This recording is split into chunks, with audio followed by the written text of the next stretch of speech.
Hello, this is Ashian. Welcome to part 2 of What if Naruto ran away from Konoha and became a Sand Shinobi? If you haven't watched part 1 yet, make sure to check it out first. The link is in the description below.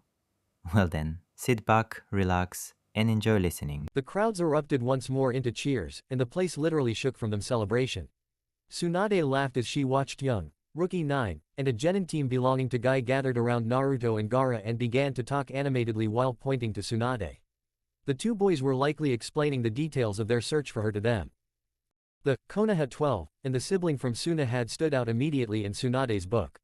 She had a brief hour to herself earlier today, and decided to go over the folders of Naruto. One of the most recent bits of information was his involvement with the small group of young shinobi in the attempted invasion of Konoha over a month ago. She made a mental note to keep an eye on those 12 kids, they'd likely be making big names for themselves in the years to come.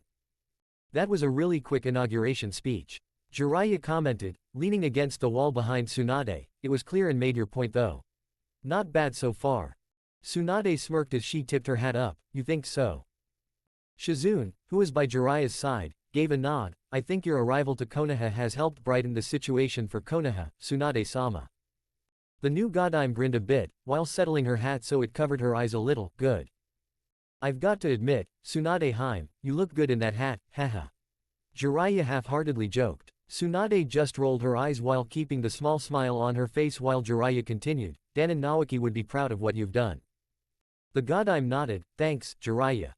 The masses continued to cheer for Tsunade as she waved to her people. Meanwhile, Sarutobi watched from behind while smiling to himself. He was happy to see his once wayward student return to her home not only as a citizen but also as its new leader.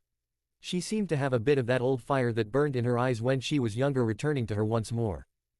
For once in almost 16 years, Sarutobi felt himself relax, knowing that he was able to once step down from the position of Hokage and allow the younger generations to take over. About a week had passed for Konoha since Tsunade was made the new leader. In that time, the Konoha 12 and the Sand siblings had taken up several tasks of varying degrees, cleaning the training grounds, sending information and supplies to the different outposts throughout Fire Country, even night patrols within Konoha Forest. Naruto, being a ninja with dual shinobi registration, had been working within and away from the village, and as such had been rather busy for the whole of the week. By the weekend, Naruto had taken on one B-rank mission that involved escorting mercenary wagons from Konoha to the borders of River Country. He had gone with a platoon made up of 2 Anbu teams, 3 Junin teams, 2 Chunin teams, and a 2-year Genin team. Temari, Tenten, Kiba, Hinata, and Sasuke had tagged along as well with Kakashi, Kurenai, and Baki leading them. When they reached their destination, they were standing outside a small town right by the two countries' borders. There they met with about 30 Sunin of varying rank that were to accompany Kakashi, Kurenai, and Baki's teams back to Konoha while the Konoha platoon continued onward to Wind Country, and then to Sunagakure. The trip back to Konoha would be about 3 days' travel for the group. They had hunkered down in a small clearing within a thicket just east of the border of River Country. A small fire was going while the group ate quietly, the murmur of faint conversation going on between the shinobi. I still don't see why you can't teach me some of those techniques, Baki-sensei. Naruto grumbled as he bit into a piece of venison from a deer they had hunted earlier that day, I mean, I can use Fuden just like Temari-chan. Naruto, Temari has the adequate amount of chakra control in order to execute the advanced techniques I'm teaching her. We've been over this several dozen times now. Baki replied with a groan, besides, you have techniques in your arsenal that she would have great difficulty performing due to the amount of power needed to perform them. I heard Jiraiya-sama himself has taught you some rather powerful jutsu, so I don't see what the problem is. He's got a point, Naruto. Kakashi piped in, you're a powerhouse for chakra, leave the intricate techniques to those that can use them. I'm sure once you get a better grasp of your chakra down, you'll be able to start using the more advanced jutsu. The blonde just frowned as he continued to eat, deciding that he may as well drop his argument. That and Temari was giving him a warning look. Warning looks from her were not to be taken lightly. Later that night, Naruto, Sasuke, and 2 Suna Chunin were awake and on watch while the others slept. It was a pleasant surprise to Naruto when the 2 Chunin introduced themselves and mentioned what they had all heard about Naruto during the invasion, stating that they were amazed that he had managed to go toe-to-toe with one of the legendary Sannin as well as the revived 4th Hokage. Naruto laughed a bit, assuring them that it wasn't as amazing as they thought, and that he had barely made it out of that battle with his life. Now Naruto and Sasuke were sitting on a branch of a nearby tree, listening to the sounds of the crickets chirping their nocturnal melody to the darkness while a few owls hooted in the distance. Naruto, is it true that you fought against my brother? The blonde looked to the Uchiha, and gave a slow nod, yeah. He seemed to be holding back, though. He was trying to capture me. Capture you? Sasuke asked, why? Naruto opened his mouth to speak, but closed it. I can't really say. It's classified. Though, he looked around before continuing just above a whisper, information says that it's related to the Kyuubi. Sasuke frowned, the Kyuubi. What did they want with the fox? Not sure, but it can't be good. The blonde answered, that's all I really know, however. Eros Sennin is looking into the matter with his spy network, and we've got Suna doing the same. If it relates to one Jinchuriki, then it probably relates to the other 8 as well, right? Makes sense. Sasuke spoke, so, when you fought Itachi, what was it like? It felt like I wasn't even scratching him. He was using Genjutsu a lot, and he used Kaden against me. That and he can use the Kage Bunshin no Jutsu like me. The blonde sighed, I tried everything I could, but he just brushed it off without even batting an eyelash. Sasuke's fists clenched a bit, so he's strong, huh? More or less. His partner, Kisame Hoshigaki, wasn't much of a cakewalk either. Gaara was knocked out by him, and if Tsunade Bachan, Shizune Nichan, and Eros Sennin hadn't arrived when they did, the both of us may have been captured. I see. Sasuke replied, looking to the sky, Naruto, when we get back, I want to fight you. If that's alright. Really? Naruto laughed quietly, the proud Uchiha wishes to step down to the level of Naruto Uzumaki. Sasuke didn't laugh, even though he knew Naruto was only joking, I'm serious, Naruto. I want to gauge myself against you. From what I can tell, you're one of the strongest ones in our class. Naruto raised an eyebrow, I don't know, Sasuke. I'd be happy to spar with you, but I don't think I'm the strongest. Not yet at least, hey. You'd have me beat if you used your Sharingan, I bet. That's doubtful. Kakashi-sensei has actually stated that I shouldn't rely so much on my bloodline's powers and try to improve myself in other areas as well. The Uchiha looked at the sleeping forms down below in the clearing, I can't help but agree with that. Itachi always spoke about how the Uchiha were so proud of their abilities. While I cannot totally understand why he killed the clan, after looking back from my memories, I remember my clan being rather arrogant. Yeah, the Uchiha were often the ones that caught me if Anbu or Iruka-sensei didn't first, haha. Sasuke smiled a bit, I want to continue to become stronger, Naruto. Not just so I can defeat Itachi someday, but so I can bring back honor to my clan's name. I'll do whatever it takes to do so. Naruto noticed Sasuke rub his neck a little before looking out to the darkness again. Fwish. Sasuke and Naruto both reacted on instinct, dropping from their perches while the two Suna Chunin landed beside them. Sasuke activated his Kekai Genkei, and looked to the pitch-black forest, I can't tell for sure, but. He squinted a bit, there's definitely a few ninja out there. I don't know how many, though. Naruto summoned a few clones and roused the others awake. Soon everyone was on the alert, forming a tight circle as Kakashi spoke, Tenten, do you have one of those slow-burning flashbangs on you? The weapons mistress nodded, I got enough to light up half of Konoha if you needed me to. She dug out a scroll and unraveled it while biting a thumb. Kakashi simply nodded, and the kunoichi summoned 4 from her scroll and tossed them into the air. The others quickly dropped low to the ground as the sky lit up, white light flashing through the darkened space between the trees around them. Sasuke, Sharingan still activated, threw several shuriken as he got a glimpse of 2 blinded Iwa nin standing on the limbs of a tree. They cried out before falling from their perches, dead before hitting the ground. Go! Kakashi shouted, and the teams dispersed, choosing their targets as they did so. Temari unfurled her fan, and with a mighty heave summoned a gale of wind that blasted several enemy shinobi back into the dark. She made a few seals before dashing forward, a layer of wind wrapped around her right hand. As she ran through the trees, she caught a glimpse of one of the enemy shinobi she had knocked back attempting to get up. He looked up just in time to get a glimpse of Temari leaping forward, and shouting a battle cry before thrusting her hand forward. The K's no Yaiba shredded the Chunin apart as crimson spattered against Temari's purple battle dress. The unfortunate shinobi's partner looked in shock before drawing a kunai, you little bitch. That was my brother. Temari quickly drew a kunai while blocking his attack, the flashing white light providing her enough lighting to see her opponent. The Chunin backed up for a moment to attempt another attack on her, but he suddenly dropped his weapon and his eyes rolled back into his skull. As he fell forward, a gentle voice spoke, Temari-san, are you alright? Temari was greeted by Hinata, Byakugan activated and hand in a palm strike position. She gave a nod to the Hyuga, who smiled back before jumping into the canopy once more. Meanwhile, Kakashi and Sasuke were in the middle of their campground, engaging two Junin-level shinobi judging by their flak jackets. The one facing off against the silver-haired Junin smirked, "Hey, well, if it isn't the copycat ninja himself. I was wondering if our sources were right about you being in river country." Kakashi merely blinked. "I see my reputation in Iwagakure is as strong as it used to be. TCH, don't get cocky. We've been prepared to take on you, as well as Jiraiya of the Sannin. That invasion was a failure, but we won't make the same mistakes again." "You sure about that? What are you ga?" The shinobi fell dead as a shadow clone of Kakashi stood behind him, a kunai dripping with fresh blood. Kakashi turned to assist Sasuke, but was yet again assailed by another Iwa nin. "Sasuke, hold on," Kakashi thought as he blocked a kick to the temple. Sasuke, meanwhile, was having some difficulty. His opponent seemed to be a Kaden user as well, which was a bit unusual considering that most were Earth-style users in Iwa. Every technique that Sasuke used from his fire technique library was simply countered with an equally strong fire jutsu. "Consider yourself lucky, Uchiha brat. We were ordered to retrieve you alive." The ninja drew a sword, which immediately lit up with a red glow. "I'll just have to ensure that you don't fight back." "Sorry, nothing personal." Sasuke was able to see chakra flowing from the man into the blade. He was embedding it with fire chakra, from the looks of it. Sasuke decided to hang back, and threw a salvo of shuriken, which were deflected by the blazing sword. Sasuke dug into his backpack, and quickly threw one of his demon wind shuriken. The massive projectile sliced through a few of the thinner trees as it made its way towards the Junin.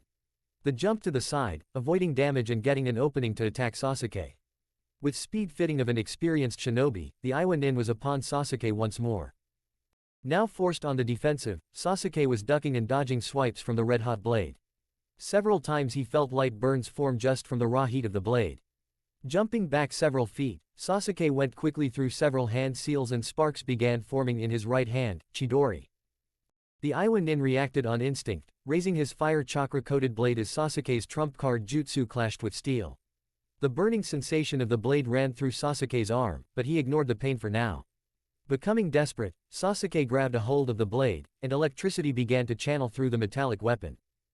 "Grog!" The Iwa nin cried out as he was electrocuted. He fell back, twitching violently and frothing at the mouth as his eyes rolled into his head. Now, Sasuke had killed before, he was certain of that. He wouldn't have been able to live through the Oto and Iwa invasion had he not done so. Still, this was the first time he watched his enemy die. "Sasuke, behind you." The Uchiha turned around in time to see an Iwa kunoichi with a kunai jumping down upon him. He whipped a kunai at her, which she deflected before kicking him in the face. He rolled across the ground several times before getting up and drawing another kunai. "What the hell are you Iwa nin after?" The kunoichi smirked. "We were told that two very valuable shinobi of Konoha are among your group, the son of the Yellow Flash, and the last loyal member of the Uchiha clan. Judging from those red eyes, I'm guessing you're the latter of the two. That makes things tough, because unlike the blonde kid, you're wanted alive.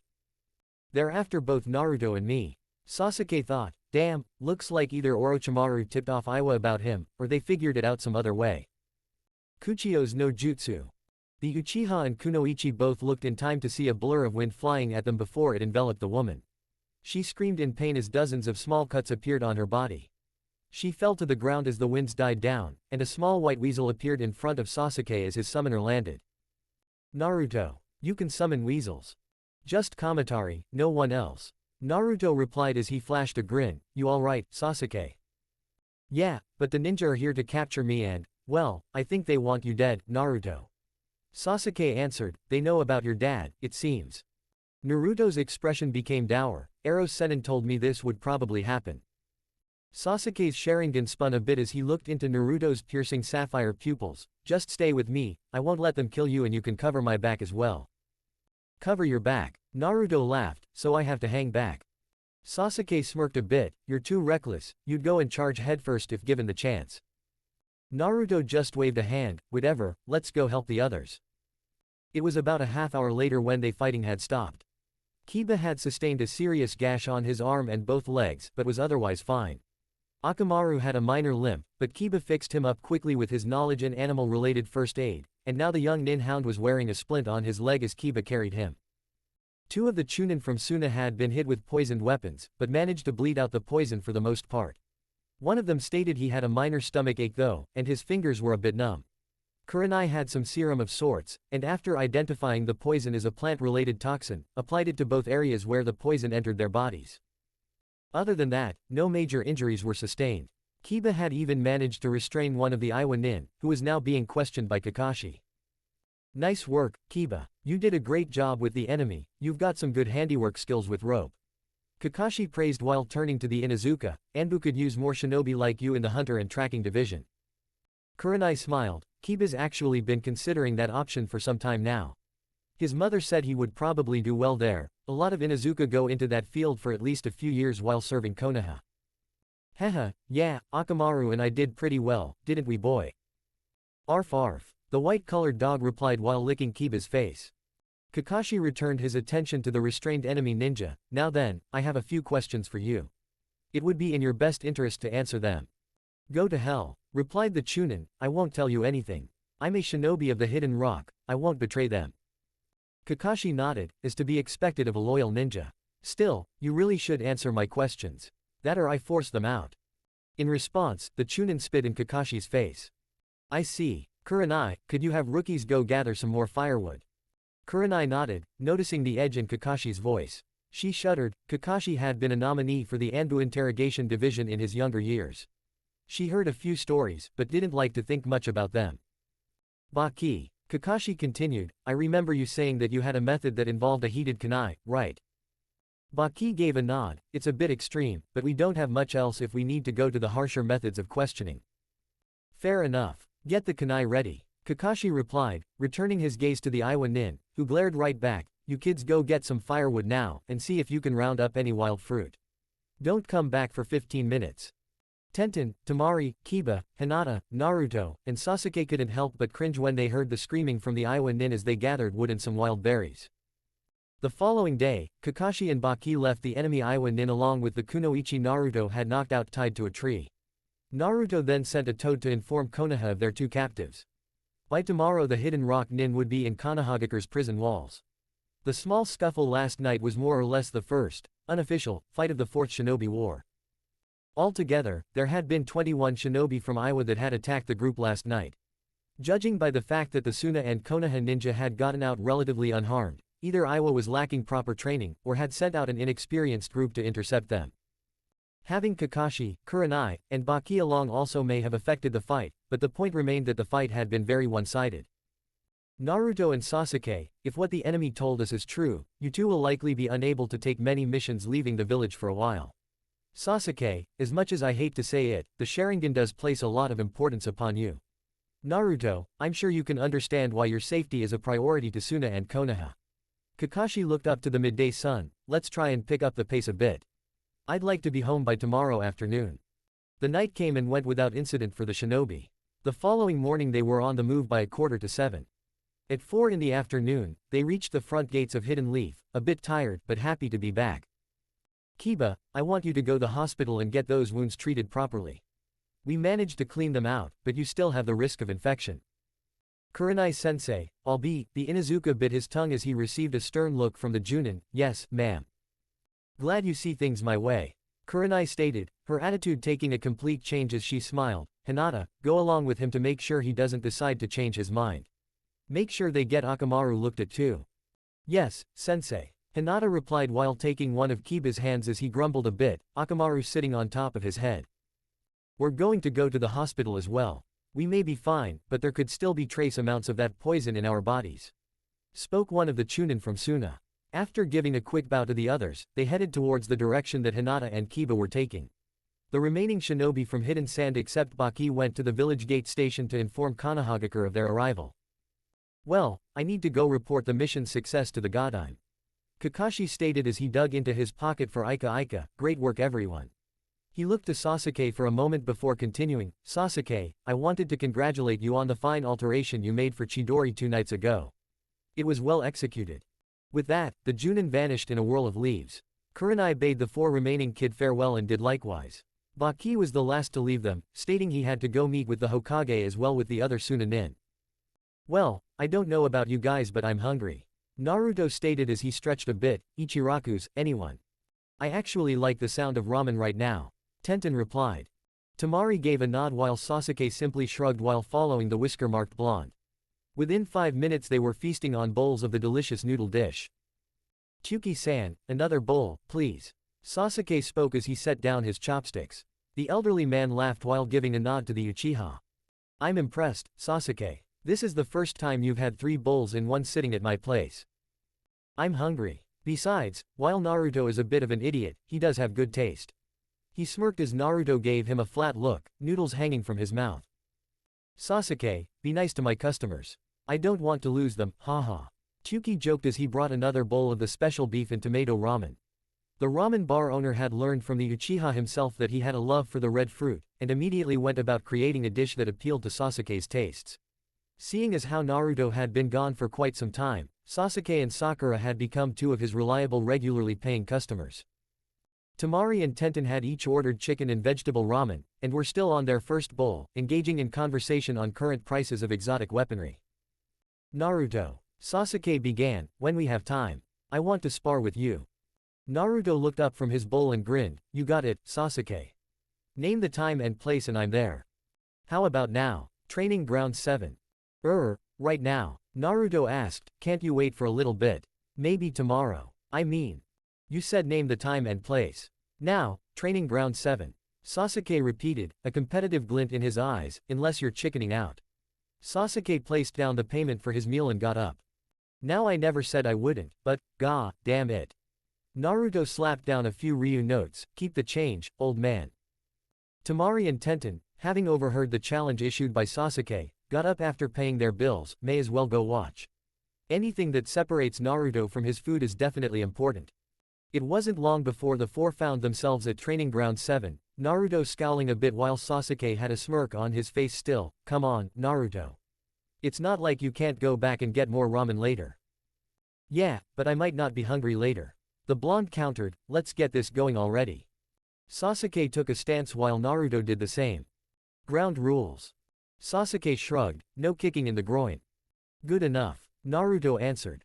Tenten and Temari watched from the shade of a tree, both interested in seeing what would happen. The wind user looked to Tenten for a moment, so, why do you think Iwa wants to capture Sasuke alive? Tenten frowned, it's just as Kakashi-sensei said, the Sharingan. They're probably after his bloodline. Kind of like the case with the Hyuga and Kumogakure years ago. The blonde Kunoichi gave a nod, that makes sense. What about Naruto? What's with the sudden order for him to be killed? Temari opened her mouth to speak, but didn't speak right away. She instead went quiet for a few moments before replying, I think it's because of his parents. Parents. Well, if you haven't heard now, you will eventually. Temari continued, Naruto's father was the Yondaime Hokage. Tenten's eyes widened, you're kidding me. Naruto's dad was the Yellow Flash. Temari nodded, correct. Naruto just found out recently, from what it sounds like. The weapons specialist looked back to Naruto, wow, do you suppose that Iwa has a grudge that they're directing towards Naruto for all the deaths caused by Minato Namikaze during the Third Shinobi War? I wouldn't doubt it. They probably fear he'll end up becoming just as much of a threat to their forces in the war. So, wait, why wasn't Naruto ever informed of his heritage? Tenten questioned, if I recall correctly, Minato Namikaze was a superb ninja while he was alive. Again, Temari was silent for a few moments, I think it was to protect him from the very thing he's facing right now, being hunted. Tenten shook her head, poor guy. He had an amazing ninja for a father, but the Kyuubi had to go and kill him. Yeah, Temari replied, biting her tongue. She wouldn't go into any more details without Naruto being there to speak for himself. Turning their attention to the 2 boys, they noticed that they had begun to spar. Sasuke and Naruto were trading blows in a taijutsu match at the moment, Sasuke's technique showing a bit more finesse compared to Naruto's. In truth, Naruto never really had much of a need to develop a style, his strength alone was usually enough to compensate for a lack of any real form. However, Baki had insisted that Naruto learn at least the basics of one style. It was effectively named the Falling Falcon style because of the way it coordinated powerful strikes with quick and at times unpredictable movements. The style was very easy to improvise with, and seeing as Naruto had never been a specialist in taijutsu, preferring to overwhelm and brawl with his opponents, it was a perfect style for him. Sasuke caught Naruto in the ribs, sending the blonde falling over to the ground. Naruto quickly recovered and ducked under another kick before attempting to deck the Uchiha in the jaw. Sasuke caught it, and pulled Naruto in to knee him in the gut. The blonde reacted by instinct, blocking the knee with his own. The two locked gazes for a moment before pushing away from each other. Kaden, Hosenka no Jutsu. Sasuke spat out a barrage of fireballs, which Naruto began to sprint ahead of in order to avoid being burnt. Skidding quickly, he flipped over the incoming balls of fire and went through a few seals, Fuden, Kazabakufu no Jutsu. Sasuke was forced to move as the wave of high-pressure air smashed into the ground where he was standing. Narrowly avoiding being slammed into the ground, the Uchiha dashed forward while Naruto was landing. The two locked kunai together as they met, both intent on making the other lose ground. Though he tried, Sasuke couldn't match Naruto's raw strength. He eventually felt his feet begin to slide back, and made a split-second decision to jump back, craning his neck back as Naruto attempted to kick him with a roundhouse kick. Naruto sure can keep on the offense. Tenten noted, though it looks like Sasuke's got more control over this battle. He seems to be able to counter most of what Naruto throws at him. Naruto's always been more inclined to go with his gut instincts. Though, it's never good to underestimate him, he's good at coming up with on-the-fly plans that work. Temari spoke with a smirk. Still, overall, I think Sasuke has the advantage here, the Sharingan, and an arsenal of fire jutsu to use. Naruto's more in favor of Fuden in close combat. Don't forget about his clones. Tenten added. That too. He can summon more clones than most experienced shinobi could within a month's time. While the two kunoichi continued to watch, Sasuke and Naruto were turning up the heat. They had stopped pulling their punches, and Sasuke was taking a more offensive approach. He had his Sharingan active, namely to keep up with Naruto's speed. He's really gained a lot of speed since he left back in Wave Country. I never really realized how much though until now. Sasuke thought as his Kekai Genkai helped him keep a peg on the blonde. Catching a fist from the Jinchuriki boy, he twisted Naruto's arm, but was caught by surprise when the Naruto before him dissipated in a puff of smoke. How did? He didn't have any time to react as the sound of metal whistling through the wind caught his attention. He jumped away as several kunai landed where his feet had been. 3 shadow clones began to attack the Uchiha while the real Naruto hung back, running through a string of seals. No you don't. Kaden, Gukaku no Jutsu. The giant fireball blasted through the clones and made its way to Naruto. He cursed under his breath as he was interrupted from completing his jutsu, and jumped into the air. He realized his mistake too late, and found several shuriken flying towards his arms. He twisted his body to avoid the projectiles, but was unable to counter the sudden appearance of Sasuke. Naruto blocked a punch to the face, then another to the side of the head. Sasuke grabbed a hold of one of his left wrist and palmed him in the left shoulder before kneeing him in the gut. Naruto then felt himself spun around once before feeling an impact in the gut from the back of Sasuke's heel. Sasuke looked down to the blonde. The Shishi Renden alters a lot with every use. He noticed Naruto getting back up though, much to his surprise. You're still capable of fighting, huh? Naruto spit up a little blood, but appeared fine otherwise. Hey, you could have warned me. You should have been paying more attention. Naruto just shrugged before getting back into his stance. Whatever, let's go. Round 2. The boys ran at each other again, fists smashing into each other, then each having a leg block the others from kicking them. Sasuke attempted to deliver a series of punches, but Naruto seemed to gain a second wind, raising his hands up as Sasuke delivered a volleying barrage of punches. Before he could react, Sasuke was dealt a powerful jab to the jaw from Naruto, and staggered a bit. He tasted blood. Damn it! Sasuke growled, a bit angry for falling into such an obvious trap. Lucy shot.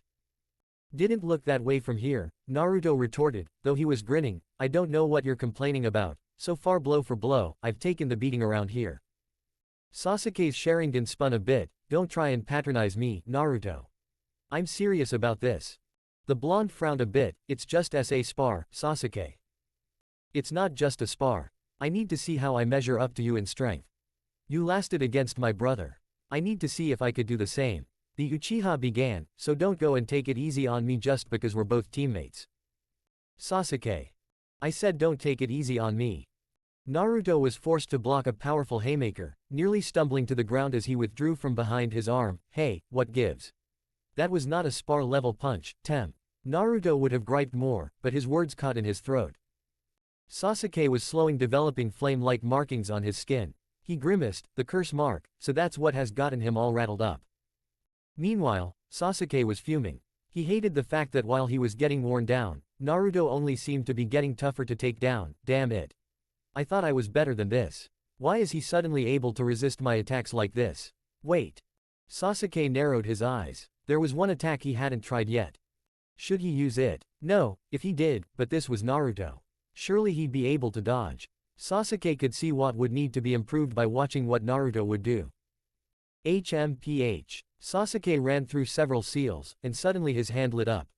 His Sharingan blazing, he ran forward in a sudden burst of speed. What is that?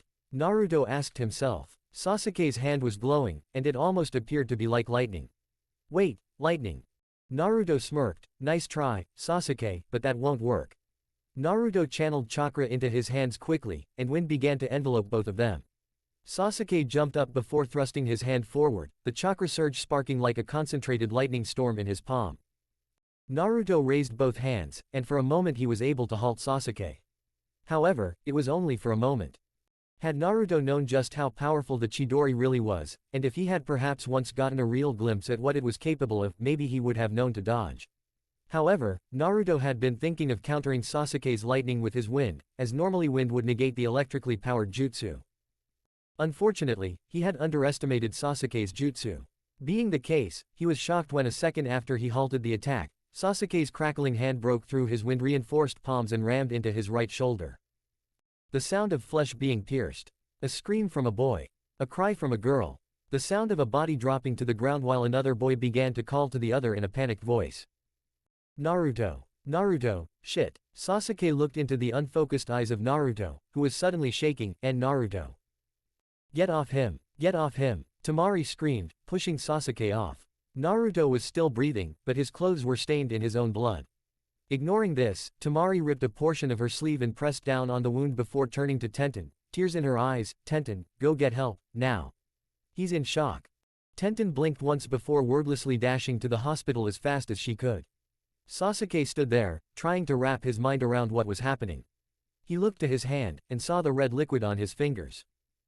Blood. His friend's blood. Naruto Uzumaki's blood was on his fingers. Chapter 22, Stray Leaf. Coming around, tell.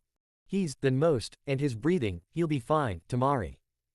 Raya's right, Temari, give a few minutes to recover, just waking up, and you know he'll be confused as hell at first.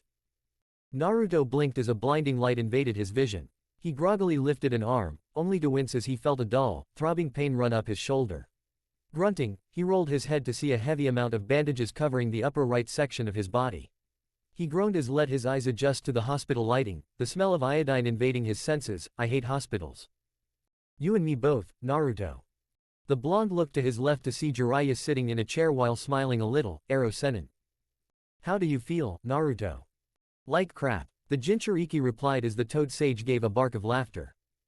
I can imagine. Jiraiya's smile faded a bit. So, are you sure you're alright?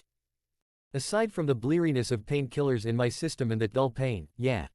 Naruto lifted his left arm and smoothed his hair a little. I want to say it was all my imagination, but I don't suspect there's a story about me just tripping on anything and falling on a kunai sticking out of the ground, is there? Afraid not. You were hit with a Chidori, and you're lucky to be as active as you are after 5 days' time, let alone alive. Spoke a new voice. Naruto looked to his right to see Tsunade looking at him, a clipboard in hand. Naruto also took note of 2 more kunoichi by the Godime's side. Temari and Sakura, welcome back, Naruto. You had us all pretty scared. Naruto looked to the bandages on his bicep area and frowned a little. So, where's Sasuke? He's in a holding cell right now. Tsunade replied, looking up from her clipboard. Considering he almost killed you, I'd say that's pretty generous for him. Had it not been for Tenten, who nearly passed out from running so hard to the hospital wing asking for emergency response, you would probably be another tragic accident from reckless training in jutsu. That wasn't an accident, Tsunade-sama. Temari spoke. Sasuke was well aware of the capabilities of that technique. He shouldn't have been using that in a sparring match where the other doesn't have proper experience against it. Sakura, who had been looking out a window for most of the time, looked at Temari for a moment before looking back to the window. She had a rather upset aura about her, and Naruto could understand quite well. The good news is that your tenant gives you some unnaturally high regenerative abilities, Naruto. By the time the Medi-Nin team arrived with Tenten, your lung's seared flesh had regenerated, the dead tissues having been replaced. My lung. Naruto stammered, and he finally noticed how weak his voice sounded. How bad was it? You lost a lot of blood, Naruto, and were about a step from death's door. Jiraiya answered, it was a good thing the hospital's not too far from the training grounds. Tsunade gave a nod in agreement, he's right, Gaki. All things considered, you're doing amazingly well for only a few days' rest. She looked to Sakura. Sakura here has decided to take up an apprenticeship with me on combat and medic nin training. She'll be shadowing Shizune and I for the next couple of days whenever there's time. Naruto looked to the pink-haired Chunin, who had her green vest on over her red battle dress. He noticed a new addition to her wardrobe, however, though it was slight, a red cross on a white patch sewn onto the upper left pocket of her vest. The universal symbol for first aid. Sakura gave Naruto a weak smile, I finally found a something that I want to specialize in, Naruto. That in genjutsu. That's great, Sakura-chan. Naruto replied. He then looked to Temari, whose eyes he half suspected had been upon him the whole time since he woke up. Hi, Temari-chan. She shed a few quiet tears, an expression somewhere between a frown and a grimace on her face. You had me staying up for 3 whole days with only tea to drink and no appetite to eat. What? Naruto spoke, surprise evident in his voice. Temari-chan, I had no way of controlling. 2 slender, yet strong arms wrapped around Naruto with strength somewhere between crushing and feather light. It's alright. You're alive, that's what matters. Jiraiya and Tsunade took their leave, Sakura lingering for a moment longer. Naruto noticed she appeared a bit exhausted, but the relief etched onto her features was a welcome sign to the blonde. I'll be by later to check up on you and bring lunch, Naruto. Sakura said. She quietly turned around and headed out the door, closing it silently behind her. Temari eventually let go of Naruto's neck, but continued to hold a hand. Tsunade-sama says that you almost got an artery ruptured from that attack of Sasuke's. If that had been the case, I don't think we would have been able. She went quiet, why did you have to go and try to block that attack? The Chidori isn't something to try and stop, Naruto. I didn't know, Temari, honest. Naruto said, I saw lightning coming off his hand, and I figured I could cancel out the Raiden with my wind power. I never knew there was that much power behind Sasuke's jutsu, otherwise I would have tried to get away. The Kunoichi frowned, you mean you've never heard of the Chidori? Naruto, that attack is what made Kakashi Hatake famous in the Third Shinobi War. Well, in all due fairness, I kind of left my sensei and team when we were just starting to get adjusted to each other. I didn't really know about Kakashi sensei that much. Letting out a sigh, Temari sat on the chair by Naruto's bedside. Well, even so, Sasuke had no excuse to do that to you. Her features darkened a bit, as far as I'm concerned he should be locked up in that stinking cell for years. Shinobi belonging to a village don't go and attack their comrades with assassination techniques, regardless of whether it's a spar or not. Temari-chan. No, I'm serious. After you were stabilized, I nearly beat that damn prick if it weren't for Gaara and Kankuro stopping me. She looked to the window, her eyes focused on the Hokage tower. He's a damned fool if he thinks that what he did was excusable. Naruto leaned back against the headboard of his bed. I guess, so, what are they planning on doing? He'll be questioned, of course. Either way, he's being retained for at least 6 months the way things are going for him. Temari's fists clenched a bit. Kakashi was surprisingly agreeable about that. He even stated that he was willing to take blame for teaching Sasuke that jutsu. Because he taught Sasuke the technique. It wasn't a question. Naruto understood the situation. Well, what did the council say? Temari shook her head. They won't arrest Kakashi, he's needed for the war, and he wasn't directly involved with the incident. He's still beating himself up over it from what Tayuya and Sakura have told me. Tayuya, oh, yeah, she's the girl who joined Team 7, right? From Kiri. Temari gave a nod, a bit relieved to have a change of subject. Yeah. She's pretty cool. She specializes in genjutsu and is really good at tactics and combat, from what Sakura's told me. She smiled a bit, those two have really gotten along. I think Sakura's glad to have a fellow kunoichi to look up to that's around her age. It's really helped her morale. Tayuya was the one who encouraged Sakura to become a medic, after all. Really? Naruto chuckled a bit, I think I'll have to meet this Tayuya after I'm out of here. She seems like a really nice person. Yeah, but first, Temari stood up, her face suddenly stern, you have to rest. Don't go and try and sneak out of here. Tsunade-sama gave me free rein over dealing with that if you decide to go and pull a fast one on us. Naruto sunk into his bed a bit, fine. Temari grinned, that's a good boy. She leaned down and pecked him on the cheek. Now, remember, stay here until you're cleared. Otherwise I'll deal with you. As soon as the Suna Kunoichi had exited the room, Naruto's half-smile turned to a frown. Sasuke was being held in a prison cell. No doubt he was being questioned at the moment. While Naruto wanted to believe Sasuke had just been overdoing it during their spar, a part of him couldn't help but think that maybe it had been intentional. Sasuke's body had the curse mark spreading on him right before he attacked. Maybe. The blonde ran a hand through his hair and groaned. He really wished he knew more about Fuinjutsu. He had the knowledge equivalent of an beginning apprentice sealmaker under his belt right now, according to Jiraiya. That meant he basically had just scratched the surface of that field of ninja arts. If he learned more, maybe he could find a way to further remove that burden Sasuke was dealing with. There was a thought that crossed Naruto's mind, though. He recalled Jiraiya telling him that Anko Mitarashi had a similar predicament. He had told Naruto that he personally had been the one to place the seal over the mark for her. She had never called upon the curse mark's power since then. The seal's power was based on the afflicted person's will to not draw upon the power. This meant that Sasuke had willingly or unconsciously drawn upon that sealed power so he could gain the upper hand in that match. Thinking of that made Naruto wince as the phantom pain in his shoulder returned. Sasuke wanted that power. Why though? 22. I hope you realize that the council is not going to be favoring you this time, Sasuke. Kakashi sighed as he leaned against the wall opposite of Sasuke's jail cell, the reinforced iron bars along with several seals putting space between the two Konoha nin. Sasuke, why did you go that far? I know you're aware of how dangerous the technique is. You stated it yourself that the Chidori will be like a trump card for you when all else fails. Yet you go and try it off no more than a few minutes into a spar with Naruto. Not a life or death fight, but a spar. I know. Sasuke retorted, surprising Kakashi by the sudden outburst. Damn it, I know, alright. You act like I don't even care about what happened.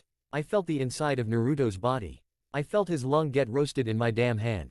You don't think I feel like utter crap after that? Kakashi was quiet as he looked to his student, frowning as Sasuke remained on his bench against the wall. The only thing I can tell you to do now is be honest. They'll be able to tell if you're lying, and it's better off if you just tell them the truth on what happened. Temari and Tenten were there as well, and if you go and state that you tripped, or something like that, you'll have two kunoichi to testify against, as well as Naruto. The Junin went silent after that, letting his words sink into the Uchiha. Can I be executed for this? Fortunately the circumstances won't lead to that happening, but if Naruto had died when you used the Chidori on him, then there is a chance that you could have been put to death. Yeah, but I bet some people would have been elated to hear that the fox boy was killed. Sasuke's voice was bitter. I know for a fact that some people are going to think I was trying to kill the demon, but... Sasuke looked up to Kakashi, bags hanging under his eyes. I would never try and do that to Naruto. Seeing the haunted look in his eyes, Kakashi was convinced that Sasuke's words were genuine. I realize that. Still, it doesn't change the fact that you used an assassination technique on a ninja of not only Konoha, but also of Suna. There could have been a political conflict, Sasuke. Do you realize that? No, I wasn't thinking about that when I was sparring with Naruto. I was thinking about what I can do to get past his defense. The Uchiha admitted, I just lost focus control for a moment and the next thing I knew, my hand was piercing his flesh. Closing his one visible eye, Kakashi thought out what he would say next to the Uchiha. He had to be careful not to make it sound like he was accusing the boy. Sasuke, did something odd happen during your spar that you can recall? The Uchiha's eyes narrowed for a moment before he spoke, I don't know. Sasuke. The Uchiha looked back down to the floor. I kind of let the curse mark take over. Just for a second, though, I didn't mean for it to happen. Kakashi let out another sigh of aggravation and mental fatigue. This isn't going to sit well when you tell them that during questioning. He pushed off against the wall before continuing, I should go see how Naruto's doing. He was making a rapid recovery from what I heard a few hours ago, so hopefully he's awake now. He started walking. I'll stop by later, Sasuke. In the meantime do what the guards say and just cooperate, alright? Yeah, I will. Kakashi gave a nod, alright. Get some rest, now. You'll need it. With that, the Junin left. Sasuke continued to look to the floor as he contemplated his current predicament. He had been foolish, and he truly had no desire to argue with his current punishment. Still, the fact that he had called upon the curse mark would likely be a black mark on his record when they began to question him. He reached with his right hand and touched the spot where he could feel the phantom throbbing sensation of the mark on his neck. Though he didn't want to admit it, the amount of power he got from the curse mark was quite impressive. While he knew that it was a horrible power, and using it would end up doing more damage to him in the long run, if he learned how to harness it properly, maybe he could. No, using the curse mark was definitely a bad thing to do in a battle. While it may provide a giant boost in power, using it too often was said to erode the mind. Still, if he wanted to become stronger, that curse mark may provide. Sasuke shook his head. He was thinking too much about the damned mark. He lay on his side, back to the bars of his cell, and closed his eyes. He was feeling fatigued, and only after hearing that Naruto was recovering did he feel any better. Even after using my most powerful jutsu, he still managed to heal within 3 days' time. Sasuke couldn't help but mentally grimace at that thought. While it may not be so much the case, Sasuke felt like he was light years behind Naruto in terms of skill and power. Naruto had a great grasp over Fuden, and his speed had nearly doubled since he had first been part of Team 7. Not only that, but he had survived against Itachi, and managed to put up a decent defense according to what word of mouth said. Somehow I'll have to get more power. If I can't beat Naruto, then I'm nowhere near ready to take down Itachi. The Uchiha thought as he let his thoughts begin to wander. Sleep eventually overcame him, despite the cold cell and the heavy burden on his mind. 22. So, what do we do if we run into her? We'll simply eliminate her. Orochimaru-sama has deemed her lack of reports an act of treason. I highly doubt she was unable to gather anything on Konoha, let alone try and convince Sasuke Uchiha to leave with her to Otogakure. 4 males stood within the heavy foliage of Konoha's forest just outside the main gate of the village. Their apparent leader's eyes were trained on the 2 guards stationed on either side of the wooden doors. They should be switching watch with the next 2 shinobi soon. We move once that happens. Roger, was the reply from the other 3 shinobi. Oi, Kimimaro, what exactly is the plan for getting into Konoha's prisoner containment area? It's not exactly easy to infiltrate.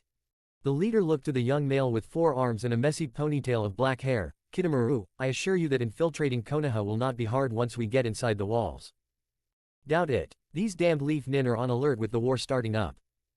Kimimaro locked gazes with the gray-haired male, Sakin, and his eyes narrowed. You doubt my abilities. Sakin grit his teeth, but before he could speak, a second head that was attached to his neck spoke. Sakin, just shut up, will you? TCH, fine, Ukin. Sakin quieted down once more. I just don't think we'll be able to move around so easily, especially with Jirobo tailing behind us. What's that supposed to mean? Spoke the red mohawk shinobi. You trying to start something, Sakin? Enough, both of you. Spoke Kimimaro. This mission will not end in failure.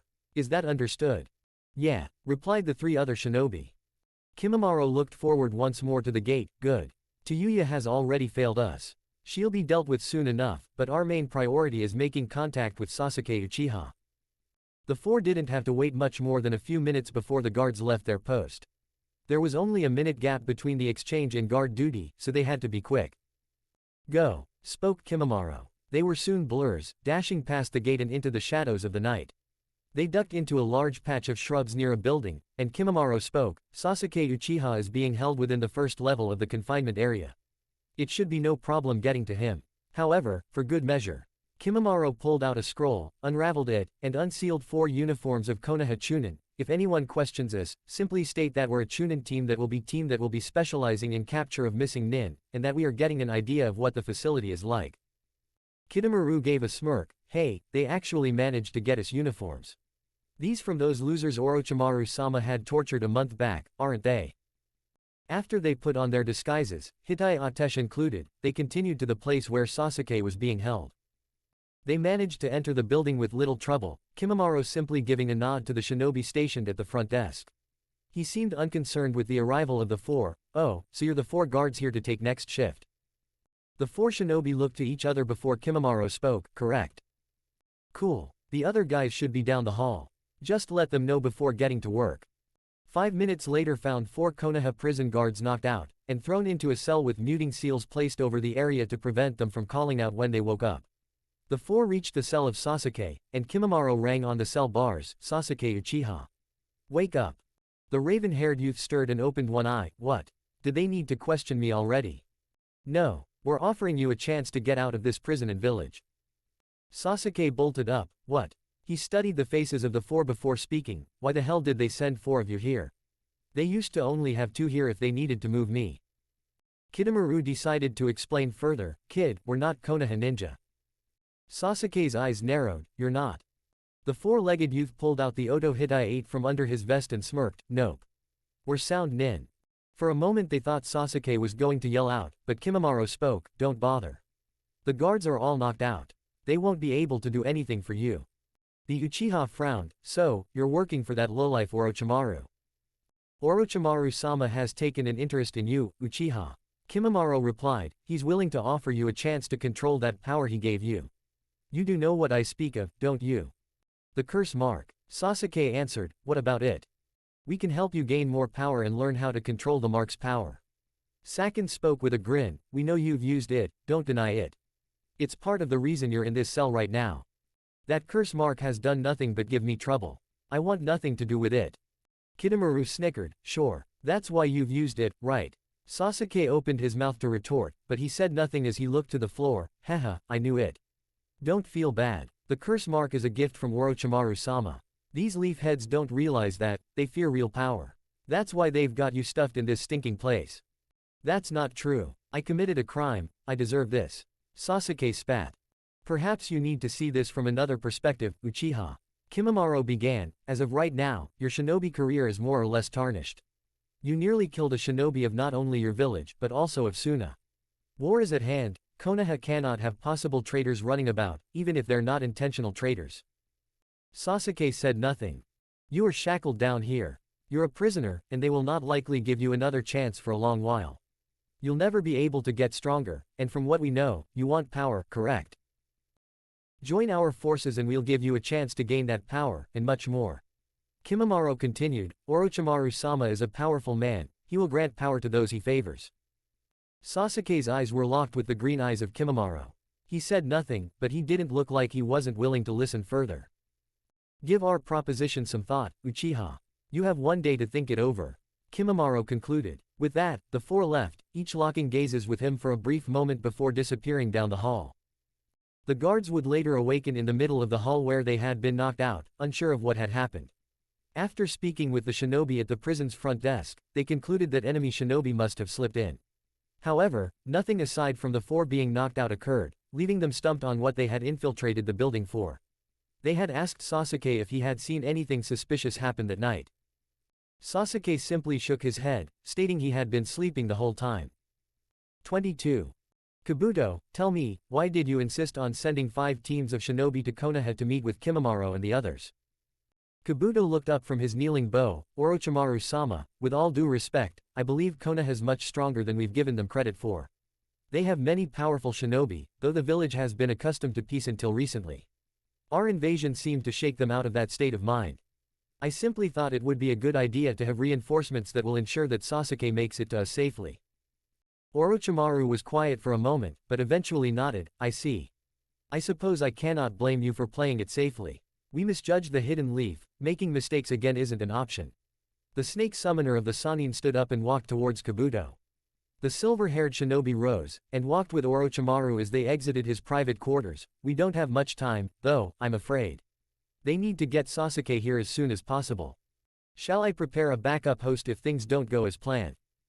For a moment the pale-skinned man's eyes met Kabuto's, a frown marring his features. There won't be a need for that.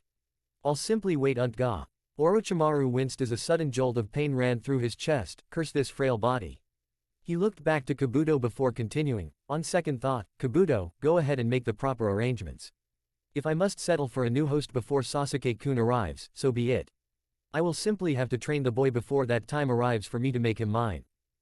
Kabuto gave a bow before turning down a separate hallway, making his way to the prisoners' chambers. He already had his plan ready. It would be quite simple, really, and save work for both him and Orochimaru. As the doors opened to the prisoners' chambers, he walked into the center of the round, arena-like room. There were several floors of prison cells surrounding a center, and a single light shined down onto Kabuto as he stood before the prisoners. I have a proposition for those of you here. One of you may leave this prison, however, the decision on who that person will be lies in all of you. He looked around the room, and could feel the eyes of the weary prisoners upon him. Just remember, only one can leave here. With that, he left the room, the door shutting behind him and locking. There was a sudden shuddering sound of chains being pulled, and the cell doors all opened at once. There were a few moments of silence that seemed to last almost a lifetime for all of those in the room. Slowly, a few walked out of their cells, unsure if this was a trick or not. Soon, all of the retained people were standing outside of their cells, looking around and at each other. Only one could leave, just one. One of the younger male prisoners suddenly ran forward and slammed a knee into a middle-aged man, knocking him to the ground. Then another man jumped into the fight, punching the assaulter with a right hook. This signaled for the others to begin fighting as well. Meanwhile, Kabuto stood outside of the prison door, smirking a bit. That was easier than I had expected. 22. Tayuya sat on her futon, the muffled silence of her quaint flat driving her mad. She had not moved from her spot since she had gotten home from her training with Kakashi and Sakura. Earlier today she had met Naruto, who was given leave from the hospital by the Godime herself. He seemed to be elated to meet the girl who supposedly helped Sakura take on an apprenticeship with Tsunade. Sakura. Thinking of her brought a small smile to her face. Earlier today the Rosette had offered to go grab some lunch with her at a restaurant near the training grounds. Tayuya had declined her offer, stating she was going to see if she could pick up a solo mission in town. That had been a lie, of course. Instead she had remained within her apartment, the shades closed and the door locked. She probably doesn't even have the slightest suspicion of me being a spy. Tayuya thought, she's almost too nice to be a kunoichi, but she's good at putting her all into her work. The kunoichi groaned as she fell back onto her futon, looking to the ceiling. Not only was she being eaten away by her guilt, but now Sasuke was in jail, and likely going to be dealing with some long-term probation as a shinobi. This would be the perfect opportunity for her to visit him and give him the offer that she was supposed to have given weeks and weeks ago, but she couldn't. Last night had finally opened her eyes to what Konoha really was. A place she wanted to belong to. Not just because of the independence she was given without Orochimaru's presence hanging over her shoulder, but also because of the people she had met. Not only Sakura and Kakashi, but Hinata, Ino, Naruto, Temari, and even now she was still meeting new people from her fellow kunoichi squads. She liked the feeling of being wanted, not just seen as a tool. Yet, at the same time, I've managed to keep my secret from them. What does that make me? A traitor? Am I still loyal to Oto? She rolled onto her side and frowned as she looked at the framed picture on her nightstand. It was of her and Team 7, not including Naruto, who had been gone looking for the Hokage at the time. Sasuke had the smallest shadow of a smile on his face while Kakashi had a single hand on the Uchiha's shoulder, his trademark eye smile present. Sakura had an arm around Tayuya's shoulders while flashing a peace sign, and Tayuya was smiling, mild discomfort on her face. Damn it, they softened me up.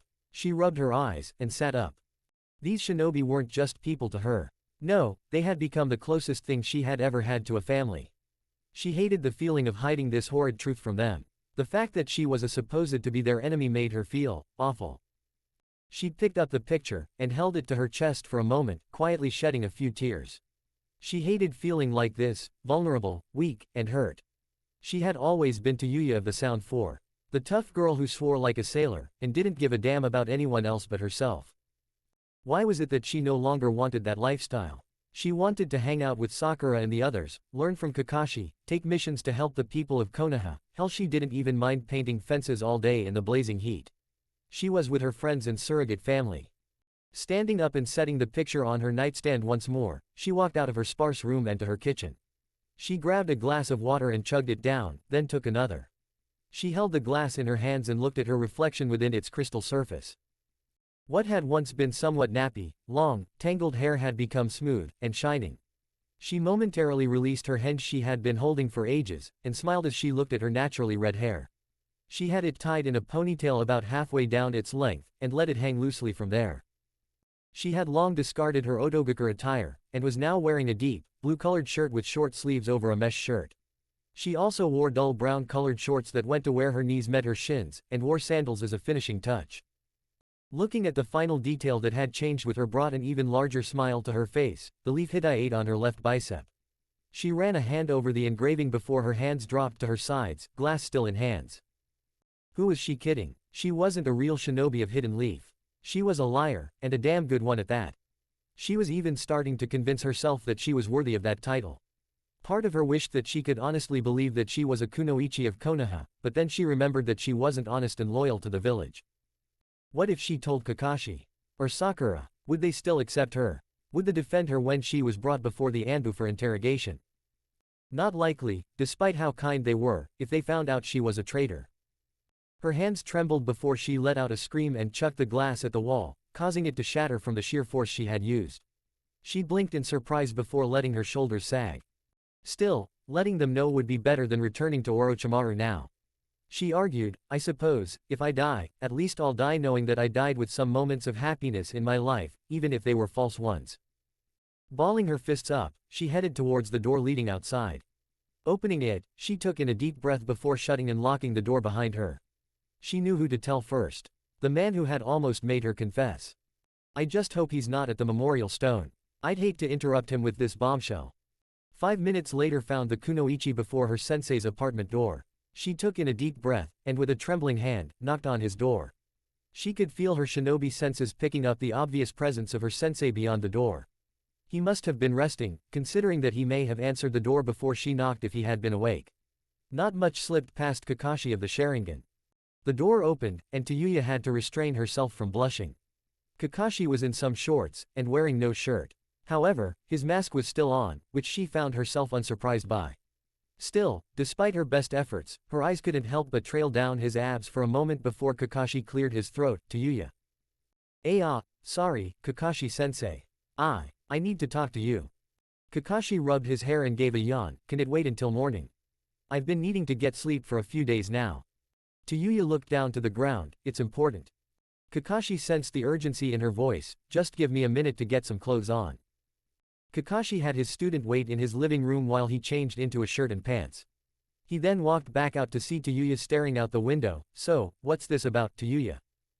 Kakashi-sensei, before I say anything else, I want you to know that I have truly come to love Konoha. The people here are great, especially you and Sakura. I just want you to know that before I go on. The Junin's eyebrow rose, but he trained a smile onto his masked face, glad to hear that. So, what's the problem, then? Kakashi-sensei, I'm not. The Junin waited patiently. After several moments passed, he spoke, you're not what? He noticed the sudden appearance of moisture in the corner of both of Tayuya's eyes. She took in a shuddering breath, and spoke, I'm not AF former kunoichi, of Kurigakure. She looked up to the seasoned Junin, I served under Orochimaru of Odogakure until recently. Kakashi instinctively reached for a kunai hidden under the cushion of his chair he was sitting in. Tayuya didn't make any move to avoid him, so he stopped whatever he had planned on doing, and studied her features. His eyes narrowed a bit. I had suspected something like this. So, you're a spy then? Tayuya nodded, yes. Well, I was supposed to be a spy, but I ended up messing that up horribly. How so? I haven't heard anything about this until just now. Who else knows?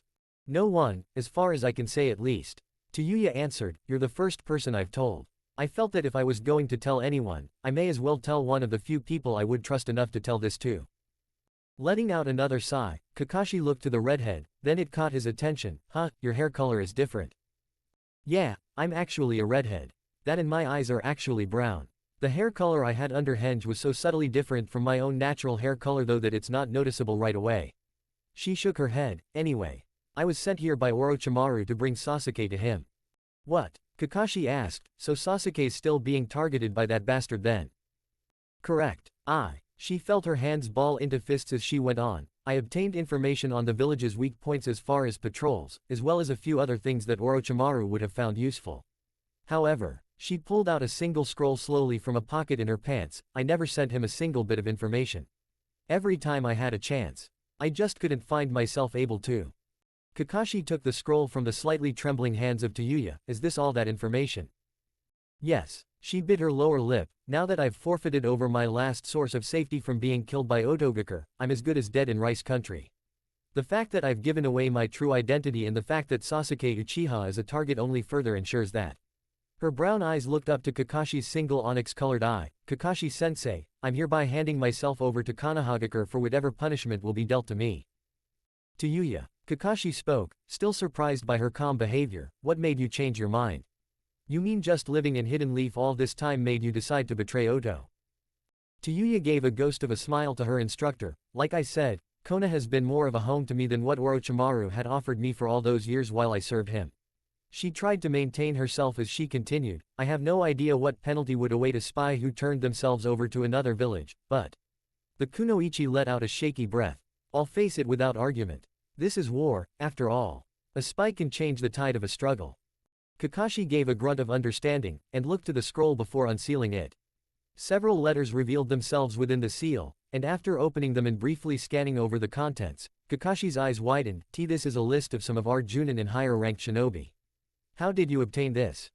The patrols are pretty predictable after watching them for 2 hours. I managed to sneak in while there was a change in shift. The rest was simply going through the Anbu headquarters while under the henge of one of the Anbu outside of the building. I procured the information from there relatively quickly. I see. Kakashi set the letters on the scroll and began to run through the seals to burn the paper, but stopped just a second before releasing the Kaden technique. Tayuya, hold on. The fact that you willingly turned yourself in, not to mention you gave up all the information you've had on you against Konoha is enough for me. He stood up. I'm going to bring you to the Godime, and explain the situation.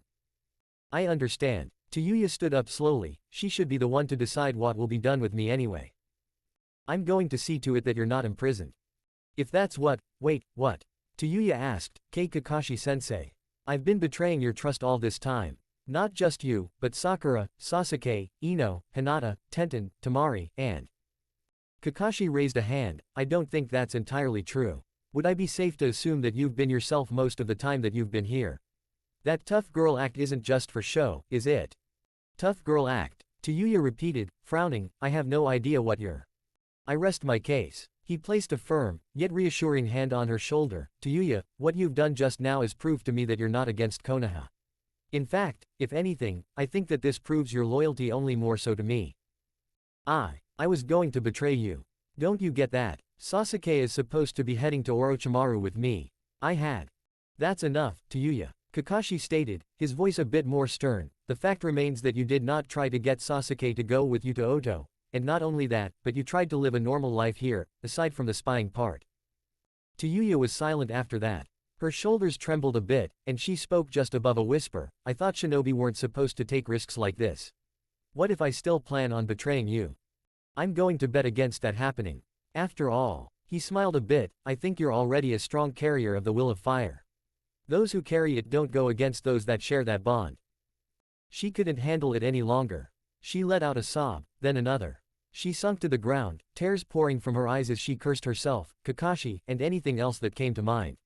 Kakashi let her cry for a moment before she managed to speak, I'm sorry. I know. Kakashi answered, now come on. The sooner we let Tsunade-sama know, the better this will be for all of us. That incident a few days back in the confinement building is likely linked to this. Gathering up the information she had given him, Kakashi put on his Junin vest and looked to her. I cannot guarantee it, but if you can promise to not try and run from me while we head to the Hokage Tower, and cooperate with me, you'll stand a better chance of having nothing extremely bad happen to you. Tsunade-sama is still fairly new to the job, so I'm sure that the Sandaime will be willing to offer a voice in this predicament. Tayuya gave a curt nod before following the Junin. She didn't make any gestures of disagreement, nor did she look like she was planning on making a break for it. She simply walked by his side as they headed down the street. Konoha, how can such a strong village have such kind shinobi at the same time? 22. Naruto was walking down the damp and dreary sewer that was his inner world where the Kyuubi lay sealed within. He had been meaning to go here for quite some time now, if anything to simply figure out if he could learn to understand his seal better without damaging it at all. After all, if there were people after the fox, he would only do well to learn how to control the biju within the seal. Eventually Naruto stood before the giant metal bars that held the fox within them while the tiny seal held it all in place. There was a sound of deep breathing from behind the bars, and two slitted eyes of blood red opened, so, the whelp returns. Not in the mood, fox. Naruto replied tersely, this isn't a social call, I'm just here to study the seal. HMPH. I doubt you'd be able to understand it, of all people, considering your heritage. Naruto raised an eyebrow, what's that supposed to mean? The Kyuubi closed its eyes for a moment, though Naruto could still see the vaporous chakra surrounding its muzzle and whiskered face, nothing. Why am I even bothering to waste my time talking to such a pathetic excuse of a shinobi? If it wasn't for my power, you would have died long before now. Yeah, and I'm eternally thankful for all that you've given me, bastard fox. The blonde commented, his voice laced with sarcasm, now shut up so I can study the seal. He then sat on his knees and looked at the seal while mumbling to himself. It wasn't until several minutes passed when the Kyuubi broke the silence. It annoys me how much you take after that woman. Naruto stopped his train of thought, and looked up to the gigantic fox with a stern gaze, what woman? The fox instead chose to recede back into the depths of its prison, leaving Naruto to growl in frustration. Hey, Kyuubi, I asked you a question. Hey. Naruto got up and stormed over to the bars and banged on them. Don't you go and ignore me, you bastard fox. I asked you what woman you're talking about. Enough. Kyuubi roared, and Naruto was pushed back by a blast of chakra that made him feel weak in the knees suddenly. I will not stand for a human barely in their prime to go and interrogate me of all beings. Either you keep that seemingly bottomless pit of a mouth of yours closed, or I will reach through these bars and spill your innards onto this floor, then free myself from the seal and destroy every single human in the village. Naruto stood there defiantly, a cold gaze meeting the bloodshot eyes of the Kyuubi. Answer my question and I'll drop any further discussion on the matter. The Kyuubi growled, its mouth opening to reveal its glistening white teeth. Its glare seemed to cause the temperature to rise slightly as it walked closer to the cage. Kushina. Naruto's eyes widened a little. Kushina, that was his mother's name. He opened his mouth, but saw the Kyuubi's eyes bearing down on him. Naruto wasn't about to go and annoy his tenant further, even if he was dying to know. Kushina. My mother. Yes, your mother. The blonde bit his lip as he gave a nod. Alright, I guess that makes sense, though I don't know how you know about her. The Kyuubi let out a chuckle. You'd be surprised how much I know of your heritage, Uzumaki. 22. Naruto opened his eyes suddenly, and noted the sun peeking through the blinds of his window. He rubbed his eyes a bit and groaned. How the hell does the fox know about my mom? What did he mean with that last bit about knowing about my heritage? He sat up and yawned. Crap, that fox is more annoying than Iruka-sensei during his history lectures. Naruto's musings were cut off as the sound of the door opening was heard, followed by several voices. Sakura-san, I realize you've taken an apprenticeship with the Godime, but Uzumaki-san isn't ready to. Sakura came into his room, ignoring the two distraught nurses. Naruto gave a grin to his teammate. Hey, Sakura-chan. What's up? Sakura had a serious look about her, and Naruto's cheerful smile vanished instantly. She looked down for a moment before speaking. Sasuke's gone. Naruto let the words toss around in his head for a moment before he decided to speak. Wait, what do you mean, gone? Sakura shook her head. He's left the village. We suspect it was to go to Orochimaru, but why the hell would Sasuke go to that creep? Naruto bolted upright. He's not going to seriously take on that freak's offer, is he? The kunoichi could only nod. I don't believe this. Where's my gear? I'm going after that. Ah, Uzumaki-san, you're not ready to leave though. You need to have. Sakura held up a scroll. This is an official order from the Godime herself to relieve Naruto from bed rest. He's been ready to leave for almost a day now, and he's going to want to leave either way. The older of the two nurses looked at the document before sighing. I understand. Uzumaki-san, your clothes are in the closet over on the opposite side of the room. Please do take care of yourself. You suffered a grave injury, and it'd be horrible for something bad to happen to you again so soon. Sakura waited outside the room while Naruto changed and got his gear on. Once he was dressed, the two headed to the Hokage Tower, leaping from the rooftops to cover more ground. When did he leave? The guards assumed sometime between 11:30 last night and 1 in the morning. They saw him last night sleeping, then when they made their rounds early this morning, he was gone. Are they sure he's going to Orochimaru? Sakura gave a nod. Our sources say that he's almost definitely heading to that snake. Seeing as it's almost 6 in the morning right now, we've probably got small cushion of time to catch up with him and the Oto-nin escorts. Again, how are you sure of this? The Rosette gave a sigh before continuing. It turns out that Tayuya was actually a spy for Orochimaru. It's a long story, but she apparently had never gave any information to Otogakure, and is therefore considered a traitor to Hidden Sound. Why did she go and betray Orochimaru? Naruto questioned, though he could think of several reasons of the top of his head. She came to like Konoha. That and, well, I guess she felt like she was at home here. The kunoichi frowned a little. She's really beating herself up over it, but she has told us everything and anything she knows about Otogakure and Orochimaru. Tsunade-sama has more or less given her complete amnesty, considering she never did anything to put Konoha's safety in danger to begin with. Naruto was frowning now. Why was she spying on Konoha? Though we're at war, so I guess it makes sense. She was supposed to try and convince Sasuke to leave with her to Otogakure. She never did that though, and instead tried to live an honest life in Konoha as a chunin of Team 7. You sure she's not just lying? Naruto inquired. I mean, she was a spy. Normally I'd think the same thing, but the fact is that she believes the reason why Sasuke left is because the other members of her group from Oto have decided to take matters into their own hands. She believes that her life is more or less forfeit in Rice Country. For several long moments, the two said nothing to each other. Naruto was still processing all that he had just learned, and Sakura was still getting over the fact that one of her good friends had left Konoha while another turned out to be a supposed spy of the enemy who had never fulfilled her duties. "We'll get Sasuke back." Sakura managed to smile a bit. "I know. He's probably losing it with that curse mark he's got. It's probably messing with his head right now." Naruto spoke, though his voice had a hint of doubt in it. "I mean, Sasuke's too stubborn to go and offer help from a guy like that, right?" Naruto. Sakura. The two looked ahead to see Team 8 heading towards them, Kiba leading the group. "So, you heard too?" "Yes. Sasuke's apparently gone and left for Otogakure." Sakura said, "I actually got more details, but I think those can wait until we get to the Hokage Tower." "Were you summoned there as well?" "Yeah, Kurenai-sensei had Hinata send for me and Shino. We're not the only ones though, I guess Team 10, Neji, Tenten, Lee, know as well." "Yeah, I guess Temari, Kankuro, and Gaara know as well. They were actually the ones who I went to inform first, then I went and got Naruto from the hospital." Sakura added, "This is bad. If Sasuke goes to Orochimaru, who knows what will happen to him? I've heard a few things about Sasuke that happened during the exams from Kurenai-sensei. She said that it was left classified unless such an event occurred like this." He turned to Sakura for a moment. "Is it true about the mark?" The kunoichi nodded in response. "That's horrible." Hinata began, "I don't know how such a person like Orochimaru can do such things like that. Sasuke probably was in pain all that time that we were talking to him." "That's not true." Naruto started, "I think that Sasuke's also responsible for all that's happened involving Orochimaru and this incident." Naruto. Sakura started, "I know the mark had some." "Not the mark exclusively, Sakura. The seal that was placed on it is what I'm talking about." The whisker-marked shinobi put up 3 fingers. "First off, the seal was made to suppress the effects of that damn mark. Enko-sensei is a prime example of that seal working. He ticked off a finger. Second of all, the person's will to resist using the mark is what determines its strength, ultimately defines the evil sealing method's power.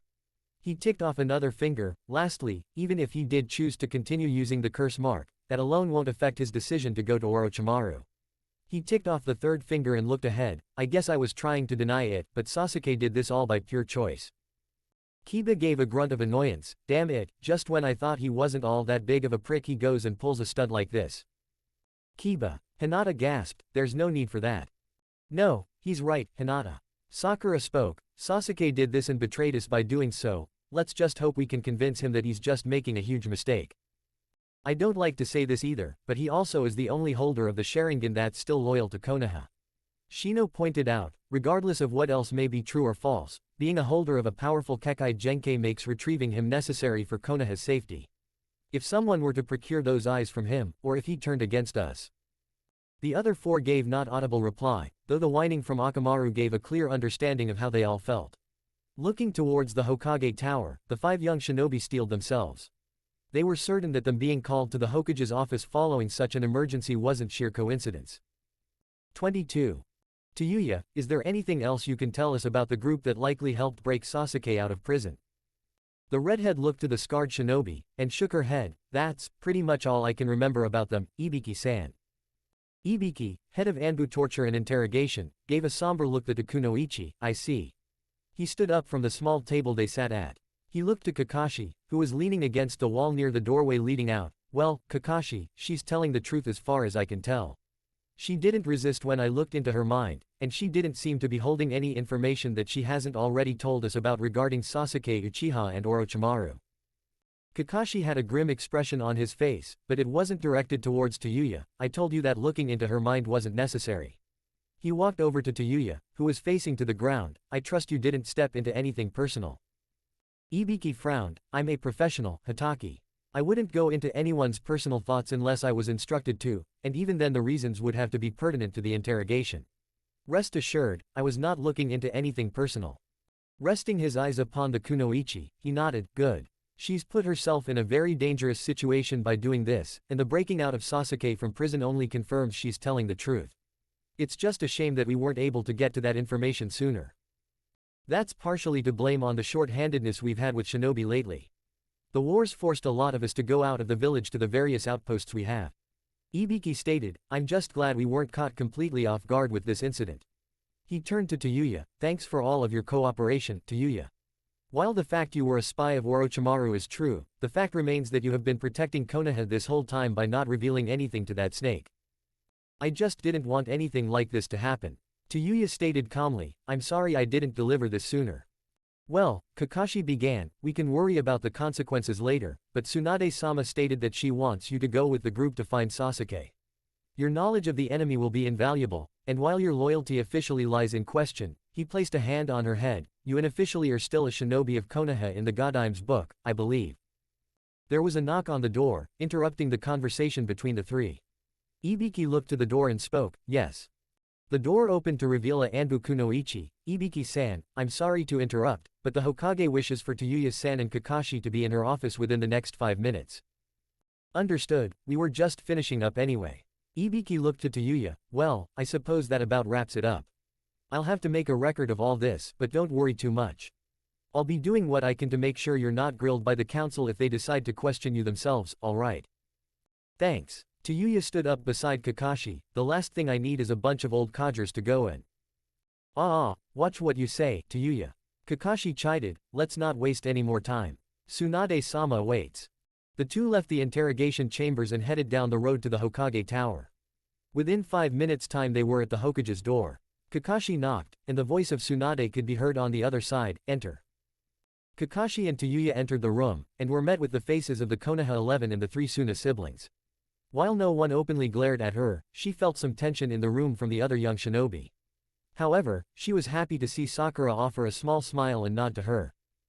Tsunade looked to the two newcomers, Tayuya and Kakashi.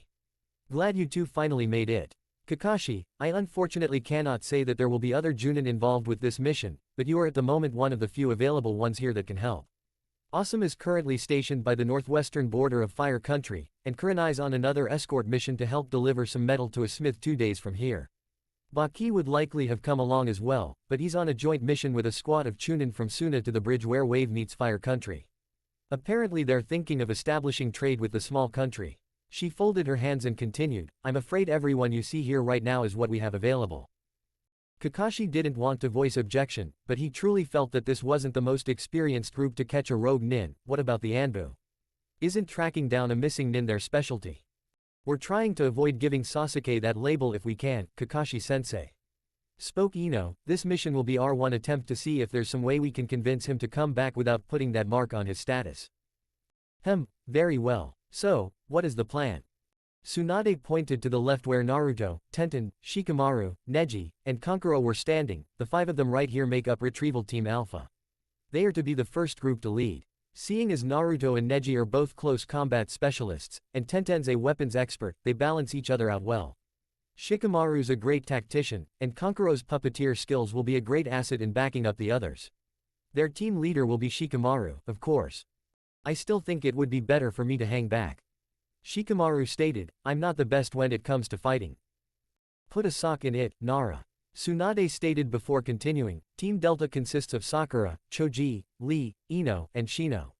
Sakura is a medic in training, and while an experienced medic nin would be more suitable, it's all I can spare at the moment. Choji and Lee are also good hand-to-hand fighters, and Ino's got her mind control techniques at her disposal. Shino's insects will help with detecting any enemies that are approaching or nearby. Sakura, I'm entrusting the group under your command. Tsunade Shisho, are you sure? Sakura stated, I have no real objection but. You'll be fine, forehead. You're the Chunin in our group, after all. It only makes sense. Ino grinned, now pipe down so we can get this over with. Tsunade smirked a little at the 2 Kunoichi, then went on, lastly, we have Team Sigma. They'll be taking rear. Temari, you'll be the leader of the group, as you already know. Understood, Hokage-sama. Temari replied with a curt nod. Along with her will be Gaara, Kiba, Hinata, and Tayuya. Gaara, as I'm sure you're aware, your sand will be needed for offensive and defensive strategies. Kiba, being an Inuzuka, you and Akamaru will definitely be the head-on attackers of your team, and Hinata, you may not have as much experience in medicine as Sakura, but you've got a little background in first aid, which is better than nothing. Tsunade looked to Tayuya and the two locked gazes for a brief moment, one serious while the other feeling vulnerable. Tayuya, please don't think that I'm holding a guillotine over your neck. I got the initial reports from Anbu, and if you're in the shape you are after Ibiki was done with you, then I believe that I have nothing to be suspicious of. Your skills in genjutsu and the knowledge of the others will be one of the most valuable bits of information we can hold against the enemy. Stay with your team, and if you run into any other teams combating the enemy, do what you can to help turn the odds in our favor. Tayuya stood straighter after being addressed, of course, Tsunade-sama. Kakashi, Tsunade turned to the Junin, you'll be the captain of the 3 groups. I'd rather not do this, but you'll be hanging back a little to make sure that you won't miss anything that happens. You're to remain hidden until the situation calls for your presence. Do everything in your power to make sure that we don't suffer any losses. I will do what I can. Kakashi replied with a bow. I would expect nothing less. Tsunade turned around in her chair so that she was facing towards the large open window leading to her balcony overlooking the village. I was hoping to avoid such incidents within my first month as Hokage, but it can't be helped I suppose. You all will be leaving within 15 minutes time. Inform your families, pack only what you can carry, and head out. I'll send reinforcements as soon as any become available. She went silent, though none of the others could see her face. Please be careful. All of you, you're a beacon of hope for our village with this war hanging over our head.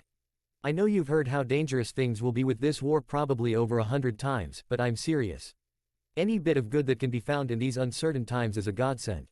She stood up from her chair and looked to the Konoha 12-Sasuke, the Sand siblings, and Kakashi, and then back to the window. May the will of fire guide you all. Dismissed. The young Genin and Chunin all gave a quick bow and left the room, all except Kakashi, Gaara, and Naruto. The Junin looked to Tsunade for a moment and then to Naruto. Tsunade-sama. I hate to ask this, but, if things get a bit dangerous out there.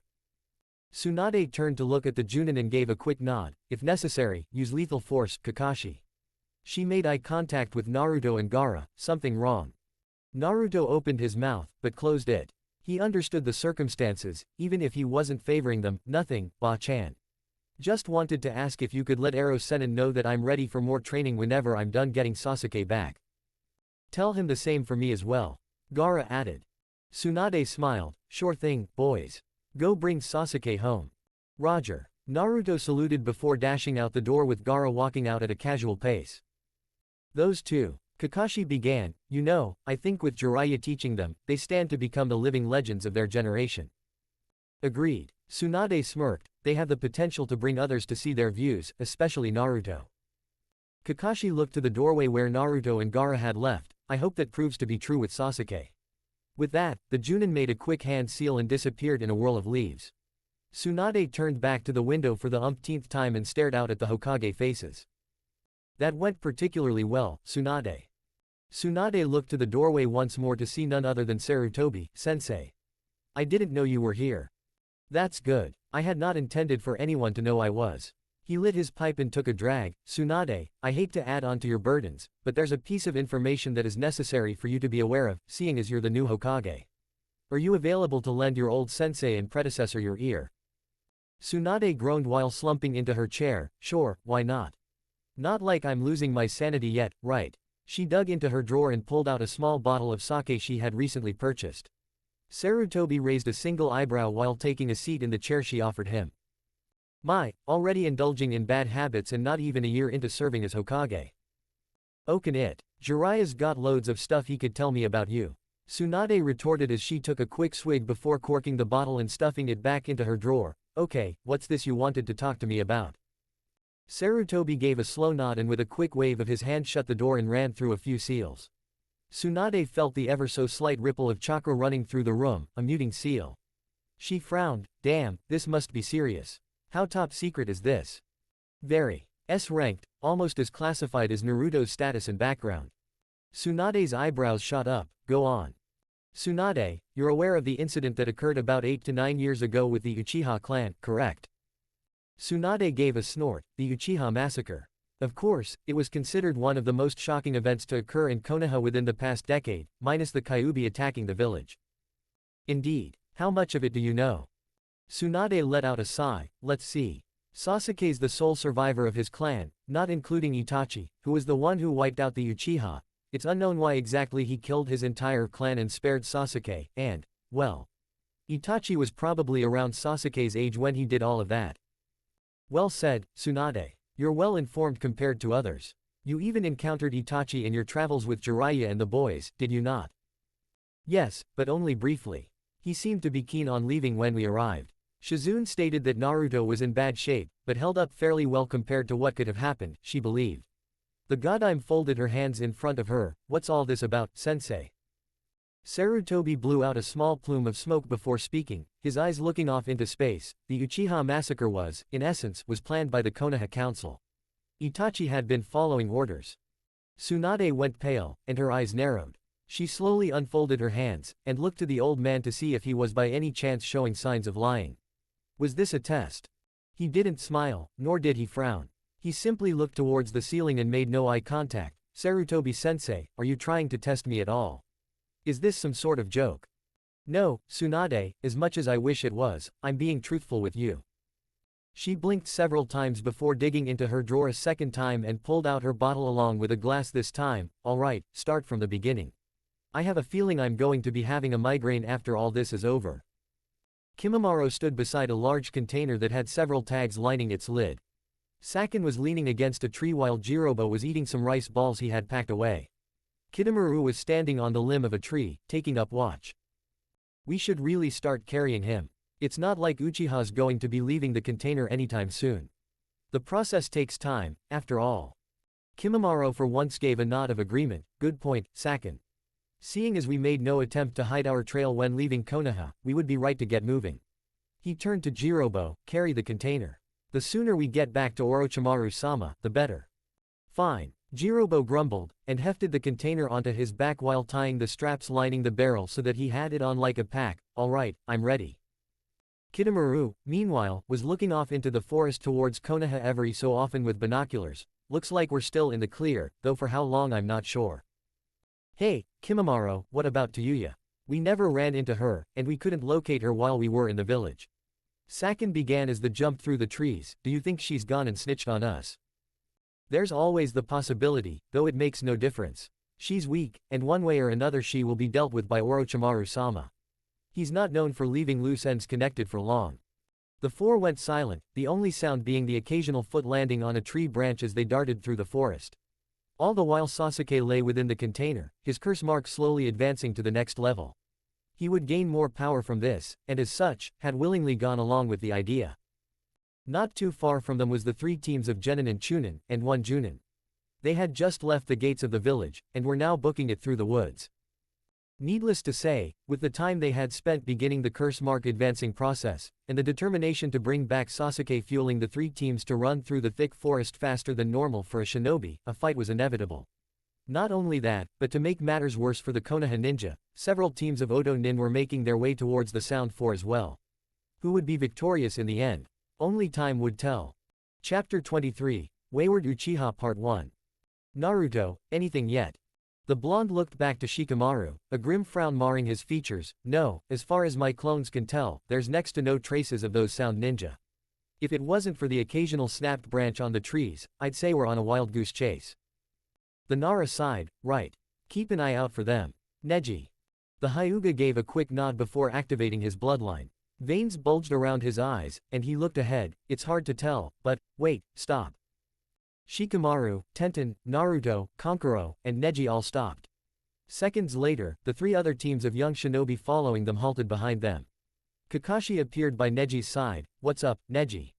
Neji's eyes narrowed a bit as his veins grew a little bigger. Hinata, can you confirm something for me?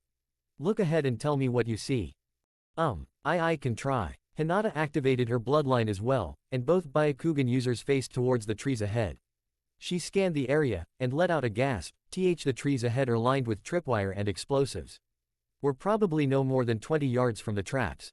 Kakashi cursed. They know we're after them already. He crouched down a bit. Can you verify what kind of explosive class they are? Neji shook his head, and Hinata took only a moment longer before giving a negative response as well. Sighing, the Junin looked to Tenten and Shikamaru. You two are pretty familiar with explosive tags, correct? Definitely. Tenten replied. You want me to deactivate them? As much of a pain it is for us to be delayed, I can only assume that Tsunade-sama will be sending Anbu reinforcements when they're finally available.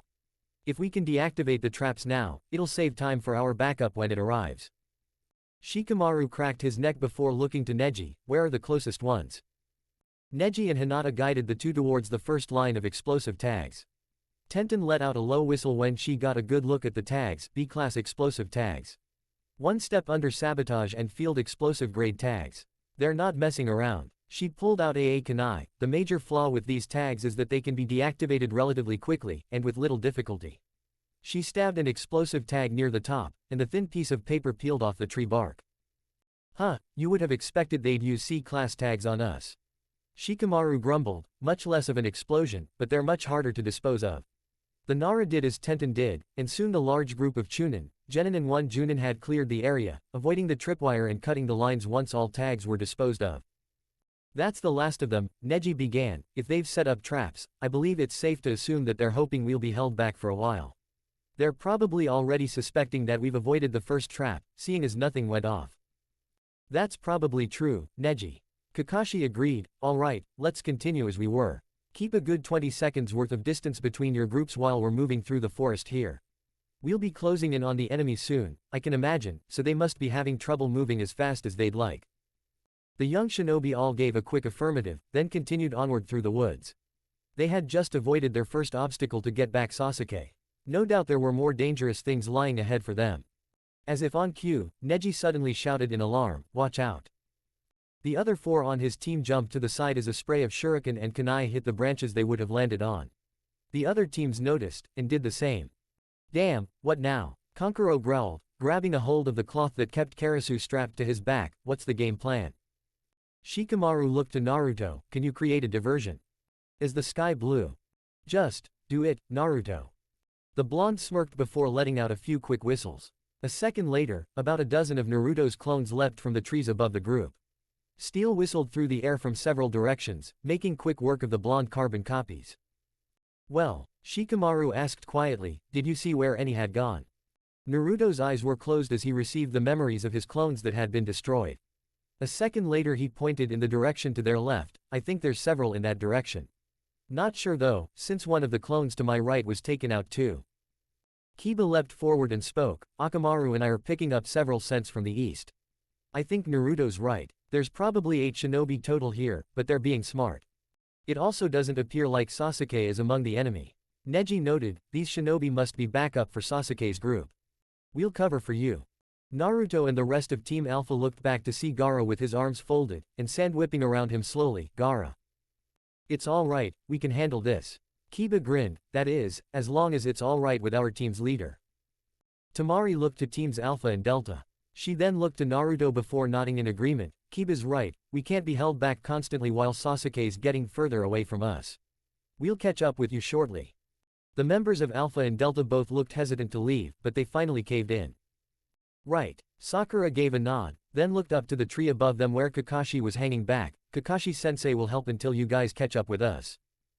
The Junin gave a silent nod in return. Alright. Temari began, when we say so, start running forward.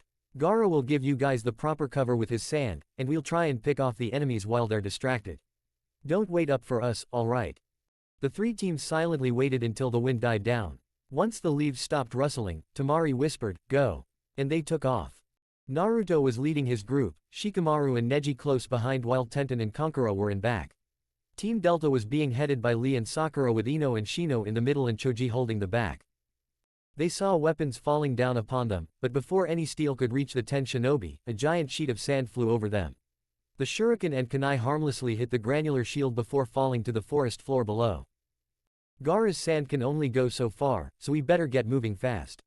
Kankuro spoke. Shikamaru gave a nod of understanding and raised a hand and gave the signal for double time. The others gave nods before dashing off ahead. Eventually Gaara's sand fell back slowly, returning to its master to help fight the Oto Nin. The two teams felt a sudden wind pick up, and Naruto smirked. That's the way, Temari. 2,323,232,323. Damn it, I think that Uzumaki brat was among the kids that got away. Grumbled an Oto Chunin. Akira, what the hell was that? Sand. One of the Chunin near shook his head, I don't know.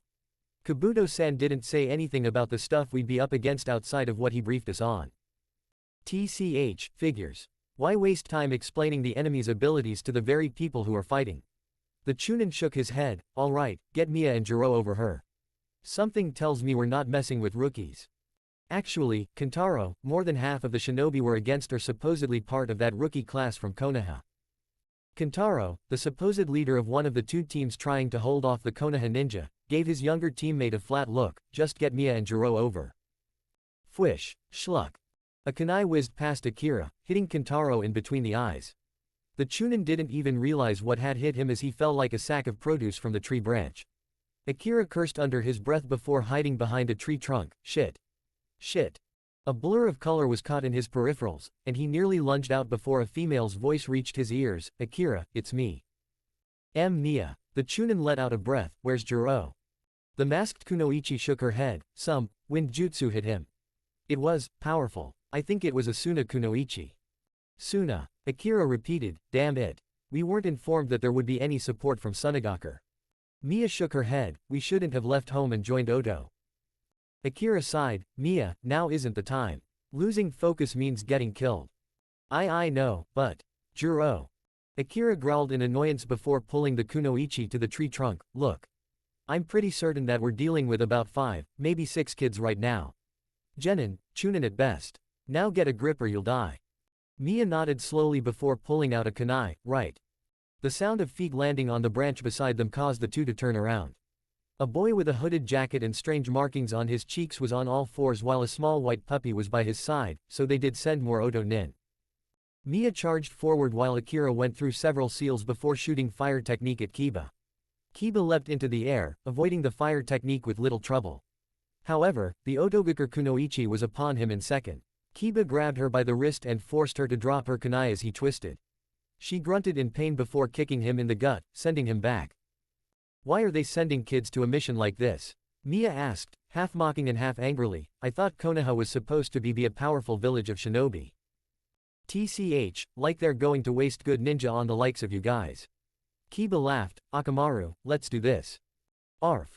The small puppy transformed into a perfect replica of Kiba, and the two dashed forward, faster this time. Mia was forced on the defense as the Inuzuka and his nin hound swiped at her. She turned around in time to see Akira busy with a blonde-haired kunoichi wielding a strange fan. Akira wasn't a taijutsu specialist in any way. He had the basics, but relied heavily on long-range attacks. Being a man with an affinity to fire jutsu, he preferred to burn his victims compared to stabbing them. Much cleaner, less of a mess for him to clean off himself. This girl he was fighting appeared to be the Sunagakure girl that Mia had mentioned. She was fast, but like him, used ninjutsu as her preferred method of attack. Fuden, Repusho. Akira was knocked back as Temari blasted him with a wind jutsu.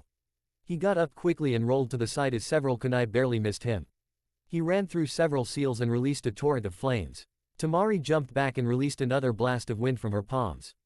The fire grew larger as a result, but what Akira hadn't expected was for her to direct the flames towards him with the wind technique. Gah! The Oto nin was caught in the stream of flames, his cries drowned out by the crackling of the fire. Temari landed gracefully with her fan folded. He shouldn't have relied so heavily on just Kaden. Damn, remind me not to get on the bad side of you. Kiba commented, landing beside Temari, panting a bit. That makes 4, huh? He looked back to the kunoichi, whose mouth was dribbling blood while her eyes were rolled into the back of her head. This is different from the fighting back in the village when Odo and Iwa attacked. One-on-one fighting is always different from fighting team against team. Temari added, you alright? Fine. How about you, Akamaru? The nin hound gave a bark of assurance, and Kiba nodded. Let's go see how Kakashi-sensei, Gaara, and Hinata are doing. Meanwhile, Gaara was taking on 3 Oto nin. Hinata was about 50 yards from him at the moment, fighting off one of the other shinobi by herself. Gaara wasn't fighting alone, however. That's Gaara of the desert. I'm sure of it, muttered one of the shinobi, a Junin. If his uniform was any indication, keep your distance, and whatever you do, avoid that sand of his. Don't need to tell me twice. Grumbled one of the other Oto nin. How do we get past that sand, anyway? You don't, Gaara replied. TCH, fine, if we can't attack you directly, we'll just melt your sand into glass. The two shinobi ran through several seals before blasting flames from their mouths. Gaara didn't flinch as flames smashed into his dome of sand that he erected, and with a quick flick of his wrist, sent a tendril of sand around the flames to knock away the two ninja, Suna Kanajuchi. The two hit the nearby trees hard, moaning as they slid onto the ground. A third Oto nin was preparing a jutsu as well, tch, useless idiots. He ran through several seals before his body began to glow with sparks. Raiden, Jibashi. Gaara cursed under his breath before attempting to leap away. The surge of electrical power, however, was too fast, and struck him hard. He cried out in pain as he felt electricity run through him, causing his muscles to spasm uncontrollably. Ha! Where's your impenetrable sand now, you little whelp? Ahahaha. The Oto nin's throat spurt out blood as he fell to the ground, flopping while holding a hand to his fatal wound. Kakashi could be seen standing a foot behind him, kunai dripping crimson. He didn't spare the Oto nin a second glance as he ran to the Ikibi Jinchuriki, Gaara. He reached the red-haired youth, who was slowly shaking his head and gaining his bearings.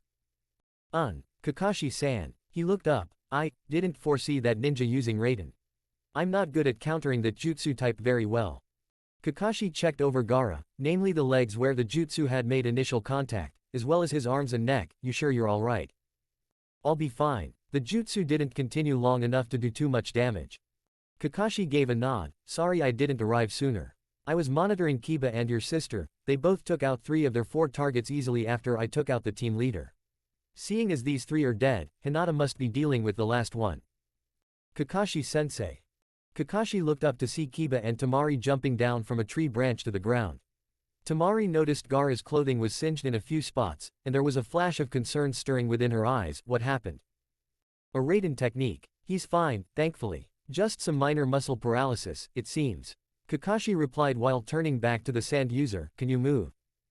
Not quite. Gaara was finding his arms and legs rather weak at the moment, tingling as he attempted to move his limbs. I should be good shortly though.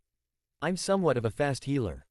I can understand. Kakashi nodded. Kiba, go help Hinata with the last enemy. Kiba gave a quick nod. Roger. The Junin then looked to the Suna Kunoichi. Temari, go on ahead and meet up with the others. I'll send Pakun with you. Temari quirked an eyebrow. Pakun. Her confusion was soon met with an answer as she found herself staring quizzically at a small pug. Yo. Once more Temari had a look of confusion on her face. A pug. He's a great tracker, Temari. Trust me on this one. Kakashi explained. Pakun, can you get the scent of Sakura or Naruto? You probably recognize theirs, right? Pakun sniffed the air. Hold on. Yep, there they are. Floral green shampoo and miso ramen. The little pug looked up to Temari. Alright, come with me, girly. Girly. Temari retorted. I'm not a kid. Fine, whatever. Let's go before we get too far behind. He bounded off, Temari following behind. Right, hang tight for a few minutes and stay out of sight until you've recovered muscle control. Kakashi spoke. I'm going to go make sure Hinata and Kiba are alright.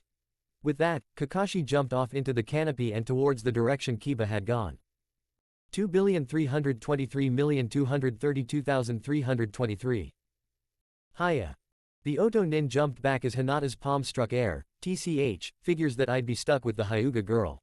The shinobi was obviously an experienced fighter. I'm a bit surprised that the elitist snobs would let the heir of the powerful Hyuga clan go out and risk her life for just one shinobi.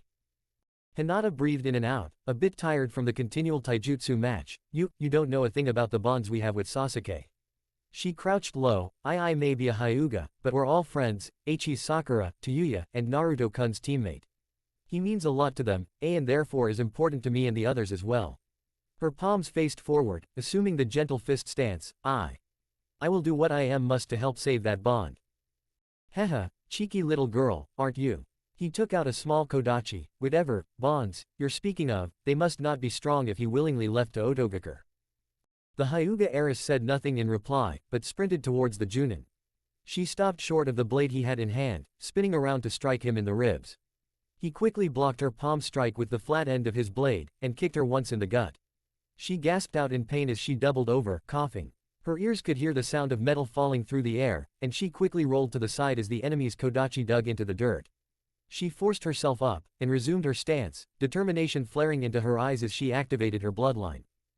The older ninja yanked his blade out of the ground and dashed towards the kunoichi once more. Hinata leaned back and saw a few of her violet-colored hairs flit down to the grass. Catching a hold of his sword hand, she managed to deal a quick palm strike to his sternum, but suffered a knee to the gut for getting too close. Gah, you little, he coughed up a little blood. Damn it, that was too close. The Oto nin was well aware of the deadly martial arts developed by the Hyuga clan. She probably had come incredibly close to severing something, but thanks to his quick reflexes managed to keep her from channeling too much chakra into his system. That won't happen again. I would rather not kill you. Hinata spoke, her voice no longer timid, masking her anxiety and fear. In truth, she would have been shaking like a leaf right now. However, the fact that the others were counting on her fueled her to keep going on. There's no reason to keep fighting me with an injury like that. I purposely held back. If you keep going though, it'll worsen. Haha, nice bluff, girl. The Junin grinned wickedly, holding his blade before him. I wasn't made a Junin for nothing though. Hinata's feet shuffled forward a few inches. I cannot let my friends down. Oh, you won't have to worry about that, you'll be dead before you know it. He flashed away suddenly. Hinata's Kekai Genkai told her to duck, and as she did, she felt metal barely touch her hairline, shaving a few centimeters of hair from the top of her head. Not a second later, she spun her left foot around and struck her enemy in the stomach, causing him to grunt in pain. Hinata didn't allow him a chance to retaliate this time though, and struck him hard in the right shoulder, then the left. His arm stung with excruciating pain, and he was forced to fall back to defense as Hinata continued her fluid movements of palm striking and powerful open-handed thrusts. Eventually the Oto Nin found himself reaching the end of the clearing, trees at his backside. He forced his arm muscles into action, and the earth sprung up before him. Two tendrils of soil formed, and caught Hinata by the hands. Hinata tried to free her wrists from his grip, but to no avail. Haha, let's see how useful you are without those arms of yours.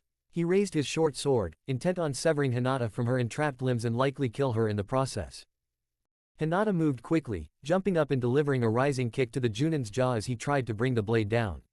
Unfortunately, the sword managed to deliver a horrible gash to her right leg, but it was a small price to pay for her hands. Having lost his focus, Hinata was released from the Doden Jutsu. The young Hyuga forced herself to move forward, despite the sharp pain shooting down her leg with every step she took. The Junin opened his eyes in time to see Hinata throwing a hand towards his chest. He cursed and lowered his arm to block his chest, and felt a bone break under the chakra-enhanced blow. He gripped his sword tightly before thrusting his blade forward, but Hinata was ready for this. She slapped the blades flat to the side, creating an opening in her opponent's guard. She slammed both hands forward, and a light spark of blue erupted from her palms as she pushed the older ninja into a tree. He cried out in agony as he hit the bark. Shish, shit, he croaked, blood dribbling down his lips in copious amounts, killed, by a genin. He coughed out more crimson liquid, his eyes locked on Hinata as she walked towards him. She knew he was done for, the gentle fist wasn't feared for nothing. She noticed with her Byakugan that his chakra coils were slowly collapsing from internal damage. It pained her to watch the enemy dying like this. Despite being a threat, Hinata was still a gentle and kind-hearted girl. She would end his suffering with a quick blow to the head. That would end the pain, and stop him from suffering any further. A quick and effective kill. She noticed a ripple of chakra in the downed ninja's body become visible suddenly. Another tendril of earth rose up from the ground, grabbing a hold of her. What? This isn't over. Here's little present for the unlucky Hyuga I would be facing. The Junin grimaced as he lit its fuse with chakra. I planned. He coughed out blood, on saving this for that Neji Hyuga, but, hey, looks like you'll have to do. The Junin used his last bit of strength and dug into a pocket of his pants. Hinata barely had time to react as he threw an explosive in the shape of a round paper ball. There was an unnaturally bright flash, followed by a small explosion. Hinata's eyes shut after a sharp stinging pain hit them, followed by the sensation of tiny pieces of rock and dirt hitting her body, some puncturing skin deep. She was sent rolling a few times before hitting a rotting log. She screamed in pain, covering her eyes as she felt the stinging sensation worsen. Though he was dead now, the Junin had done his job. Hinata rubbed her eyes and opened them several times. Seconds became a minute became 2, then 3. Soon it was about 5 minutes before she started to feel tears running down her cheeks. Oh no, Hinata couldn't make out anything in front of her. Despite the burns on body, she forced herself up. She waved her hand in front of her face. Nothing. Her hands began to tremble as she felt her knees quake. Flash bangs, effects never lasted this long. The maximum amount of time that Shinobi crafted flashbang bombs lasted was 4 minutes, and those were expensive. The Junin must have laced the bomb with chakra, and since the Byakugan was able to detect chakra and greatly enhance vision. This was planned. Hinata sobbed. She fell to her knees. The Junin had made this chakra-enhanced flashbang to blind any Hyuga that he fought. It must have been saturated with chakra to do this though. Tears continued to fall. She was blind. Medical jutsu had amazing abilities, but something told Hinata that what had happened was beyond repair. Even if by some miracle her damage could be repaired, optical damage was something that needed to be taken care of immediately. Implanting eyes into another's damaged eye sockets was one thing, but Hinata couldn't feel chakra flowing into her optical nerve. As a Hyuga, the nerves were especially sensitive to chakra flow in that area. In layman's terms, she had little to no chance of being able to see again. Hinata. The Hyuga jumped at the sound of a familiar voice. She cursed herself as she directed her eyes towards the voice, only to see nothing. Her brain was telling her chakra to activate her Kekai Genkai, but nothing resulted except wasted chakra flow.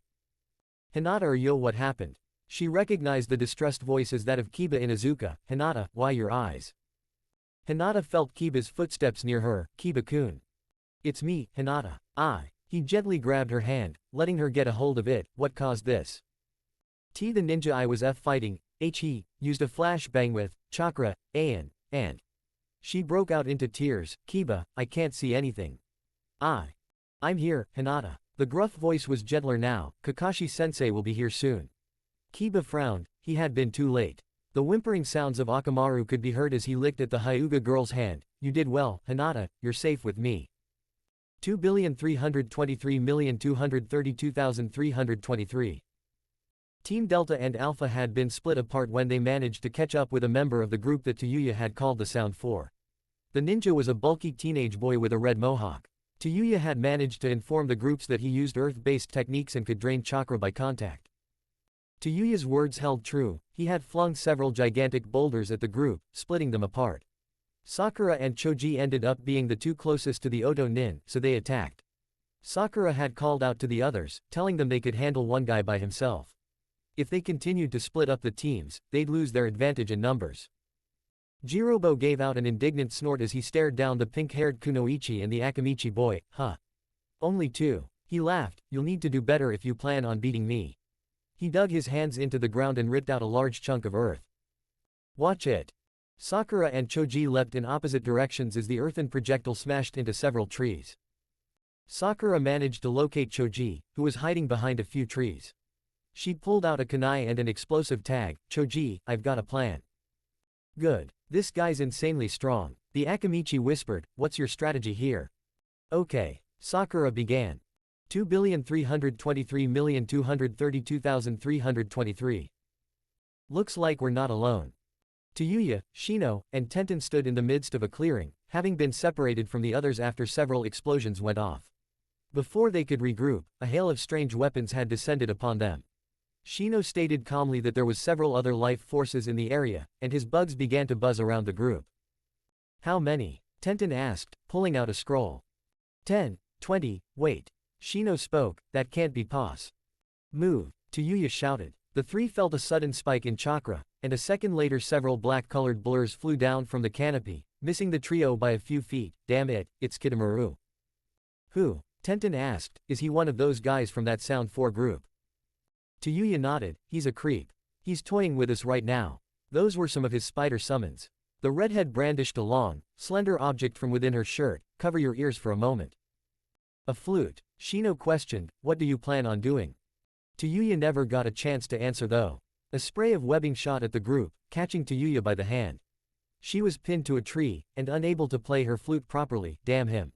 He was expecting me to use it. I got to say, Tayuya, you really shocked us when you went and defected to Konoha for real. Kitamaru revealed himself, slowly lowering himself from the canopy by a single string of web. He snickered at his former teammate's predicament, although, you're pretty much helpless without that flute, aren't you? Screw you, spider fuck. Tenten hurled a few kunai at Kitamaru, but he dropped down to the ground before the metal projectiles could reach him. He licked his lips as he pulled out several kunai with his 6 hands. Why don't we make a game out of this, him? What the hell are you talking about? Tenten retorted, we don't have time to deal with you. Really? Too bad, I'm bored and you three could prove to be at a somewhat decent level of difficulty to entertain me. The Oto Nin replied, I'm Kitamaru of the East Gate. One of the Sound 4, and as Tenten stated, we don't have time to deal with you. Shino interrupted, sending a wave of his bugs at Kitamaru. The Oto Nin spit out more webbing, ensnaring several of the beetles within the organic netting. He leapt back and threw his kunai at the three. Shino leapt to the side while Tenten blocked the kunai that would have hit Tayuya. By the time they turned back to face him, Kitamaru had retreated to the cover of the trees once more. He's gone. Tenten stated, Shino, keep an eye out for him.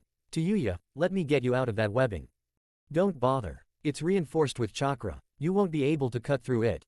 Chakra? Shino asked. In that case. He turned to his ensnared insects, and lifted a single hand. The bugs within the netting began buzzing loudly before bursting out, free of the webbing. How did you do that? Tayuya asked, baffled to see the bugs escape so easily from Kitamaru's powerful sticky thread. My bugs eat chakra. They simply drained the chakra from the webbing, and were able to free themselves afterward. He directed a small swarm to the web holding Tayuya's hand to the tree. Hold still. This will take a moment.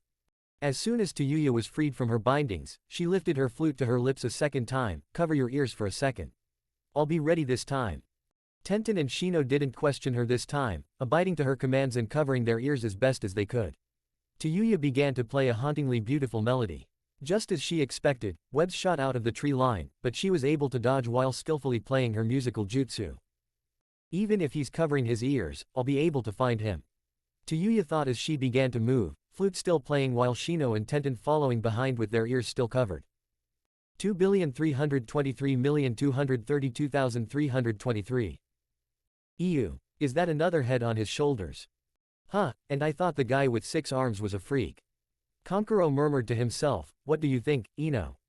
The Yamanaka gave a disgusted look to the Oto Nin before turning to the puppet user. I don't know, but that guy gives me the creeps. Kankuro rolled his eyes. Figures, Ino, while Kunoichi, still acted like a 7-year-old girl in a battle, right? Back me up, alright. Got it, Ino replied, drawing forth a kunai before facing towards Saken again. Where's Sasuke-kun? Saken smirked. You hear that, Uken? They're wondering about their comrade's location. Hey, they're still oblivious, aren't they? If Ino had been freaked out before, she was shaking in disgust when she watched the head behind Saken turned around and began speaking. Hey, Blondie, Sasuke's gone. He's not interested in your pathetic village of weaklings. That's a lie. He's just. Ino growled as she watched Saken smirk mockingly. We're not giving up on Sasuke. Damn straight we're not. Kankuro agreed, unraveling his scroll to reveal a puppet. I guess it's kind of nice that the two of you are stuck together. It'll make it easier to kill the two of you if you're both in the same body. Suna Nin. Looks like the scouts were right. Saken commented, Oi, Uken, don't fall asleep. We don't have any intel on this guy. Uken groaned in annoyance, opening his eyes again. What? Him. Uken studied Kankuro for a moment before speaking gruffly. He's a puppet user. Probably has loads of weapons hidden in that thing. Hey, I have to admit, it's been a while since I've gotten to use Karasu in a battle. The face-painted ninja laughed, a predatory look in his eyes as he began to connect the chakra threads to his favorite puppet. It's too bad for you that you don't know who you're dealing with. Good for me though. Cocky bastard, isn't he? Saken spoke, I'm going to make quick work of you pieces of trash, then I'll kill the others that got past me. That is, if Kimimaro doesn't kill them first. Don't underestimate our friends. Ino shouted, they're stronger than you think. Maybe, but that won't save you two from being slaughtered by the two of us. Saken shouted, dashing forward, a murderous grin on his face. 2,323,232,323. Konoha Senpuu. Kimimaro was irked, to put it simply. Sasuke Uchiha had gone off on his own after the process of awakening the second level of the curse mark was completed. Afterward, he had gone off on his own, stating he didn't need the help of anyone to get to Otogakure. Being the leader of the Sound Four, it was Kimimaro's duty to see to it that the Uchiha was able to reach Orochimaru without any hindrances from the enemy. So he was left with little choice when Neji Hyuga and Rock Lee made an attempt to attack him so that Naruto Uzumaki and Shikamaru Nara could get past him. Focusing on the green-clad shinobi, the bone user dodged the rising kick of his enemy. However, Lee anticipated this by spinning around a second time and catching him with a low kick, and sending the white-haired shinobi to the ground. Kimimaro landed on his back, and called forth a shield of bone to block the axe kick from Lee. He pushed the taijutsu user back and rolled to the right in time to avoid a powerful strike from Neji, which caused a small crater to form where he had been lying seconds ago. Despite your best efforts, you will not be able to defeat me. Kimimaro spoke. Orochimaru-sama desires Sasuke Uchiha as his new vessel. It is my duty to see to that said vessel is brought to him successfully. A bone sprouted up from beneath the skin by his wrists, pointed and hard as steel. Come, you fools. Death is the only thing that awaits you. Lee, I'll cover your back. Neji spoke as he kept an eye on the Oto Nin. You may have to go and call forth the chakra gates. I understand, Neji. Lee replied, clenching a fist. For the sake of Sasuke, I will not fail. Neji couldn't help but smirk. This guy they were facing was easily in a whole other league compared to the others. He had managed to activate his Byakugan when they saw the Sound 4 originally, and this Kimimaro was easily the strongest one if chakra reserves were anything to put into consideration. Despite that, Lee was determined to defeat their opponent. Ready? Yes, Lee answered, lowering his stance a little. Go. Lee disappeared in an almost perfect afterimage, having removed his weights earlier before their fight had started. Neji dashed forwards as Lee's foot connected with the leader of the Sound 4. Kimimaro was prepared this time, and dodged the first kick before jumping up to avoid the follow-up. Lee, seeing that his opponent was catching on quickly, continued with his spin and flipped up and onto his feet before beginning an onslaught of attacks on Kimimaro. Neji was soon joining the fray, and the two members of Team Guy were soon forcing Kimimaro to move back, lest he wished to be dealt a painful kick or palm thrust to the body. As the three continued their bout, it almost became a dance of sorts. Kimimaro was a natural in taijutsu, as were Lee and Neji. A bystander would have almost believed that the three were being choreographed by someone on the sidelines. Between Kimimaro's graceful yet deadly moves, Neji's quick yet smooth maneuvers, and Lee's agile and powerful strikes, the three were a sight to behold. Kimimaro leapt back several yards and lifted a hand. Enough of this. I will not waste any more of my time with trash like yourselves. Bones poked out from the 5 digits of his fingers and thumb. Neji quickly spun in a circle, calling for the Hakushokaden. Lee, while able to dodge most of the projectiles, caught one of the bullet-shaped pieces of bone in the thigh. Gah! Lee! Neji called out as he stopped his rapid spin. He couldn't go to his teammate's aid, however, for Kimimaro was already upon him. Neji slapped one of the bone-like weapons to the side and attempted to slam an open hand into Kimimaro's stomach. The sound of bone penetrating skin could be heard as Neji grit his teeth in pain. He looked to his left shoulder, and there was one of the 2 bone-made weapons that Kimimaro now had lodged in him. Neji bit down hard on his lower lip and pushed away, blood leaking out of the wound as he put some distance between him and the bone user. Neji, you're. I'm well aware of that, Lee. Focus on the enemy. Neji growled, more out of pain than annoyance. I'll live. He missed my heart by several inches, and I think I managed to avoid any arteries being punctured. Neji. Lee's worried expression became serious as he stood up, biting down on the pain in his leg. We cannot lose. Naruto-kun and Shikamaru are depending on us. Kimimaro flicked his bone weapon, blood falling to the grass as he did so. I see you two are foolish enough to continue fighting. He got into a new stance than before. Very well. I will show you one of my dances. Long, bony projections erupted from beneath the skin in his body. This is the dance of the willow. Neji and Lee had barely a moment to register this information as Kimimaro charged forward, flipping and slashing, his movement very much like that of a dance. The 2 Konoha genin were forced to back off as the incredibly powerful bones swept mere inches from their bodies, promising nothing short of bloodshed if they slipped up in the slightest.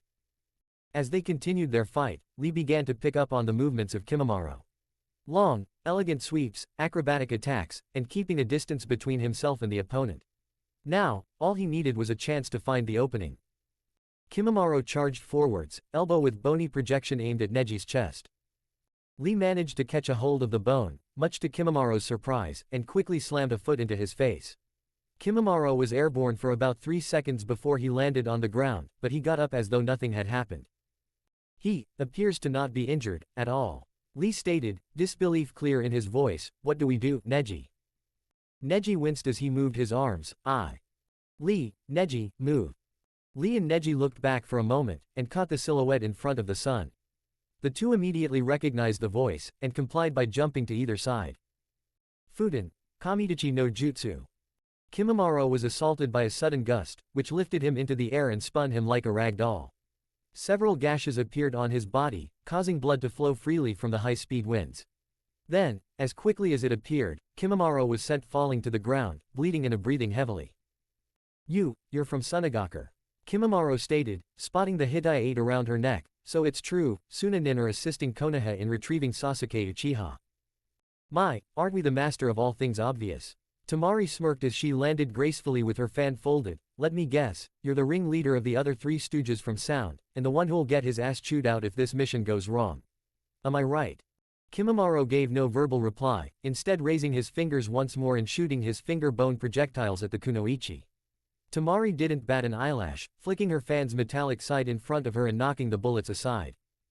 Hey, I asked you a question, jerk. Temari spoke, giving a mock scowl. Geesh, the least you could do is give me an answer of some sort. You're Temari of the desert, the last of the Wind Maidens. Temari quirked an eyebrow. Last of the Wind Maidens.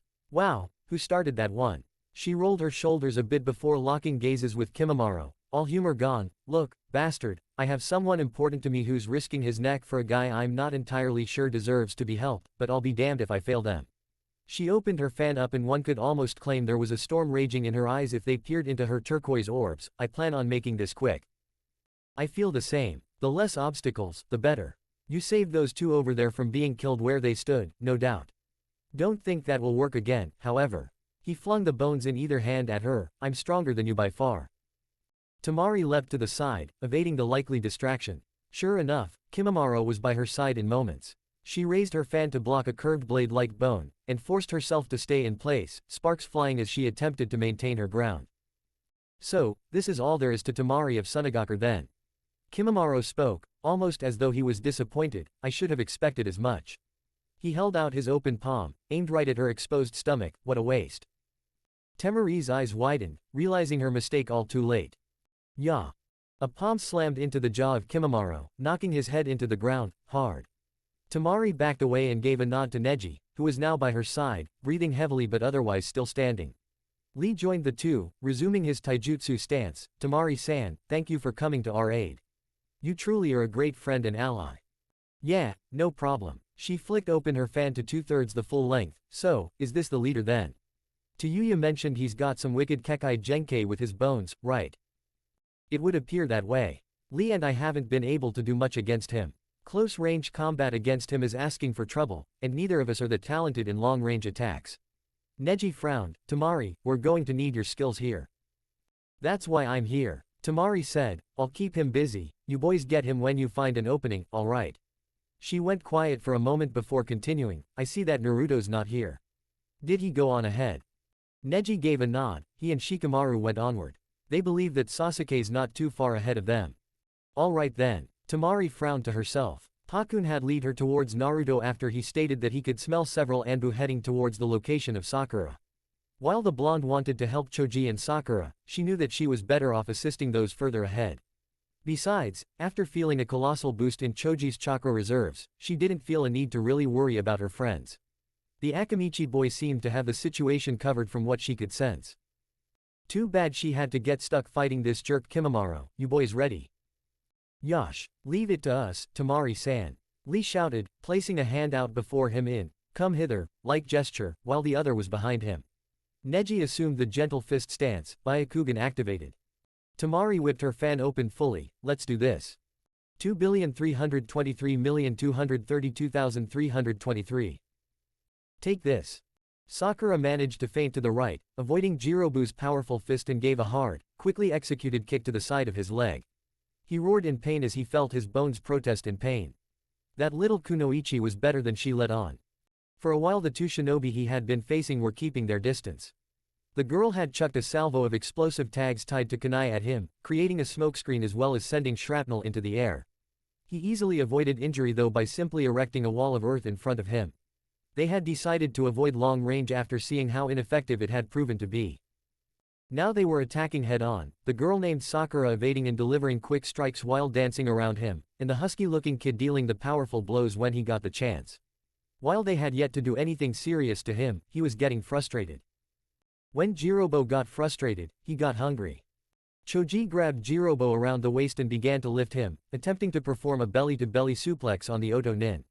Jirobo wouldn't have any of it. Not this time, fatty. Jirobo shouted, grabbing Choji by the neck, draining his chakra as he did so. Hey. How do you like it? I'll drain your chakra while crushing your windpipe. Choji. Sakura shouted. She leapt into the air and whipped out a kunai from her weapons pouch before falling down upon the Oto Nin. Jirobo prepared to move but Sakura suddenly disappeared like a fog, and Jirobo cursed, Genjutsu. She was already upon him, foot rising to meet his jaw. The blow connected, sending the large boy 2 feet into the air before falling on his back. Before he could get up, Sakura threw several smoke bombs and helped Choji up. Come on, let's back off for a minute. As soon as they were in the trees, Sakura took a look at Choji's neck. Can you breathe alright? Why yeah, but he drained a lot of my chakra. He growled as he felt his strength slowly ebbing away. Sakura, I need to take the second pill. Sakura gave a frown, obviously against the idea. Choji, you've already taken the green spinach pill, and that was only 2 minutes ago. You can't. Sakura, look, Choji began, this guy just got a boost of chakra by draining it from me. He's already a juggernaut, and now he's going to be fresh and ready to go at us once more. He pulled out a small container with a red and yellow pill. The yellow curry pill can help that. I keep him occupied while you attack when he's off guard. We can. The kunoichi's shoulders slumped as she realized that arguing was pointless. Choji was set on his decision, and in truth, it was the only way to do it. Sakura's genjutsu was good, no doubt, but she could only hold an illusion for so long. Alright, I'll be ready, Choji. Choji gave a smile to her. I know you will. He looked down to the clearing where Jirobo was standing, trying to look for them. Back up a 50 yards, Sakura. I have a plan. Sakura's eyes widened. What are you thinking of doing that you need me to? Just trust me, Sakura. If you say so. The kunoichi began jumping through the trees, putting some distance between herself and Choji. The Akamichi took the yellow-colored pill out of the case before swallowing it. He felt his stomach clench and his muscles went taut before he felt his body begin to burn up some of his body fat, converting it into chakra. Alright. Here I go. There you are. Jirobo shouted, seeing the Akamichi boy descending upon him. You trash. I'll teach you to mess with me. Buben Baika no Jutsu. Rog. Choji's right arm suddenly increased in size, and slammed into Jirobo. The Mohawk shinobi was pummeled into the dirt, coughing up dust as he felt the wind leave his lungs. What the hell was that? Jirobo growled as Choji lifted his arm. Where did you get that sudden increase in chakra, you bastard? Sorry, not giving out any secrets today. Choji's arm returned to normal size, and he raised his foot before it did the same. Take this. Jirobo decided that enough was enough. He called upon the first stage of his curse mark, and triangular arrow-like patterns spread across his body. Choji noticed the sudden increase in his opponent's chakra, but it was too late to stop his attack. Bam! Jirobo caught the limb with relative ease, and smirked, TCH, for a weakling like you to force me to use my curse mark. He tightened his hold on Choji's ankle. It's nothing short of insulting. He flung Choji's into the air, but was surprised when the boy managed to right himself. Got you. Both feet increased in size, and the Akamichi stomped onto the sound ninja, a dust cloud being created in the process. Jirobo struggled under the crushing weight of the Konoha boy, and felt the taste of blood in his mouth. Damn it. He pushed himself up by sheer strength, and caused the Akamichi to lose his balance. Choji's legs retracted back to normal size as he began to descend, but he quickly formed another hand seal, and Jirobo was once again able to sense a large increase in chakra output from the boy. Chobaika no Jutsu. Sakura, who was watching from the top of an older tree, suddenly realized why Choji had told her to stay back. Choji. The Akamichi's body had literally become that of a giant's. He was now larger than the entire clearing that they had been fighting Jirobo in. The forest floor shook as Choji crashed into the earth, taking Jirobo with him. At least, that was what he had planned. What? No way. Choji spoke, his eyes widening as he felt a pressure on his stomach, lifting him up. He felt the chakra of Jirobo increase greatly, alarming the Akamichi to impending danger. How are you alive? You, pieces of trash can't beat me. Choji was lifted into the air a second time, and he quickly dispelled his jutsu, returning him to normal size. He formed a fist before increasing the appendage's size and sending it at Choji. Jirobo caught the fist with both hands, and spun the Akamichi around once before flinging him into a tree. Ga oof. Choji smacked into an older tree, and fell like a rag doll. He forced himself to his feet, his vision blurred from the sudden impact. Damn, he's stronger than before. Jirobo now had longer hair, red skin and warts on his face and shoulders. Along with physical changes, his chakra had increased by tenfold. The powered-up shinobi ran straight at Choji, laughing as he neared his target. I'll have to demolish you first, then I'll kill that little pink-haired twerp as well. Haha, what the?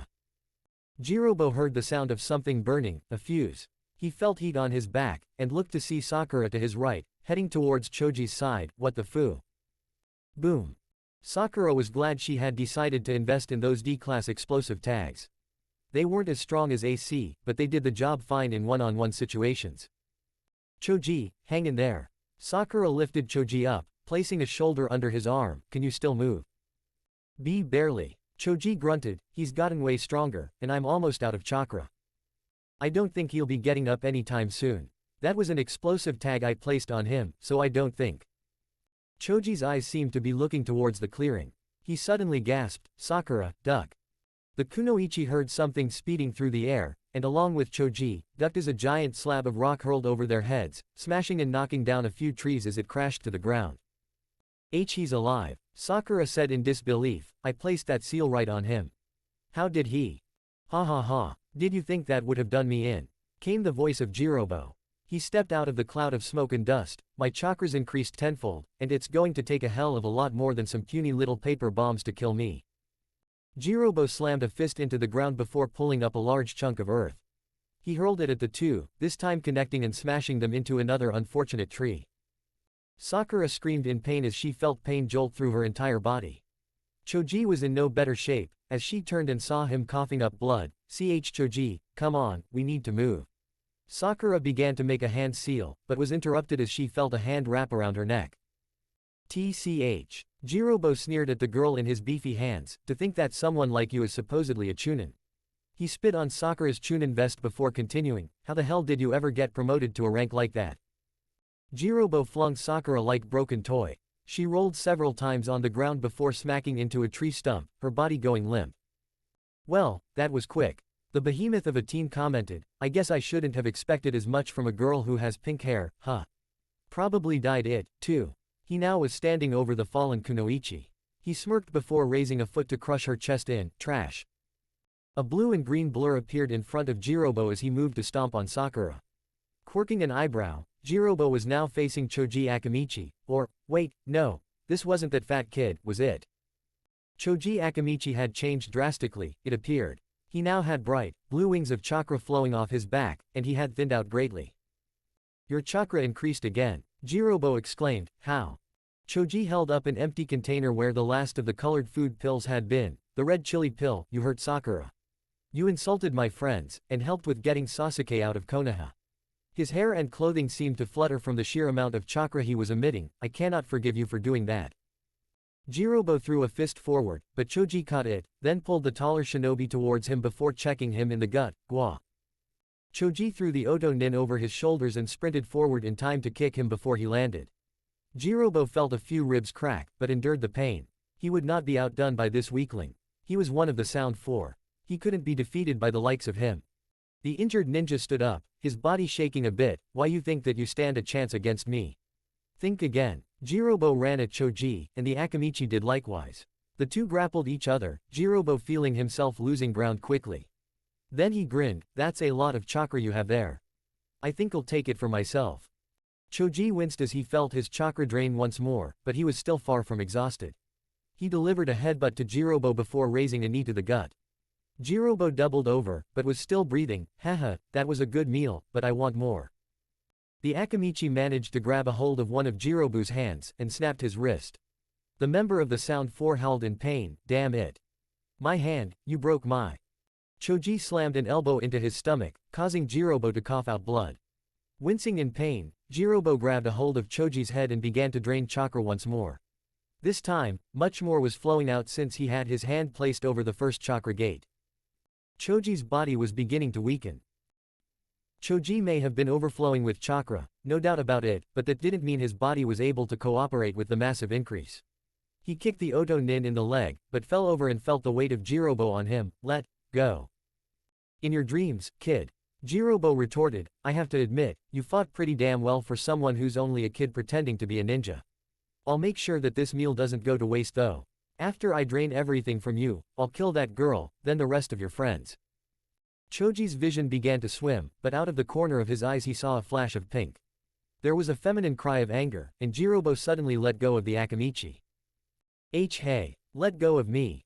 If the situation weren't so dire, one would have seen it as rather humorous. Sakura was gripping Jirobo from behind by the neck, applying a chokehold while he struggled to grab a hold of her. The kunoichi could feel her hold tighten every time he exhaled. It would be over soon. Unfortunately, Jirobo managed to get a firm hold of her arm, and began to pull her off. Sakura quickly dug into her weapons pouch and pulled out a kunai. This one's for Choji, you bastard. The last thing Jirobo would see was a well-manicured hand with a kunai in its grip flash before his eyes before piercing his jugular. Blood spurted out and onto the grass as Jirobo let out a choking sound, his throat having been punctured. He fell with a heavy thud, his body no longer moving. Sakura dropped the kunai she had in hand, and ran to Choji, blood smeared on her arms. Choji. Choji. She knelt down beside the boy, raising his head. The boy's condition wasn't good at all. His body was shaking, his eyes were glassing over, and his body was rapidly cooling. Sakura could only feel barely detectable amounts chakra running through his body, sac. Raw. Tears began to stream down her cheeks. Idiot, why did you take the last pill? It's K. Sakura, is he dead? Sakura gave a quick nod. Good, thanks, for help, me. He let out a ragged cough. Tell Shishika and Ino, that I was happy to be there Fryan, and I'm sorry. Don't talk like that, we'll get you to Konoha, and they can give you that medicine from the Nara CL. Choji shook his head, I'm too drained. Besides, he slowly lifted his green jacket and shirt with an arm, revealing a large, sickly-looking bruise. I think, he ruptured something earlier on. I just didn't, you until now. He let out a weak laugh. You fought well, Sakura. I can see why you're Chunin. You did all the work, Choji. I let you get hurt, it's all. No, why you did fine, we're Shinobi, remember. Death is a part of our lives. He gave her a glassy-eyed smile. Besides, I managed to defeat him, someone like me, won. He held onto one of Sakura's hands weakly as he felt her hands begin to tremble. Don't cry. Sakura. It doesn't even hurt any more. Choji. Sakura sniffled. Choji, come on, wake up. She shook his shoulders weakly. His eyes were still open, looking to the blue sky above. Choji.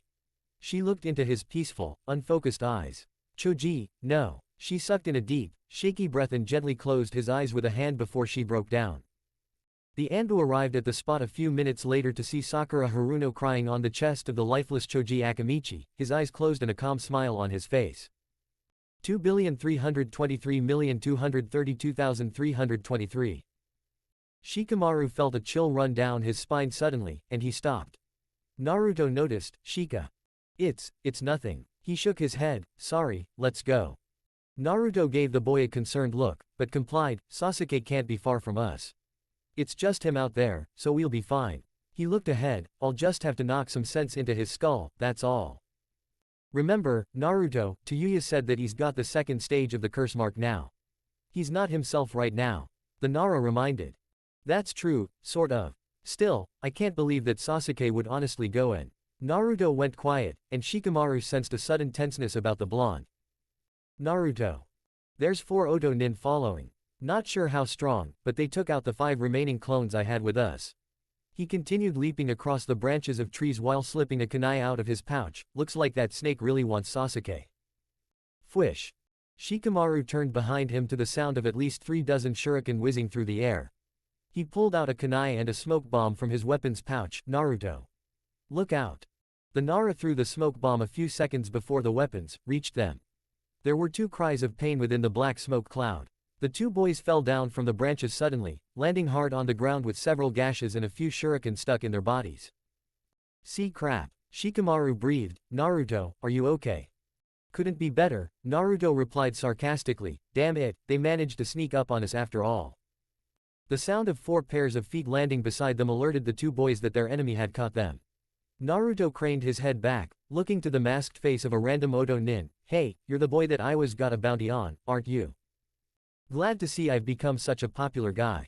Naruto retorted defiantly. I take it you want to impress that freak Orochimaru by killing Naruto Uzumaki, right? Killing the Jinchuriki of both Konoha and Suna will give us an edge in the war, kid. Nothing personal. True, but I hate to disappoint you. Naruto grinned. I'm not the guy you're looking for. Don't try and play with us, bastard. We know huh? The Oto nin's eyes widened as he saw the 2 boys on the ground form a single hand seal. Move. It's a trap. The 4 shinobi made to leap away, but the 2 shadow clones Naruto had created erupted faster than expected. 3 of the Oto nin managed to get past the initial explosion, but one of them wasn't that fortunate. The shinobi was blown back, smacking his head was smacked to the side with a loud, sickening snap issuing from his neck. He fell like a stone, his body falling on a downed tree and causing his body to end up in a very unnatural angle. Blood dribbled out of his mouth, but no sound escaped his throat. Shikamaru began looking around in every direction to see if he could get a peg on the enemy. Damn it, my shadow jutsu is useless here when everything is dark. He scanned the tree line before whispering to Naruto, Naruto, I hate to ask this, but can you be the decoy? The blonde smirked, wouldn't have it any other way, Shika. Leave it to me, I know I can count on you to cover my 6. With that, Naruto leaned forward on his branch until he was perpendicular with it, then rocketed off, causing Shikamaru to grab hold in order to steady himself. Man, troublesome idiot, Shikamaru groaned, a tired smile tugging at the corners of his mouth. Then again, he's the best at what he does, hey. Naruto landed with a roll, flipping forward onto his feet and getting into a ready stance. Alright, who's the first to get their ass kicked? He grinned, no takers, huh. He went through a few seals, fine by me. We'll do this the old-fashioned way then. Fuden, Kiratori Keisegyu no Jutsu. The whisker-marked Jinchuriki began to kick and swipe at the air with his hands, limbs of trees being cut clean from their trunks. Naruto made a mental note to not swipe directly at Shikamaru's location, though he still managed to whip up a storm of flitting leaves and bark within seconds. Just as he had hoped, the trio of remaining ninja from Hidden Sound leapt out into the open, all from different angles while 2 were running through a few seals, one blasting out a fire technique of sorts while another blew out wind from their mouths. The third ninja had a katana in hand, and was ready to take Naruto head-on. Naruto leapt backwards, avoiding the blast of intense heat and the spiraling wind that smashed into the ground. He hopped to the left and avoided the blade of the third shinobi, and put some more distance between himself and the 3. He flipped through the air and got onto his hands while spinning several times, his feet becoming like a top. That's when he got an idea. Naruto began to channel wind chakra into his hands, and steadily lifted himself off the ground while stabilizing himself from falling over. The 2 shinobi, who were running towards him now, stopped short when they witnessed the odd scene before them. What the hell is that guy doing? Don't know, but he's the boy that has that order to be killed on sight. If we can kill him and bring back proof to Orochimaru-sama, we'll be rewarded big time. The 2 ninja kept their distance while watching Naruto spinning around the area, a miniature whirlwind made from his own chakra. Naruto could barely sense where they were, but he wasn't aiming for accuracy, so he headed in their general direction. After hearing the sounds of cursing, he grinned to himself while propelling himself forward at an accelerated rate. Crap, he's got oof. The blonde felt his foot connect with a body, and heard a pained cry that headed off to his left somewhere. 2 down, 2 to go. Naruto thought as he began to spin faster, closing his eyes to remain focused. He was starting to feel dizzy, and he'd have to stop eventually, but he wouldn't let up and risk his guard being down while he recovered. You're really an idiot if you think that'll be enough for me, kid. Kato, hey, what the hell? What's wrong with my legs? Shouted a second voice. The ninja who had been preparing a fire jutsu to burn the blonde whirlwind to a crisp halted in the middle of his hand seals, and felt himself slouch while his hands fell into a position that would have been suitable if he had pockets. The ninja who had been holding the sword in his hands dropped it before doing the same. Looks like the Kage main no jutsu was a success, spoke the lazy voice of Shikamaru, who calmly walked out of the trees that had been surrounding the little disaster zone Naruto had created. Oi, Naruto, there was a 4th guy that looked to be dead. His neck was snapped, probably from the initial blast from your exploding clones. What about the guy the first hit earlier? Shikamaru jabbed a thumb behind him, motioning to a chunin of Odo tied to a tree, out like a light. They had a Nara on their team. Why the hell weren't we informed of that? Shikamaru rolled his eyes, apparently your intelligence was all that good. Which is fine for me. He looked at the 2, then to Naruto, hey, Naruto, where's the weapons, pouch of the guy on the right? Who, fire jutsu guy? Naruto asked, receiving a nod from his fellow chunin, looks like it's on the left leg. Hold him down with a few of your clones. I'm going to release him for a second. Get him to face the other guy. Naruto did as Shikamaru said, and had 5 clones grab a hold of the Odo Nin before Shikamaru let go of him with his shadow technique. The Odo Nin immediately struggled against the 5 Naruto clones, but they managed to bring him to his knees and face him towards his fellow teammate. That'll work. Shikamaru sent out a tendril of shadow and latched it onto the Odo Nin. Naruto dispelled his clones as Shika continued his task by making the motions of drawing a shuriken from either the locations of the 2 enemy ninjas' weapon pouches. The 2 ninja did likewise, and their eyes widened as they watched themselves begin to move as though they were preparing to throw. Hey, what are you doing? Shouted the one closest to Shikamaru. I'm giving myself assurance that you aren't going to lie to me. Shikamaru replied, this jutsu allows me to hold you in place and imitate my movements. The Nara sighed. Now, answer me this, is it true that Orochimaru wants to make Sasuke Uchiha his next vessel? Naruto grimaced. He heard the reason behind Orochimaru's actions with Sasuke from Tayuya herself. She said that Orochimaru's body had created jutsu that allowed him to keep himself from aging, but the toll was the soul of the vessel. As such, he was harboring himself in an organic shell of sorts that eventually would wither away. This required him to find a new host about every 3 years or so. What the hell are you talking about? Asked the closer Oto Nin. We weren't told anything but to assist the Sound Four in bringing the Uchiha brat to Otogakure. That's all. Shikamaru narrowed his eyes. That all. He tensed his muscles, ready to throw the projectiles at either of his temporary prisoners. I'm not in the mood for playing games right now. Wait, shouted the further Oto Nin. I recall those Sound Four brats saying something about Sasuke being chosen by Orochimaru-sama during the Chunin exams in Konoha. Kimimaro said something about Sasuke becoming the next step towards Orochimaru gaining all the knowledge of the world, all the jutsu or something. He shook his head. I don't know exactly, we just follow orders. Naruto shared a look with Shikamaru, and the Nara nodded. He's after Sasuke's Sharingan. Should have saw that coming. Shikamaru dropped his hands into a seal, causing the two shinobi to drop their weapons and do the same. Well, that solves that. He dug into a pocket and pulled out a small ball of sorts. Naruto, cover your eyes for a second. I need to intensify the light here. Oh okay. Naruto replied, closing his eyes. Naruto heard a loud bang, and felt an intense light hit his eyelids. Kage Kyubi Shibari no Jutsu. What? Hey, street stop that. N no AAA, ack. The sound of two bodies dropping to the ground could be heard, and Naruto opened his eyes to see the two enemy ninja dead on the ground. Naruto looked up to Shikamaru, who was frowning. Wow, was that one of your clan's techniques? Yeah, the jutsu allows me to choke them with shadows. Shikamaru scratched his neck. It's a pain, and I wasn't really keen on taking lives, but I don't want to take risks. We got one prisoner right over there. Shikamaru nodded to the unconscious Oto Nin tied to the tree. That's enough for us. Clap, clap, clap. Well done, you two. That was quite a show of teamwork right there. The two whirled around to see a figure standing in the branches. Naruto's face settled into a snarl as he recognized the newcomer. Kabuto. Shikamaru recognized the bespectacled man as from the Chunin exams that had dropped out after the second test. He was definitely the same guy, but he had a different hit I ate on this time, so you were right about him, Naruto. He is with Otogakure. Yeah, a really good actor if you ask me. Naruto replied, where the hell is Sasuke? You want to know? Kabuto asked as he hopped down from the branches. Well, Naruto, I saw him no more than a minute ago heading towards the Valley of the End. Maybe you can catch up with him. The light reflected of Kabuto's glasses, giving him a rather unsettling look. That is, if you can get past me first. Feel lucky for another round, Naruto-kun. I heard you had a close call last time we fought.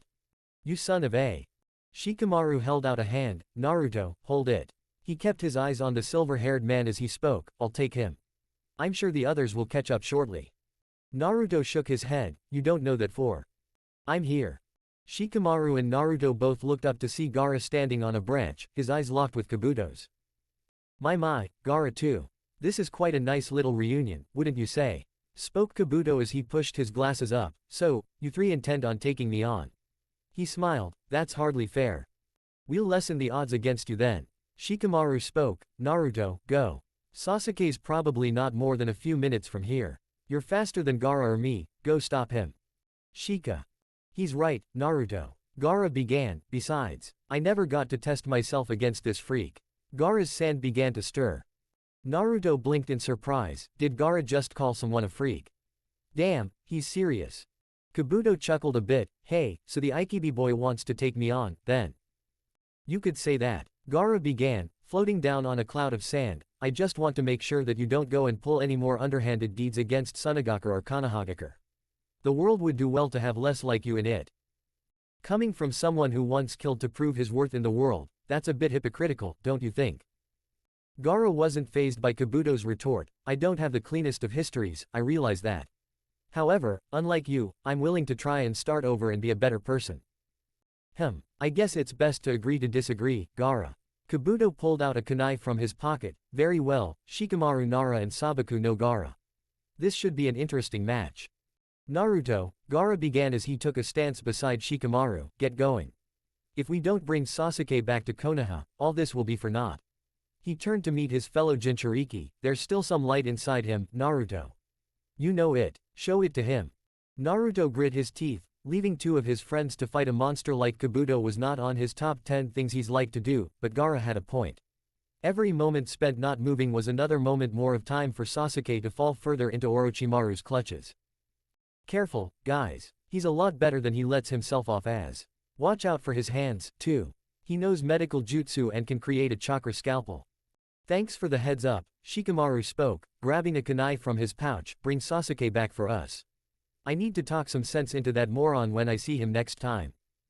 I'll try not to beat him up too much, then. Naruto spoke. He gave a final nod to Gaara and Shikamaru, then dashed off, a buffet of wind being whipped up in his wake as he cruised off to meet the runaway Uchiha. That was charming. Kabuto smiled. It's too bad neither of you will be able to save Sasuke, since he's not planning to be saved in the first place. Gaara, Shikamaru began, I'm running low on chakra. I'll do what I can, but my jutsu can only do so much when I'm reaching my limit. Gaara's reply was to whip up more sand. I'll do what I can to keep you covered, then. Stay close, and if I tell you to do something, please do it. Sure thing, Shikamaru answered, let's get this guy. Already on it. Gaara spoke, and sent forward several tendrils of sand. Let's see how strong the Leaf's future ninja really are. Kabuto thought, the ever-mocking smirk clearly present on his face. 2,323,232,323. Somewhere within swamp country, 2 figures sat in a small cave, the occasional chirping of a frog interrupting the otherwise tranquil silence. Looks like the meeting's about to start, Kisame stated as he focused his chakra, feeling a pull from their leader. A second later, several blurred images appeared within the cave. The chakra-based projections flickered in and out of focus as one particular voice spoke among the group. It seems that the next stage of our plan will begin within a year or so. War is upon many shinobi nations, namely Konoha, Iwa, and Suna. Really? I thought that Otogakure started the whole war. Spoke up the voice Kisame. I was under the impression that Hidden Sound instigated the whole invasion attempt on Konoha, and Iwa was just back up. Oto. Repeated a deep and gravely voice belonging to a hunched-over figure, isn't that the supposed village that Orochimaru started after defecting? Ho ho, looks like you've got a tab on your former partner, Sasori. That'd be fun to blow up the whole village, Shut it, Deidara. The man named Sasori retorted, looking to his new partner, this doesn't involve you. Enough, spoke the leader of the group. Pain surveyed the members before continuing, I've just received information about the 2 Jinchuriki that belong to Konoha and Suna, Naruto Uzumaki and Sabaku no Gaara. It appears they're making an attempt to retrieve the runaway Sasuke Uchiha. Sasuke Uchiha. Deidara looked over to Itachi, hey, looks like the apple never falls far from the family tree, right Itachi? Does the Uchiha have a bounty on his head? Spoke a new voice, belonging to the one known as Kakuzu, an Uchiha survivor likely has made himself rather wanted within the ninja world, no doubt. Don't bother, spoke Itachi, looking to his peer, Sasuke is already heading to Orochimaru as we speak. He's been afflicted with Orochimaru's curse mark. Pity. Kakuzu replied, I'll keep an eye on that one. Always about money, with you. Replied Kakuzu's partner, if he's wanted alive, I'm not interested. You wouldn't know how to do such a thing anyway, Hidan. Piss off, Kakuzu. Pain closed his eyes before continuing, as I was saying, Naruto Uzumaki and Gaara have both joined with 3 retrieval teams to get back the Uchiha boy. Zetsu, if I recall, you're closest to their location, and will be able to reach them rather quickly. Keep a tab on the 2 Jinchuriki, and report your findings to me. Understood, replied the member named Zetsu, it'll be interesting to see the fox boy in action. With that, Zetsu's image faded away. We will continue to go about our mercenary operation to collect more funds. For the time, continue as you were, but be prepared within a year's time to begin the next step of operations. I will contact your groups when you're needed to begin retrieving the Jinchuriki. Pain looked to each of the members within the cave, then finished, that is all. You're dismissed. The images flickered away one by one until only Kisame and Itachi were left in the cave. Well, that's quite a quick meeting, don't you think? Itachi made no comment, as expected. Kisame had grown used to the silence, but he could tell when Itachi was ignoring him and when he was choosing not to comment. Though the Uchiha was by no means a conversationalist, he was at least a polite man. We should continue with the job we have in Swamp. Itachi spoke. For a moment, Kisame could have sworn he saw a far-off look in Itachi's eyes, though it could have just been from the lack of proper lighting, only a small fire giving off any ample light. Right, Kisame replied with a grin. Itachi looked out to the opening of the cave as he stood up, Kisame following behind. Part of Itachi had been expecting this. Sasuke was bound to try and gain more power one way or another. Though he had told his brother to seek a means of defeating him, he was a bit disappointed in his choice of doing so. Orochimaru was by no means a man to be trusted, and he probably could guess within 3 chances why the former member of the Sannin was interested in his little brother. For now, Itachi let those chains of thought fall into the back of his mind. He would need to finish this job they had been given quickly. Soon he'd be on a solo task of his own that would need about 6 months' time. The worst part was that he would need to accomplish said task within a sixth of the time so he could go about beginning a more personal and far more important task of his own. Sasuke stopped, his eyes scanning the area around him. He was finally here at the border of rice and fire country. The Valley of the End. He was overlooking a large waterfall, which cascaded down towards a large valley. On either side of the falls were the statues of Madara Uchiha and the Shodai Hokage, Hashirama Senju. This was supposedly the very same place that the 2 legendary ninja had their final battle. Sasuke took the scene in, knowing this would be the final time he'd be seeing it within the boundaries of fire country. He couldn't turn back, even if he wanted to. He'd gone too far. Sasuke. The Uchiha didn't even turn around. He sensed Naruto following him about 2 minutes ago, the blonde steadily catching up to him. The raven-haired youth slowly turned around. Onyx meeting Sapphire, Naruto. I figured that you'd be the one who caught up with me. The blonde gave him a look that classified somewhere between pissed off and hurt. What in the name of the 5 Hokage are you doing? He stepped forward. I can understand wanting to beat the living hell out of your brother, and even killing him, but why go to that slithering bastard for the power you want when you can just become stronger in Konoha? Huh. Sasuke closed his eyes. Naruto, you wouldn't understand. Try me. Fine. Sasuke opened his eyes. I don't want to drag Konoha's name along with me, Naruto. I don't want the burden of having ties follow me down the path I'm taking. There's nothing good waiting for me where I'm headed, but it's something I have to do. Alone. Naruto shook his head. That's utter bullshit and you know it. He clenched a fist. I fought him, Sasuke, and believe me when I say that there is no shame in having us help you.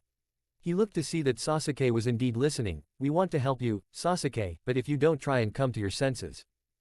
You talk too much, Naruto. Sasuke cut him off, though it wasn't harsh or threatening. I'd rather not fight you, if possible. Just let me go my way, and we'll be fine. Konoha has no need of me anyway. I went too far and almost killed you. They would have kept me locked away for a good amount of time. Then they'd have to do that psychoanalysis crap and determine if I'm fit to be a shinobi, and likely find that I'm not. Sasuke. The Uchiha frowned. He was through kidding himself. Deep down, he knew he was a bit messed up, but he didn't really care. He'd screwed up enough in Konoha to try and make amends anyway. Nearly causing the death of one of your close friends had made Sasuke's issues quite clear. He was a hazard to those around him.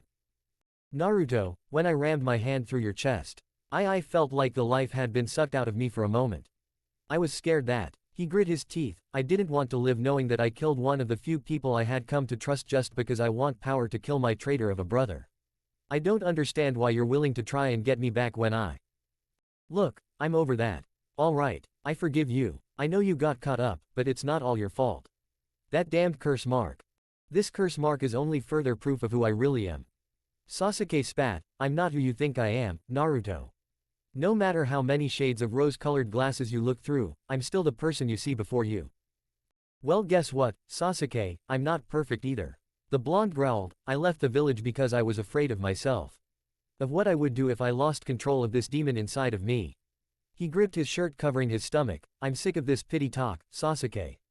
I'm sorry your life sucked, but damn it, it's not too late to try and fix what you've done. Just come back home and we'll... I have no home. Sasuke shouted, I'm a nuke nin. A traitor. A deserter. Do you want me to spell it out for you? He took a few steps forward to the blonde. You can't stop me from doing this, Naruto. Not unless you want to fight me, and I sure as hell don't want to do that. He closed his eyes for a moment before opening them, the Sharingan staring right into Naruto's eyes. Don't get in my way, Naruto, for your own good, you should just leave. Leave, Naruto repeated before looking down. If I left, what kind of friend would I be? A smart one, Sasuke answered. It's not worth the effort you're putting into this. I don't want help, Naruto. I want to become stronger, by my own means.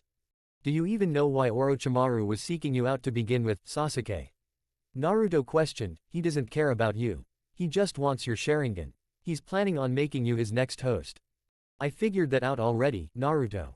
Sasuke replied, I heard bits about that snake long before I was let out of prison. It's how he disguised himself in the Chunin exams. The Uchiha looked to the sky above to see that there was dark clouds forming over them. I'll learn what I can from him, then move on and do what I have to kill Itachi. That's all there is to it. I see. Naruto looked up, eyes no longer holding the same warmth they always seemed to hold. I'm afraid I can't let you leave either way, Sasuke. Everyone's putting their lives on the line to bring you back. I can't let them down. Naruto assumed his taijutsu stance. Looks like you're going to have to fight and defeat me if you plan on continuing onward. Sasuke couldn't help but smirk. He had silently been hoping that Naruto would challenge him. Despite the circumstances, Sasuke wanted to fight the blonde. Naruto was an obstacle for him. The darker part of his mind told him that beating Naruto would prove that he was closer to beating and killing Itachi. I guess we're done with words then. Sasuke slid into a stance. Naruto's feet shifted a bit as he faced towards Sasuke, ready to strike. A wind blew through the air, several leaves flitting between the two. They watched each other through the vast screen of greenery, waiting for the other to move. They could hear their hearts pounding, smell the steamy vapor from the nearby waterfall, taste the tension in the air, feel their muscles tightening. Then the wind died down. They both dashed forward, one intent on proving his strength to himself, the other doing what he must to bring his friend back. Sasuke. Naruto. Neither of them was planning on backing down. Chapter 24, Wayward Uchiha Part 2. Sasuke winced as he felt his fist collide with Naruto's. The two boys shared a few seconds of silence, looking into each other's eyes before jumping back. Naruto dashed forward a heartbeat later, catching the Uchiha in the chest with a powerful kick. HRK. Sasuke's abdomen clenched in pain as he skidded across the rocky ground, rolling to his feet and glaring at the blonde. Lucky shot. Plenty more where that came from, Tem. Naruto replied with a growl, unless you want me to thrash you until you're barely alive, you'd better give up. Now. TCH, Sasuke got into a stance while a cocky grin appeared on his face. You think it'll be that easy, Naruto? What makes you think that you'll win this fight? Simple. Naruto replied, I've got you outnumbered. The raven-haired youth's eyes widened as his heightened senses picked up several footsteps approaching him from behind. He whirled around, kunai in hand, and slashed at two of Naruto's shadow clones. He ducked before spinning around and tripping up a third, then rolled to the side before smashing a heel into the face of a fourth clone. Sasuke felt a fist smash into his gut. He ignored the initial pain and grabbed the arm before twisting the limb and slamming a palm in the elbow joint. You were saying, Sasuke spoke as he stood in the smoke of four clones, you can't beat me by trying to overwhelm me with numbers, Naruto. The blonde raised an eyebrow. I figured that'd happen. He formed a seal, good thing that was just a warm-up. 20 more clones came into existence, all charging straight towards the Uchiha boy. Sasuke ran through a few hand seals before blasting a giant fireball at the incoming clones. Several managed to move away, but the intense heat combined with the impact from the powerful jutsu decimated the majority of the shadow clones. Sasuke was aware of what Naruto was doing. He was biding his time to try and let either Sasuke run out of chakra, or wait for the others to arrive and give back up. The very thought that Naruto wasn't taking this fight seriously, despite how much Sasuke had stated that he was intending to become more powerful, angered him. Quickly disposing of the remaining clones with a few projectiles and well-executed taijutsu attacks, Sasuke faced forwards. Are you finished? I'm through with the toying around, Naruto. Fight me like you mean it. Naruto frowned. Looks like you got me there, Sasuke. Naruto crouched a bit. You want me to take this seriously? He clenched both his fists. You don't need to ask me twice. The Uchiha grinned before activating his Sharingan. Let's see how strong you truly are, Dobi. The boys jumped at each other, steel clashing with steel as their kunai sparked from the impact. They landed a few feet apart from each other, Naruto gritting his teeth as he felt a weak stinging sensation on his left arm. Damn it. He looked to see a nasty cut from Sasuke's kunai running across his bicep. Bastard could have killed me right there if he hit the right spot. Sasuke's tomo spun within his red-colored irises. Good. Glad to see that you're aware of how far I'm taking this. You tried to kill me. Naruto spoke, am I right? Sasuke shrugged, I knew you'd survive. You've got the Kyuubi to help with that. That doesn't justify anything, Sasuke. Naruto growled. The blonde was in front of the Uchiha a moment later, a kick narrowly missing Sasuke's chin. Using his opponent's momentum to his advantage, the Uchiha grabbed Naruto by the ankle and spun him around once before throwing him into a cluster of boulders. Naruto shook his head and he attempted to gain his bearings. Opening a bleary eye, he saw a flash of orange and red, and quickly leapt away as a stream of flames blasted into the spot he had been lying moments ago. Fuden, Kazabakufu no Jutsu. Naruto opened up both palms and shot the high-powered gale of wind towards Sasuke. The wind-powered technique fueled the flames of Sasuke's fire technique, and caused a massive explosion. Sasuke was thrown back while Naruto landed, a little shaken himself from the eruption of wind-enhanced fire technique. Sasuke stared up at the now cloudy sky, his body shaking with anger. Was this really how far behind Sasuke compared to his blonde friend? No, Sasuke said in a whisper, I'm not weak. I won't be outdone. He got to his feet once more. Had enough? Naruto asked as the wind began to pick up. The sound of thunder could be heard in the distance while the clouds lit up with lightning. You wish. Ooh. Hey, Sakin, what gives? Let me take over for a bit, damn it. You need to rest. Sakin didn't reply for a few moments, his head slumped over. He opened his eyes suddenly, and looked around. Sakin, watch it. Oh crap. Sakin shouted suddenly as he leapt back, a Fusenbon hitting the earth where they were standing. Sorry, Uken. I'm fine, just leave it to me. Uken gave his twin brother a weird look before nodding. Fine, just don't do anything stupid.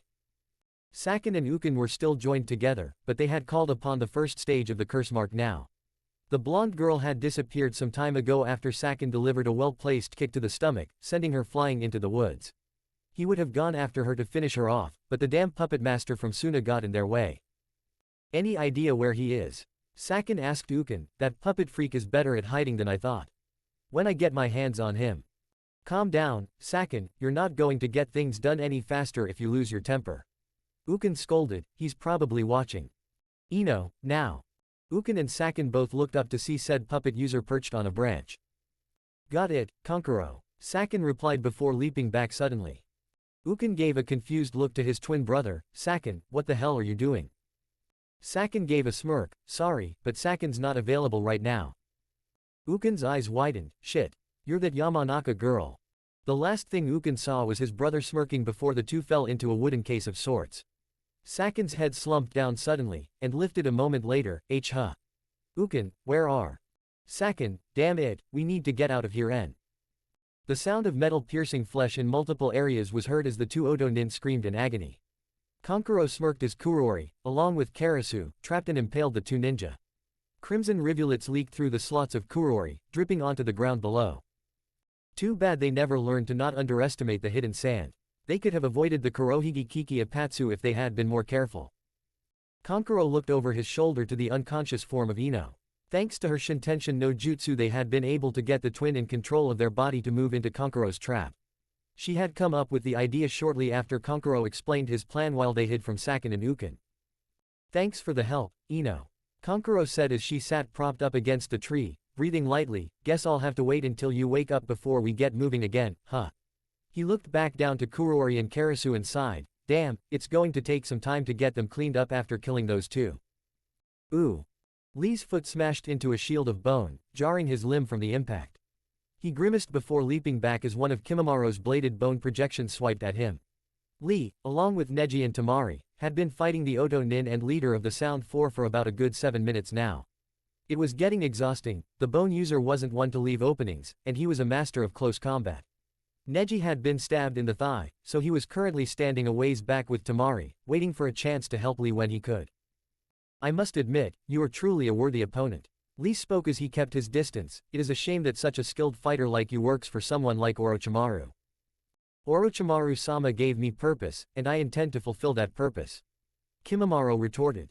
Purpose? Lee inquired, what would that purpose be? Kimamaro closed his eyes for a moment before retracting his bony shield and calling forth a second bony blade from his arm, to ensure that the future vessel of Orochimaru reaches Otogakure alive, and in one piece. Lee frowned. Your master is an enemy of Konoha. Seeing as you are one of his subordinates, I must do what I can to eliminate you. Neji's eyes narrowed. Lee, what are you intending to do? The Hyuga's Byakugan began to see a spark of chakra blossom from the first gate in Lee's brain. Soon the second, third, and fourth gates were opened as well. Kimamaro began to notice the side effects of opening the chakra gates within his opponent. Lee's skin began to darken from increased blood flow, and his pupils became almost completely white. A green aura began to surround him as wisps of chakra spun around him. Fifth gate. Limit gate. Open. The ground around Lee cracked as he opened the fifth gate within his body. His muscles went taut for a few moments before he looked up to face Kimimaro once more. The next thing Kimimaro knew, he was hit with the force equivalent to a wrecking ball, and smashed through a few larger rocks in the clearing before he stopped. He looked up to see that the ninja adorning green was nowhere to be seen. I'm right here. Kimimaro whirled around and raised an arm to block a kick to the stomach. Big mistake. He grit his teeth as he felt pain rack through his limb. He was thankful that he had bone that was strong as steel, but it didn't stop his nerves from registering the signal that he really should have avoided the strike. The green beast of Konoha wasn't about to stop there, however. He spun around to connect his heel with the boy's face, sending the bone user bouncing off the ground several times. Before stopped his trajectory, Kimimaro was punted into the air and a second later felt a punch connect with his gut. Though, it could have been several punches, he wasn't sure at this point. Temari watched in awe as Lee ran circles around Kimimaro, having unlocked the limit gate within his chakra system. Neji had explained that if Lee was using the chakra gates so soon in a battle, then he must be serious. Kimimaro landed with the force of a small meteor, dirt, rocks, and even a few small trees being sent into the air as he crashed down to earth. He forced open an eye in time to see a green blur rocketing down towards him. Shit, Kimimaro cursed before biting down the pain and rolling to the side.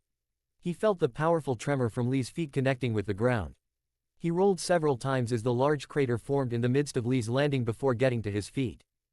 Lee was breathing hard, and had regressed to his normal state. He seemed to be a bit disturbed at the sight of Kimimaro staying on his feet, and vocalized his thoughts, "Why you managed to survive that?" Kimimaro wouldn't admit it, but he hadn't received such a short, thorough beating from anyone like that in ages. He schooled his features and spoke as blood dribbled down his mouth. "I assume, that was your ace in the hole, am I right?" Rock Lee made no comment. "I see. Well, I have yet to reveal my true powers to you. Be honored, though, for I shall do just that for you. I cannot afford to let you live any further, seeing as you have that much strength at your disposal." Temari, Neji, and Lee all felt the hairs on the back of their necks stand up as the bone user began to call forth the power of the curse mark on his chest. It spread before his body began to transform before their very eyes.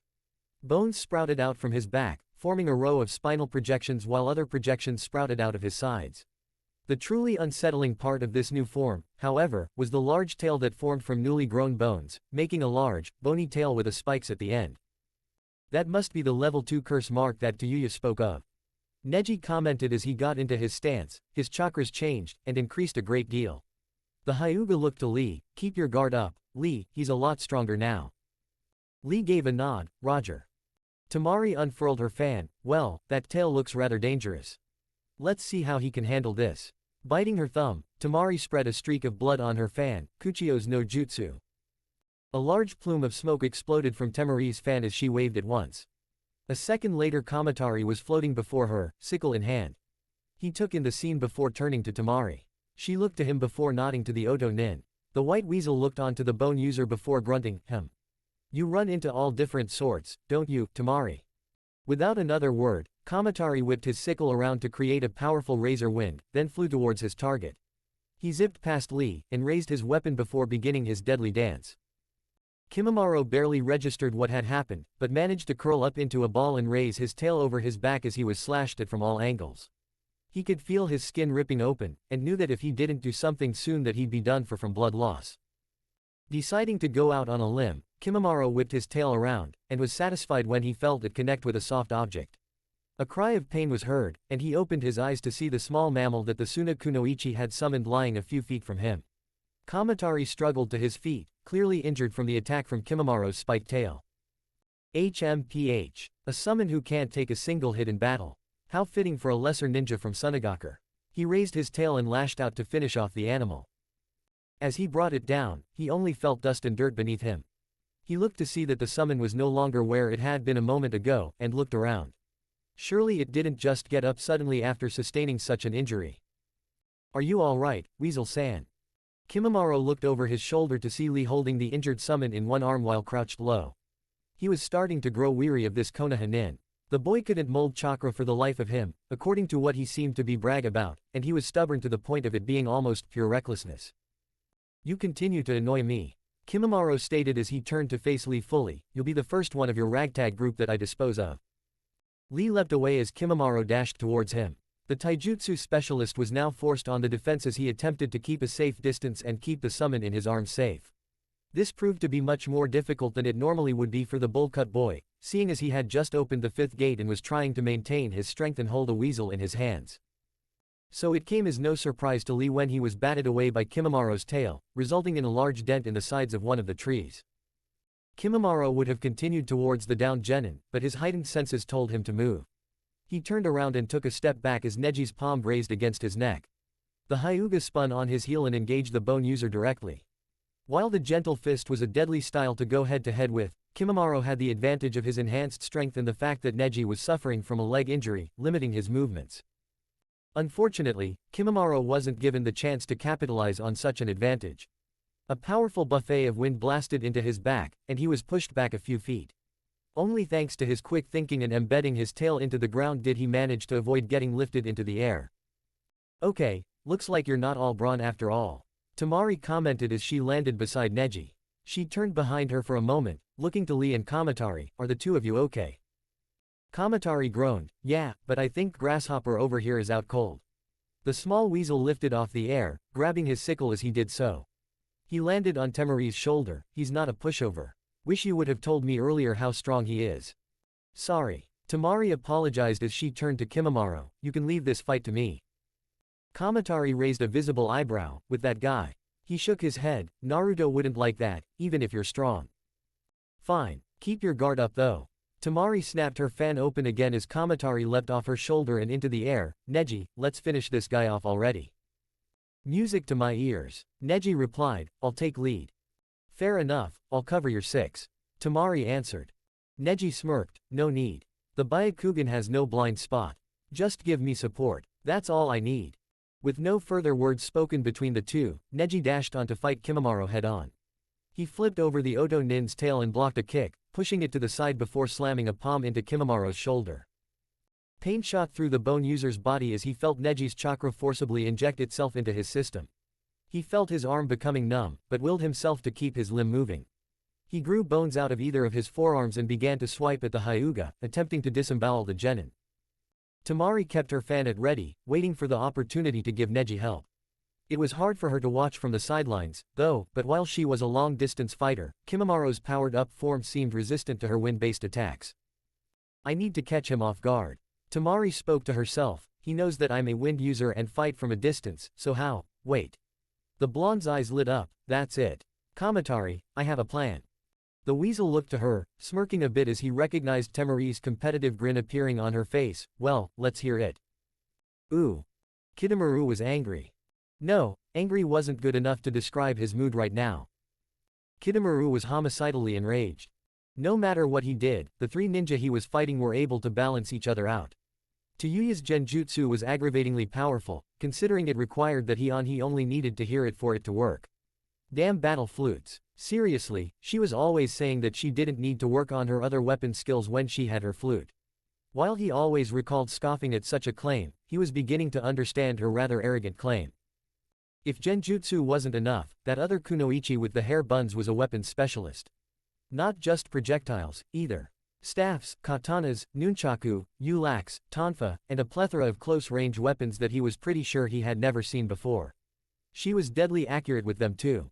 He had never seen so many of his spiders get killed in such a short amount of time. The icing on his cake of ill luck, however, was the Aburame boy.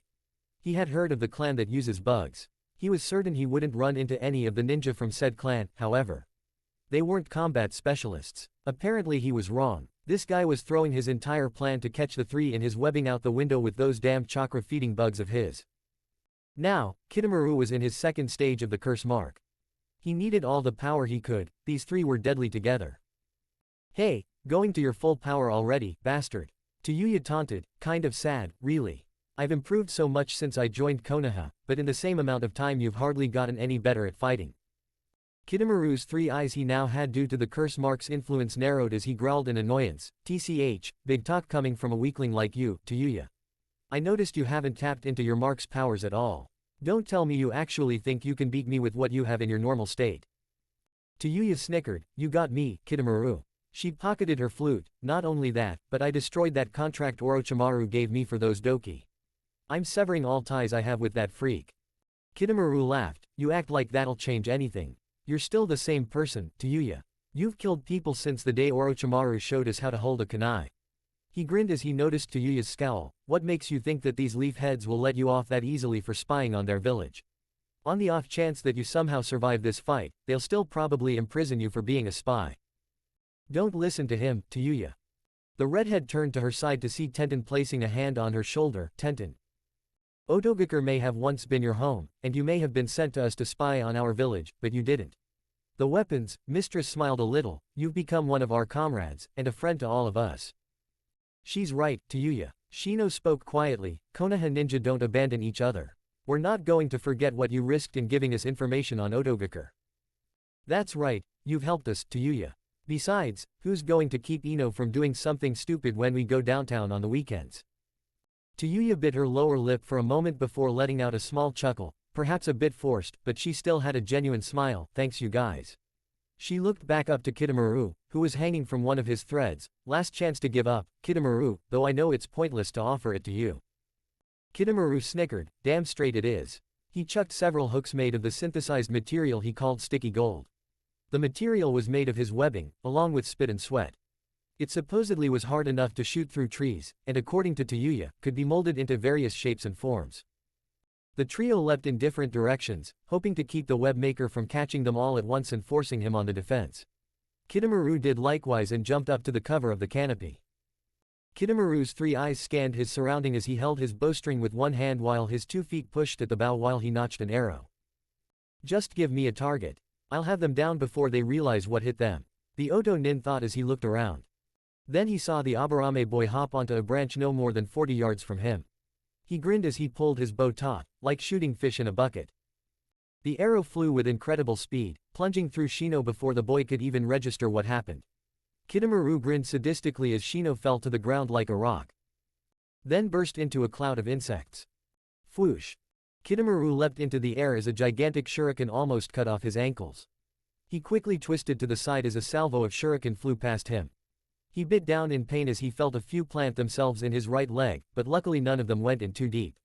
The web-making Oto nin landed on a branch, nursing his right leg and pulling out the shuriken before spitting onto the wound with his golden-colored material, clotting up the wound.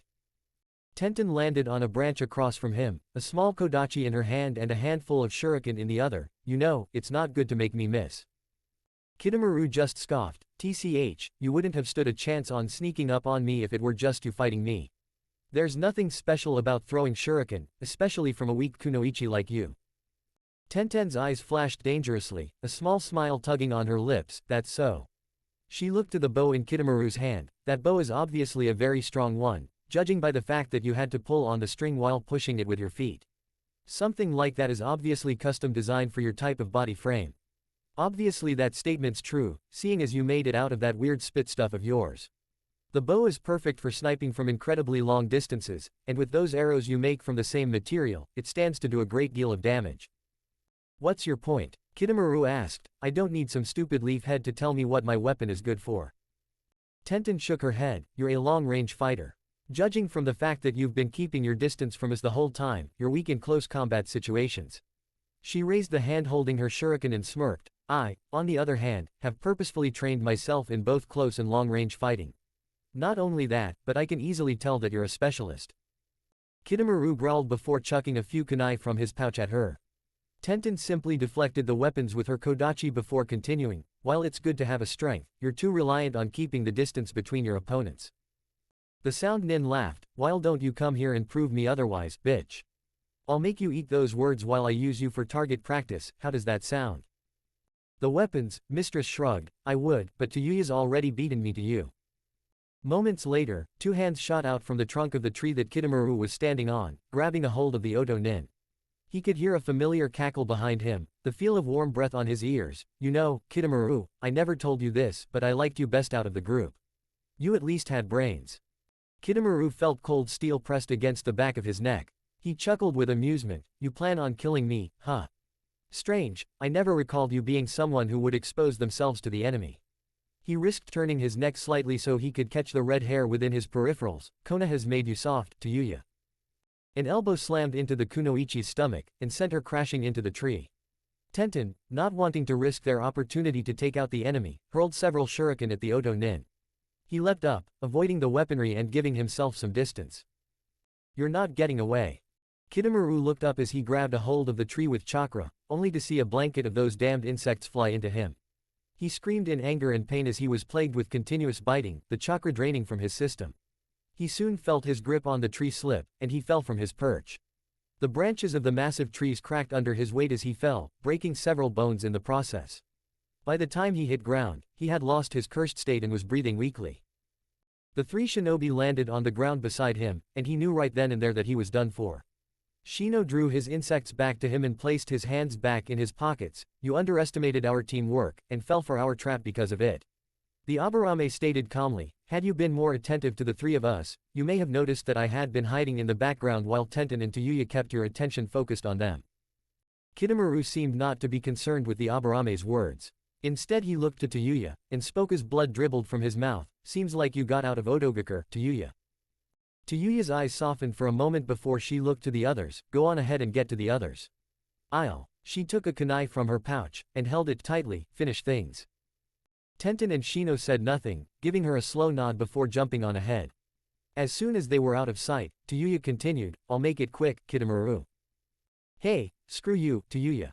Kitamura laughed before breaking into a fit of sickening coughs, I don't need your mercy. I'm already dead as it is. Kabuto's not going to take any time out of his schedule to get over here and heal me.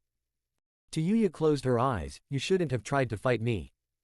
What was I, another fit of coughs, supposed to do, leave you to Kimimaro? His teeth were stained red now, I think I cracked a few ribs, maybe punctured an organ. Not only that, but my chakra reserves are gone now. Shit, he was starting to feel cold, just kill me and get it over with. You're the free one of our group now. Tayuya nodded, though none of them had ever said it out loud. Sakin and Ukin, Kitamura, Jirobo, as well as she, never planned on staying with Oto forever. The curse marks kind of prevented them from ever getting away, but they could always see a seal master or somehow find a way to suppress the effects.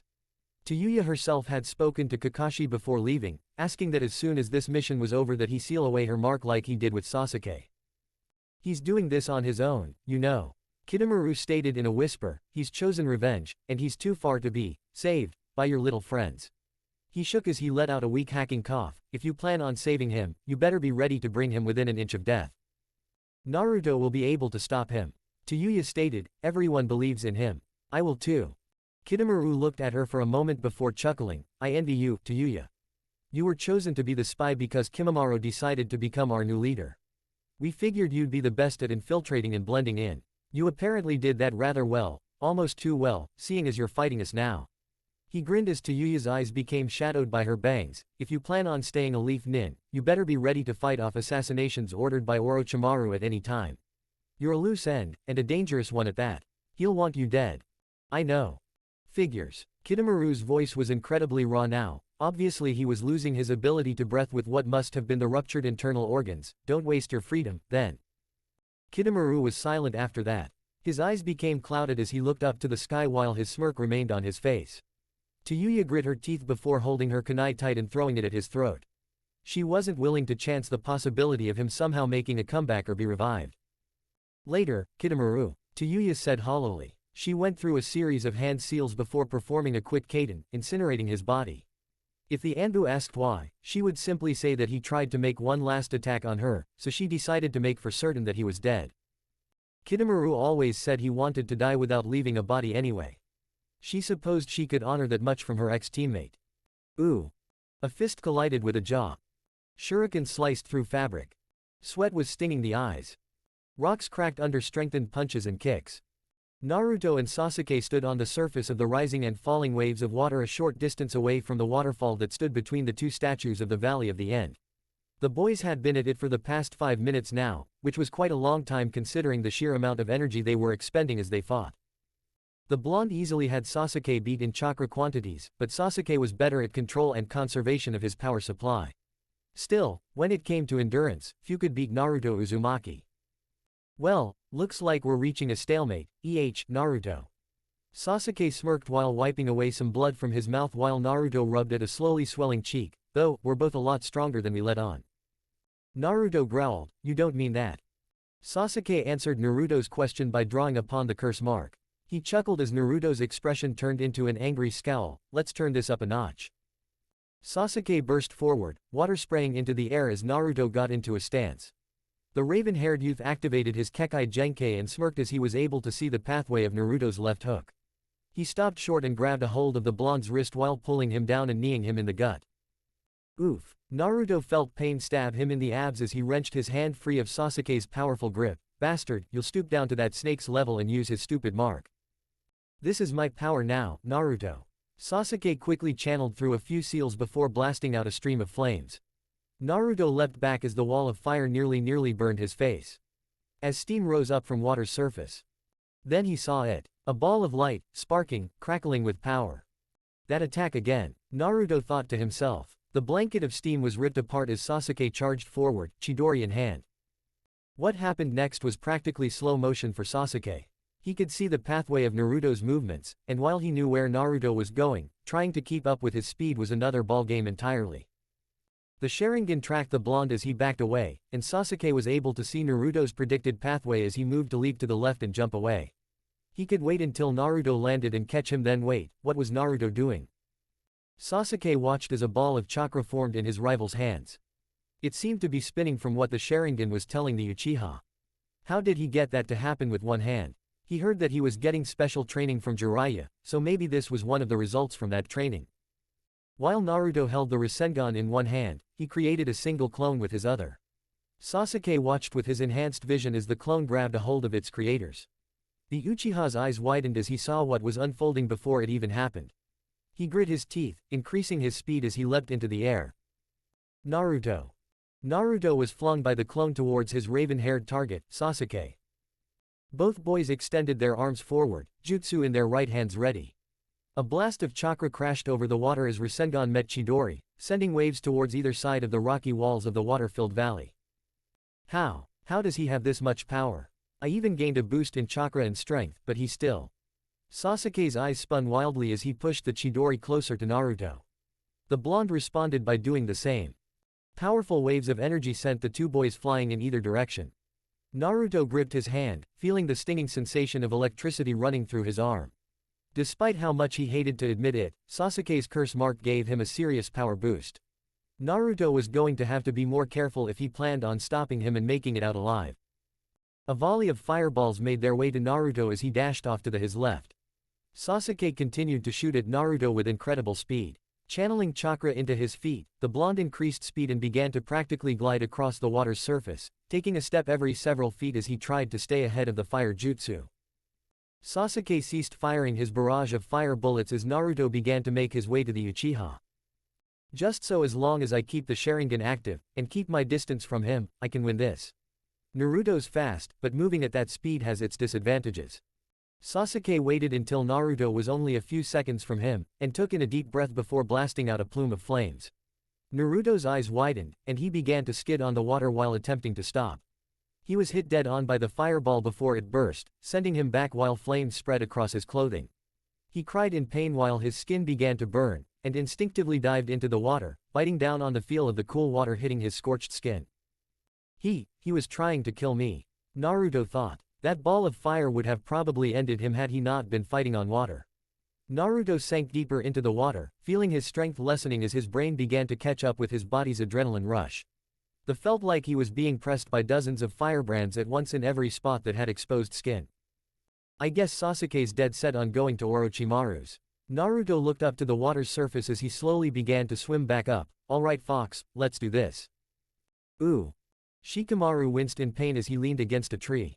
That bastard Kabuto was a lot more dangerous than he let on.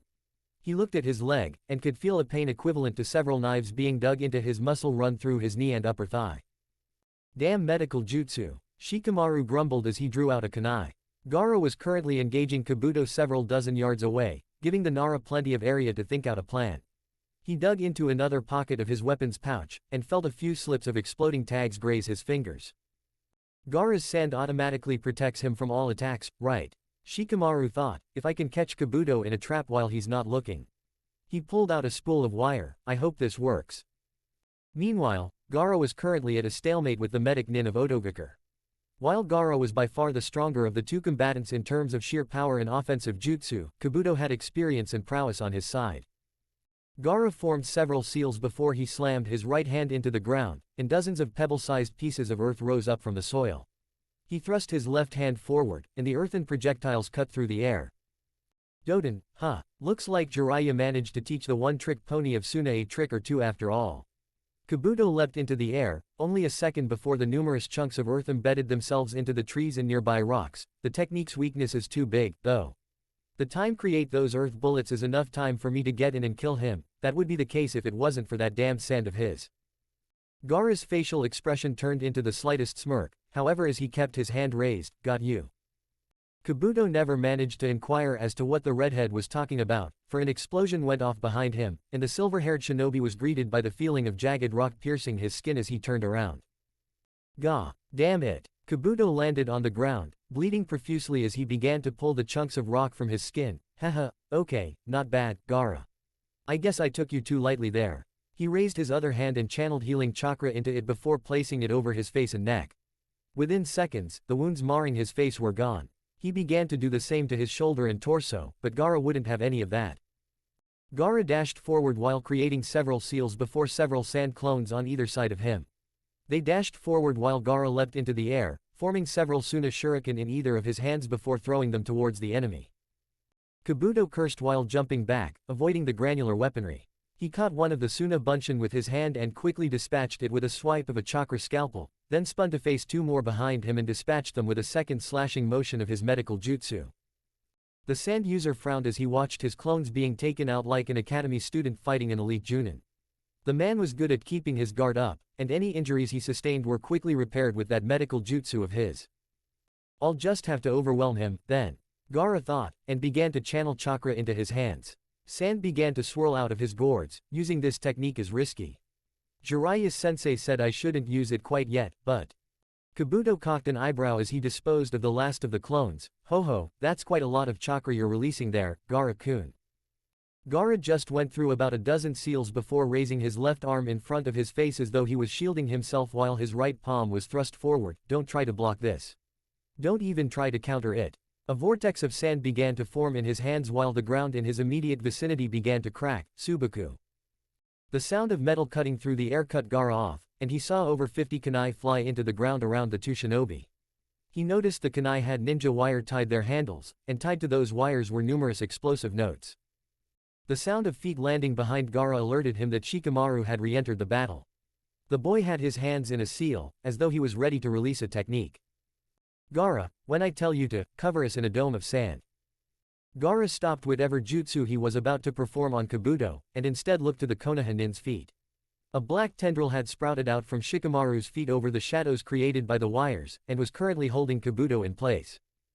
I knew I should have killed you first. Well done, Shikamaru. You're definitely worthy of the Chunin title. Kabuto said with an unsettling smile on his face. Shikamaru made no comment, instead turning to Gaara. Now. A dome covered the two Chunin as the Nara boy released the Kajime no Jutsu and formed a second seal within the blink of an eye. Kai. The dome of sand shook as a deafening roar was heard from outside of their protective shell. A moment passed before Gaara shot a look to the Nara, which he guessed was the closest thing to pure shock that the sand user had to offer. How many explosives did you use? Shikamaru groaned. I guess it was kind of overkill, huh? His usually lazy look turned to annoyed as Gaara quirked an eyebrow. 130 D-class tags, yeesh. Will you drop it already? 15 would have been enough to take him out and possibly bring him back in critical condition to Konoha for questioning. We were never ordered to take prisoners. Shikamaru defended as the dome of sand fell apart. The smell of smoke and ash filled their nostrils, and the two looked around to see what could be described as utter destruction within a 30-yard radius of them. I hope you didn't pay for all those tags. Gaara commented. Shikamaru let out a sigh. Yeah, unfortunately. It's a pain to draw up all the seals, anyway. The two boys stepped over a charred log towards the spot where Kabuto had been last standing.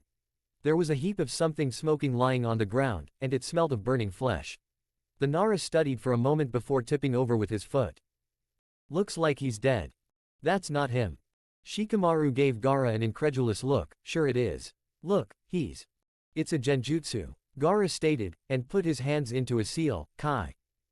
The crisp and smoking body of Kabuto Yakushi slowly changed shape, and soon they were looking at what appeared to be a random Otogakure ninja. Shikamaru's eyes widened, he used Kawarimi with one of his own comrades. From the looks of it, they were already dead. Gaara noted, pointing at the slit throat, whether it was one of us that killed him, or him. I'm not sure. Shikamaru pulled a kunai out of his pouch, so that bastard is still around here. Gaara shook his head, he probably got out of here when the explosions went off. He must have been prepared for something like this. After all, he was a spy in Konoha for quite some time. He probably has intelligence on a lot of the shinobi of Konoha, possibly even Sunagakure. Shit, well that's just great. The Nara sighed while looking ahead, let's keep moving. I'm getting a weird feeling from the direction that Naruto was last heading toward.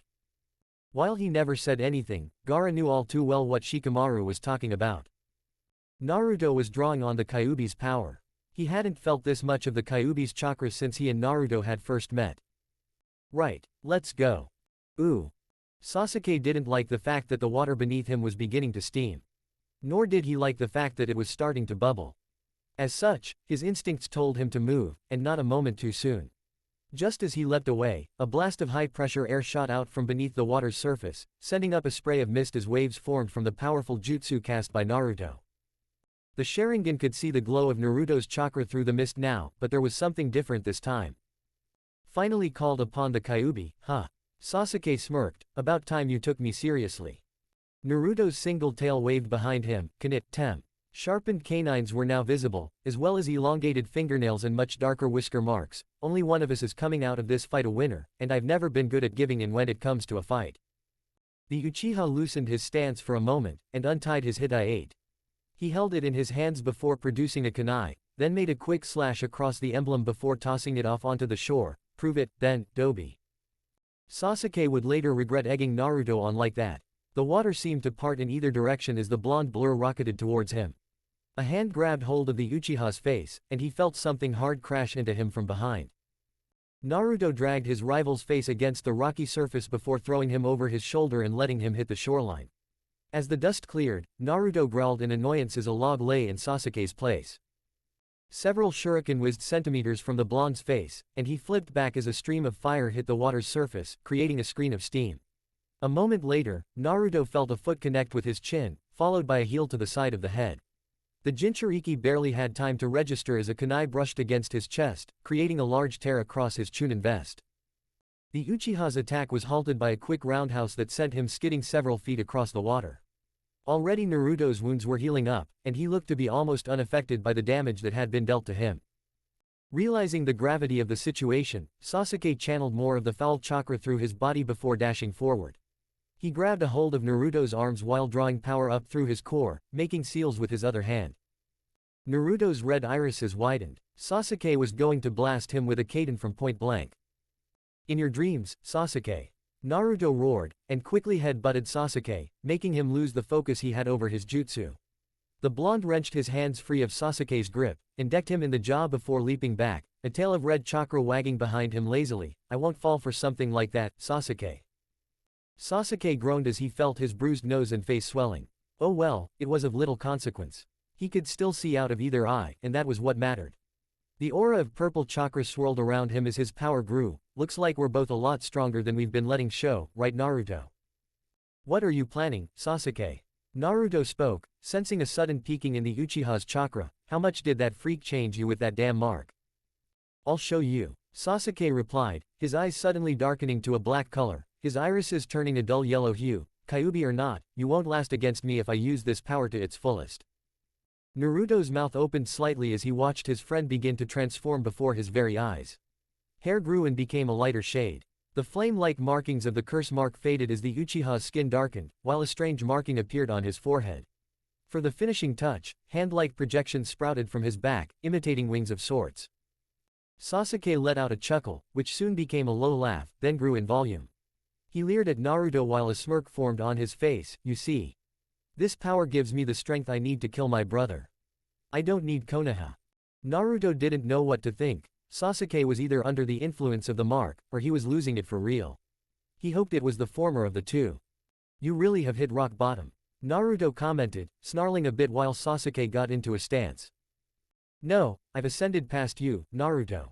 I've outgrown Konoha. This is my fate. The Uchiha did a complete 180, his demeanor now calm. You don't understand, and I can't blame you.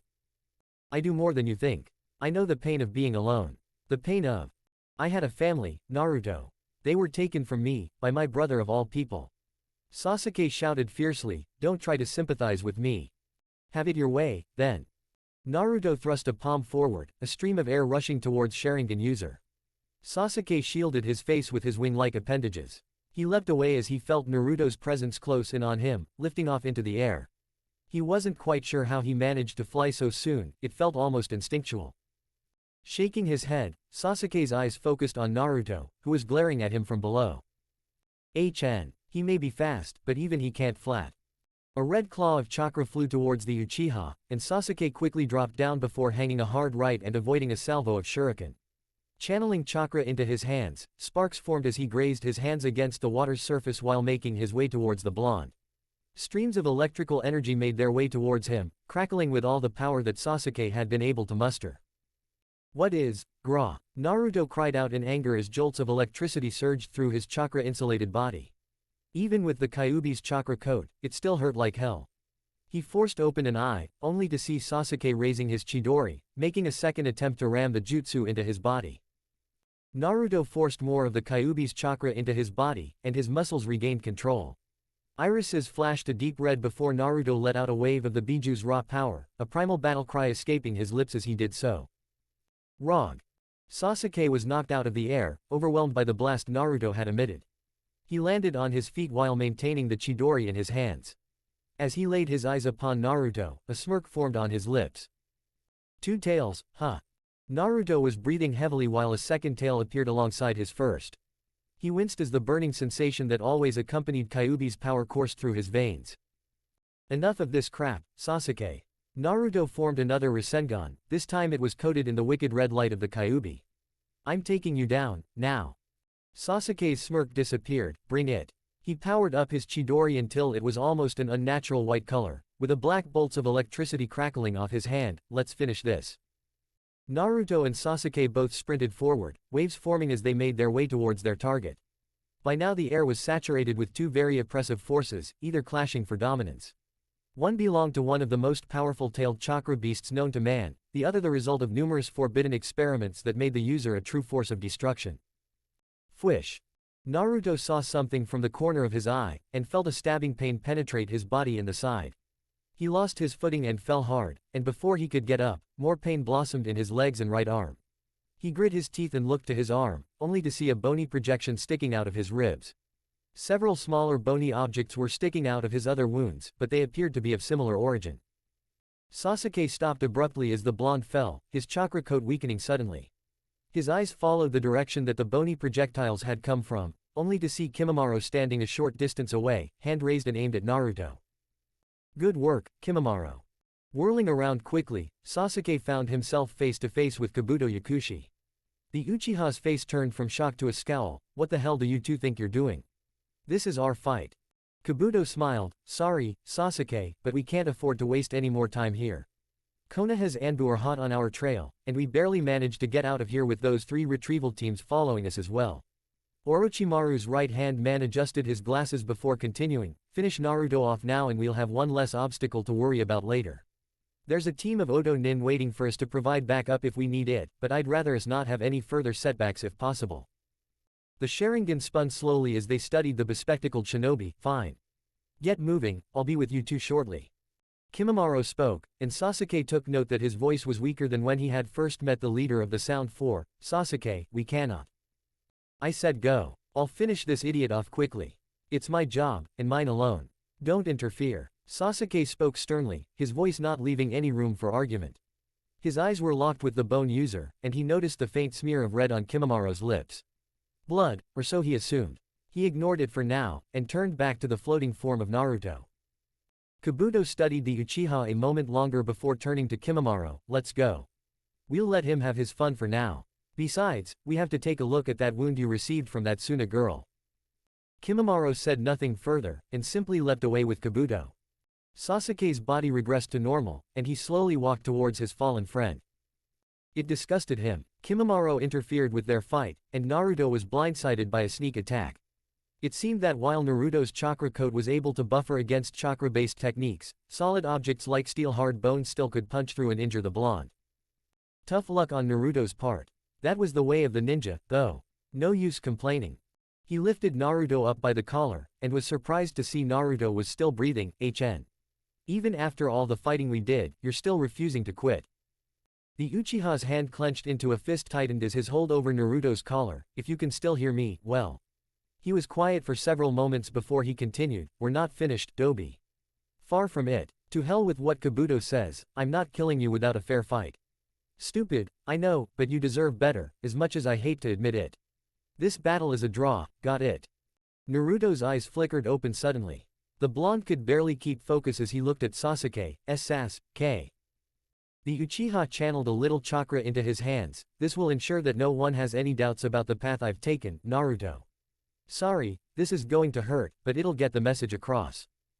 Naruto let out a hoarse scream as Sasuke plunged a Chidori through his left shoulder, channeling electrical current through the blonde's body as he did so.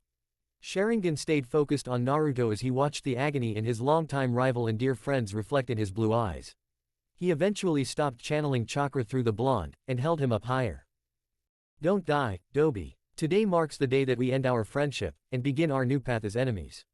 Sasuke spoke, his voice barely above a whisper. Despite the pain, Naruto listened, shaking as he felt his body already beginning to once again repair itself. You're the young hero of Konoha, and I'm the traitorous Uchiha who abandoned his home for revenge. I'll fulfill that role if I must. He pulled Naruto closer, and spoke into the blonde's ear, if we meet in the battlefield, be prepared to kill me. I'll be doing the same when we meet again. He threw the blonde onto the ground of the nearby shore, and his eyes returned to their usual onyx color. He stared at the quivering form of Naruto, then looked to the bones sticking out from his side. He knelt down and plucked the bone bullets from Naruto's side. If I remove that long bony spear that Kimimaro shot, it could do some serious damage. He stood up. Konoha's forces are a few minutes away from here. I'm sure they'll have medical teams ready to help. Sasuke, you bastard. Shaking his head, Sasuke turned away. Goodbye, Naruto. Don't you walk away, Tem. Naruto choked out, straining to sit up. I'm still breathing. Idiot. Sasuke shouted suddenly, turning around to face the Jinchuriki. I'm not going to kill you. I want a fair fight. This battle proves nothing today except that neither of us came out of this the victor. If I kill you, I won't be any better than Itachi.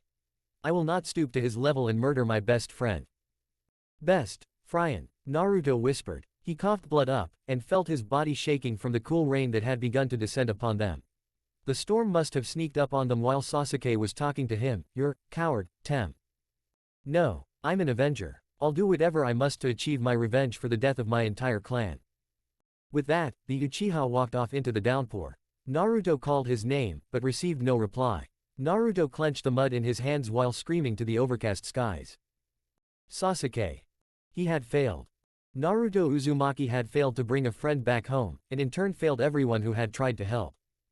That was the last thought he had before passing out from exhaustion and fatigue. Kakashi, Tayuya, Tenten, Shino, Temari, Gaara, Shikamaru, and several Anbu arrived at the Valley of the End to find Naruto lying against a rock, bleeding and beaten. Temari had run to the blonde's side, feeling the same sinking feeling of dread in her stomach that she felt when Naruto had been sent to the emergency room after the spar with Sasuke. Naruto's bleeding. We need a medic, now. She felt her arms shaking as she felt the blonde's clammy skin against her hands. Naruto. She found her breathing pick up. Please, not again. It took Tenten, Shikamaru, and Tayuya to lead her away from the Jinchuriki boy while Kakashi and two Anbu medics began to perform first aid on the blonde. Luckily one of the medics had several years of experience under his belt, and was able to use medical chakra efficiently enough to mend the worst of Naruto's wounds. By the time the trailing medic team sent out by Tsunade arrived, Naruto had been stabilized, but was still going to need to be brought to the intensive care wing of the Konoha hospital as soon as possible. Naruto was carried by two medics on a stretcher while the others followed behind.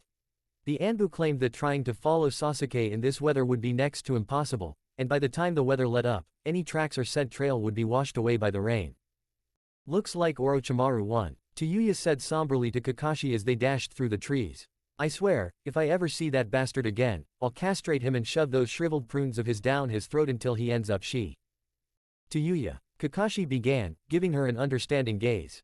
The kunoichi looked down for a moment before giving a nod. Right, we'll focus on that later. To Yuya faced to her side to see Temari, a little ways off, her expression unreadable. She wanted to do something to comfort the Suna kunoichi, but she was pretty sure that right now wasn't a good time to do so. Eventually they rendezvoused with the remaining teams, all escorted by Anbu. Before they decided to continue on towards Konoha, one of the captains of an Anbu squad approached Kakashi. Kakashi-senpai, I need to speak with you. Kakashi didn't like the feeling he was getting. Most times the Anbu were rather good at keeping their emotions in check, but clearly the hollow tone in the younger ninja's voice meant something bad had happened. Alright. The two went a little ways off, and the captain eventually stopped by a large tree, and leaned against it. These kids have been through a lot, especially that Haruno girl. What about Sakura? Kakashi asked, worry etched in his voice. Is she alright? Yes, thanks to the young Akamichi boy, Choji, but, as for him. Kakashi's stomach felt like lead. No, you mean. I'm sorry, senpai. He was dead before we arrived. Our medics did everything in their power, but, he was completely drained of chakra. Apparently he had taken all 3 of the Akamichi-colored pills, and died shortly after the last one was consumed. I see. Kakashi closed his eye and pinched the bridge of his nose. I'm taking blame for this. I was senior captain of this group, and as such, I was in charge of the teams. Senpai, Sakura explained that you were split up by the enemy, so. Kakashi looked up, his gaze like cold steel. No. These genin and chunin went above and beyond the call of duty today. What have I proven that says the same about me? Nothing. He walked off. Thank you for informing me of Choji's death. All, inform his teammates. 10 hours had passed since Naruto was admitted to the ICU of Konoha Hospital. While he was in bad shape, Tsunade felt a wave of relief wash over her when she saw him coherent and awake. She made a mental note to commend the Anbu medics that had quickly responded to the wounds he had received. Naruto had been one of the numerous cases that was being brought into the hospital today after the failed attempt to bring back Sasuke Uchiha. Among the others listed on her clipboard were Neji Hyuga, Hinata Hyuga, and Temari. Rock Lee had sustained injuries as well from the fight with Kimimaro, but it paled in comparison to what the others had received. Neji had a minor fracture on his femur, and 2 broken ribs, along with possible internal bleeding. Temari had 3 broken ribs, and laceration along her abdomen that needed stitches. She felt foolish for ignoring such wounds for so long, and took Tsunade's scolding without complaint. Hinata Hyuga was a case she would have to worry about later after taking care of the patients that needed more immediate assistance. She was worried for the poor heiress, but her hands were tied at the moment. If not to make things worse for her, Tsunade had lost one of the young genin to this mission. While she didn't get to know Choji Akamichi, she felt a weak pang in her chest when Kakashi gave the report after Naruto had been given full treatment and Temari was stitched up. The Junin appeared to have a haunted look in his eyes as he spoke, and mentioned something about needing to speak to Sakura before leaving her, sauntering out of the office in a very un-Kakashi-esque manner. Now Tsunade was checking the vitals of the whisker-marked blonde that had been giving her so much stress these past couple of months. While the Kyuubi contributed greatly to his healing abilities, Naruto had a strong will to live, and even Shizune commented that most people brought into the ICU didn't have these strong of vitals with less dangerous conditions afflicting them. Yet better, Gaki. Tsunade spoke quietly while placing the clipboard on its holder at the foot of his bed. She quietly walked out of the room, shutting the door with a soft click. The Godime walked down the hall to Temari's room, and looked through her window to see the kunoichi sleeping soundly as well. No surprise, really. They had all been through a lot. They'd need all the rest to recover from the wounds, both physical and psychological, that they had gained from the fighting. Yosh, that's the way, Neji. Do not let your youth be held back by these minor injuries. Tsunade looked down the hall to see Neji Hyuga in a wheelchair, using his own arms to roll himself down the corridor while Rock Lee walked alongside him. Neji, I take it you're feeling better. The Hyuga looked to Tsunade, and gave her a quick nod. Yes, Hokage-sama. I was getting restless sitting in my room, so I took up Lee's offer to go for a walk around the garden outside the hospital, although, I cannot walk quite yet. So one of the nurses gave me this wheelchair. While the nurturing part of her wanted to tell him to go back to his bed and rest, the kunoichi within her could relate to his situation. Luckily the medic nin within her was able to find a middle ground. That's fine, but I want you to take it easy, and don't spend too much time out of your bed, alright? You're still recovering. Of course, Hokage-sama. Tsunade gave the two boys a nod before heading down to Hinata's room, which was at the far end of the wing.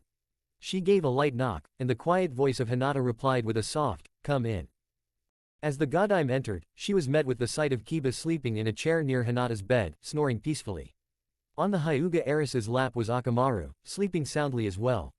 Hinata stared in the general direction of the doorway that Tsunade had entered through, and for a moment she was quiet before speaking again, Hokage-sama.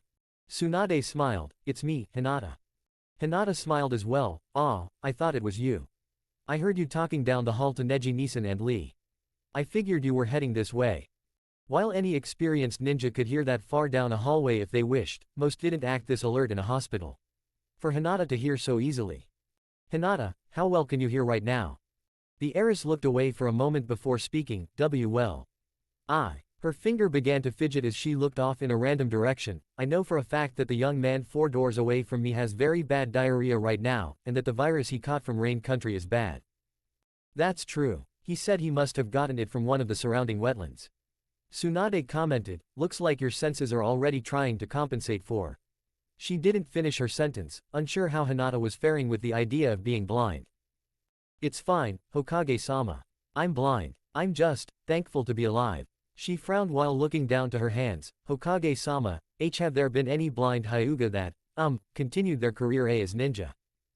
Tsunade frowned, and Hinata seemed to sense the facial expression, for her features darkened. "I never heard of any cases where Hyuga went blind.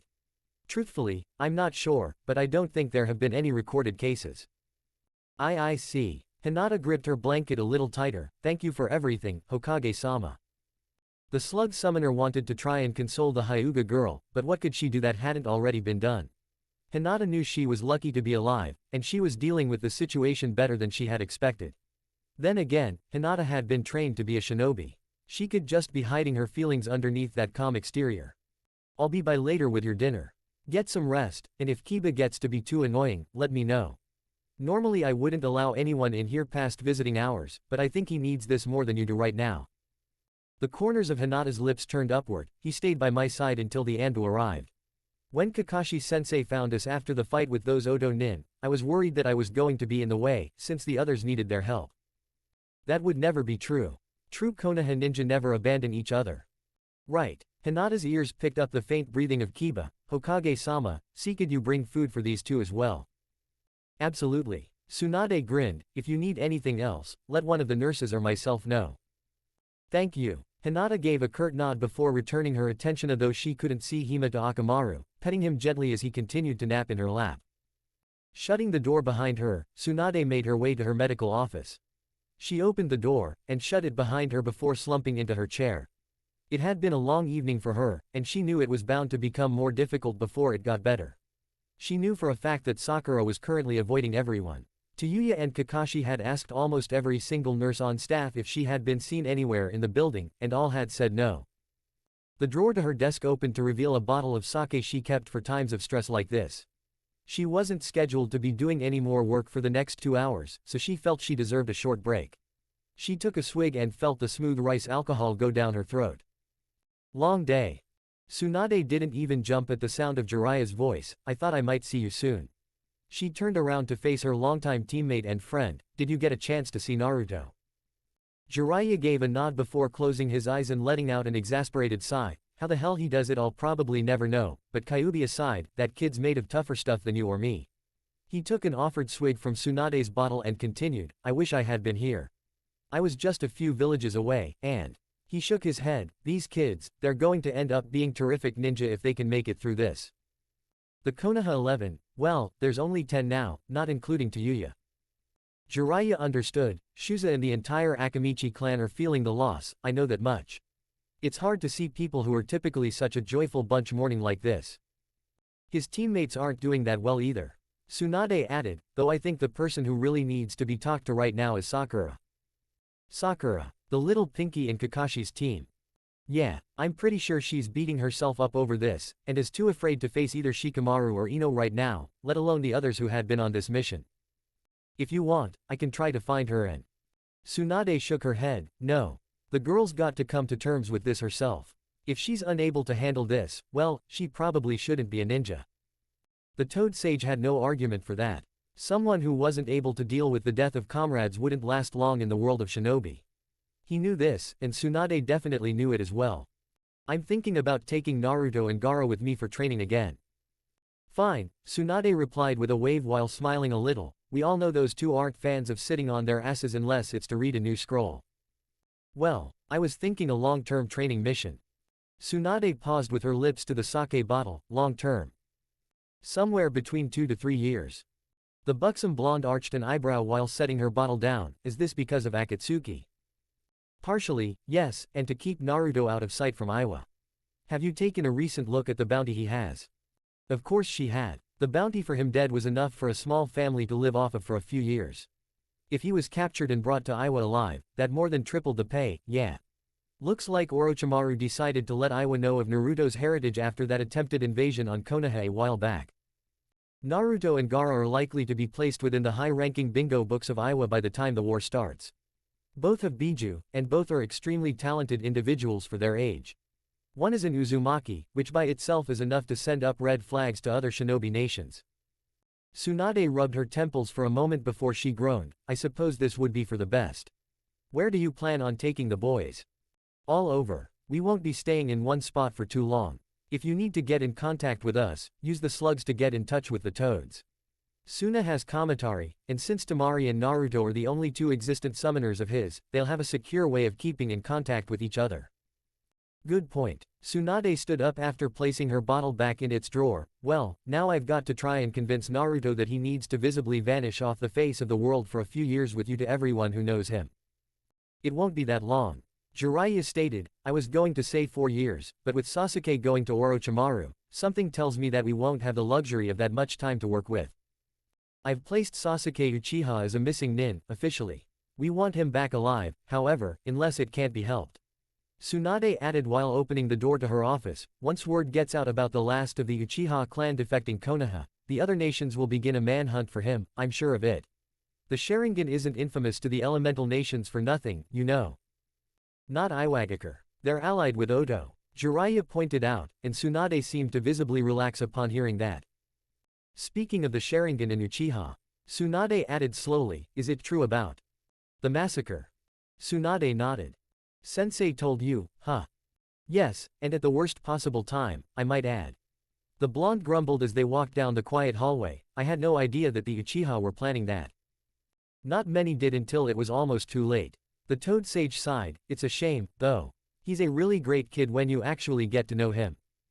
I still can't see him like that, but if what Sensei said about the massacre is true, well, I guess there's not much to do but continue to keep the information safe. The two eventually reached the lobby, and Jiraiya said he had to send out a letter to a contact on information relating to Iwa's movements before tomorrow morning. Tsunade was once again left to herself. Damn it, I seriously wonder why I signed up for this job sometimes. Itachi had just parted ways with Kisame and was currently en route to Takigakure, where he was to assassinate a member of a Junin council that was leading the village. Word was that the man had been accepting bribes from Iwagakure. Apparently the council member was a 14-year veteran Junin who had helped lead Takigikure's shinobi for almost 7 years now. The man was accepting money from Iwa in exchange for providing basic resources to rock nin that were passing through the area on their way to Fire Country's borders. While the Waterfall were currently holding a neutral stance in this war that was just starting to unfold, they had long been on friendly terms with Konoha, since they had been providing supplies and the occasional services to the smaller shinobi village at lower costs. Iwa also wasn't exactly on Taki's good side. Rumors of Rakan Oto nin stealing from villages in Waterfall were running rampant lately. It was no secret that Otogakure and Iwagakure were allied to each other, so if they continued to let these possible actions by foreign ninja go unchecked, things could get worse for Waterfall country. Itachi was currently perched on a rather large tree outside of the home of said Junin councilman.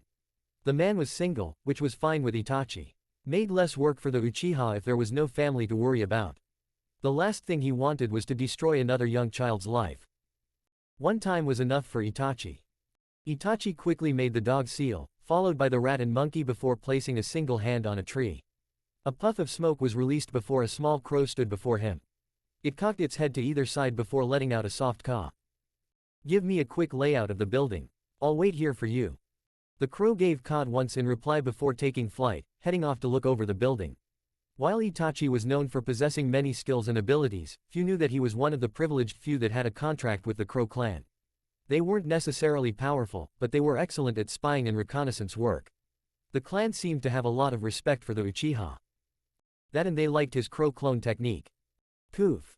Itachi turned around to see a scroll near his heels. Itachi pulled out a ration bar while untying the scroll and reading over the contents. We're heading out within a week's time. Send me a message when you're available. Itachi bit into the bar and made a quick hand seal, disintegrating the scroll within seconds and letting the ashes blow into the wind. Well, that answered one of the questions on his mind. Now he just needed to get an idea of how long it would take to take out the first of the several possible traitors of Tokigakure. It had been 2 days since the remaining Konoha 11 and other ninja of the recovery team had returned to Konoha. A service had been held for Choji, and of course all the members had attended. The Akamichi clan was a family of shinobi that virtually all the citizens of Konoha had come to hold a place in their hearts forever since the founding days of Konoha. They owned several restaurants, provided food for the orphanages, and gave large shares of the clan's income to charities in Fire Country. Needless to say, seeing the clan all there in mourning was an unusual and discomforting sight for all who had gathered. Shortly after the service, Gaara had gone to a roof near the Hokage Tower, and was joined by Jiraiya. The white-haired member of the Sannin had informed him of his plan for him, Naruto, and Gaara to leave Konoha within a few days' time. So, where will we be going first? Well, we'll be joining your brother and sister and a few Sunanin for the first half of their journey through Fire Country, and probably head north from there. I want to have us drop off of the maps of the elemental nations for a while. We might make a detour to Fire Country's capital for a month or so, then go into Iron Country for a few months. They've been a neutral country for decades, and I think we can get some real training done there. Gaara looked to the Toad Sage, an inquisitive look in his eyes. Jiraiya-sensei, I honestly would rather stay and fight along with everyone. I'm not too keen on the idea of leaving my brother, sister, and the others to fight on the front lines while Naruto and I stay in hiding. Trust me, Gaara, you're not the only one. Naruto put up a huge conniption fit about it as well. It was a good thing Temari was there. Nei-san, why? Jiraiya smiled a bit as he looked to the setting sun. Temari said that we need to protect Naruto now so he can grow stronger. That way when the time is right, he can do his part and stop Akatsuki, as well as stop this war before too many lives are lost. The redhead looked down below to see civilians and ninja milling about in the late afternoon sun. I want to be like Naruto as well. I've done my fair share of harm to others when I was younger. I owe it to everyone that I change. Gaara, Jiraiya began, placing a hand on the boy's shoulder, you're more of a hero than I think you realize. While many may still view you as the Ikibi, like Naruto more and more are starting to see you for the shinobi that you are.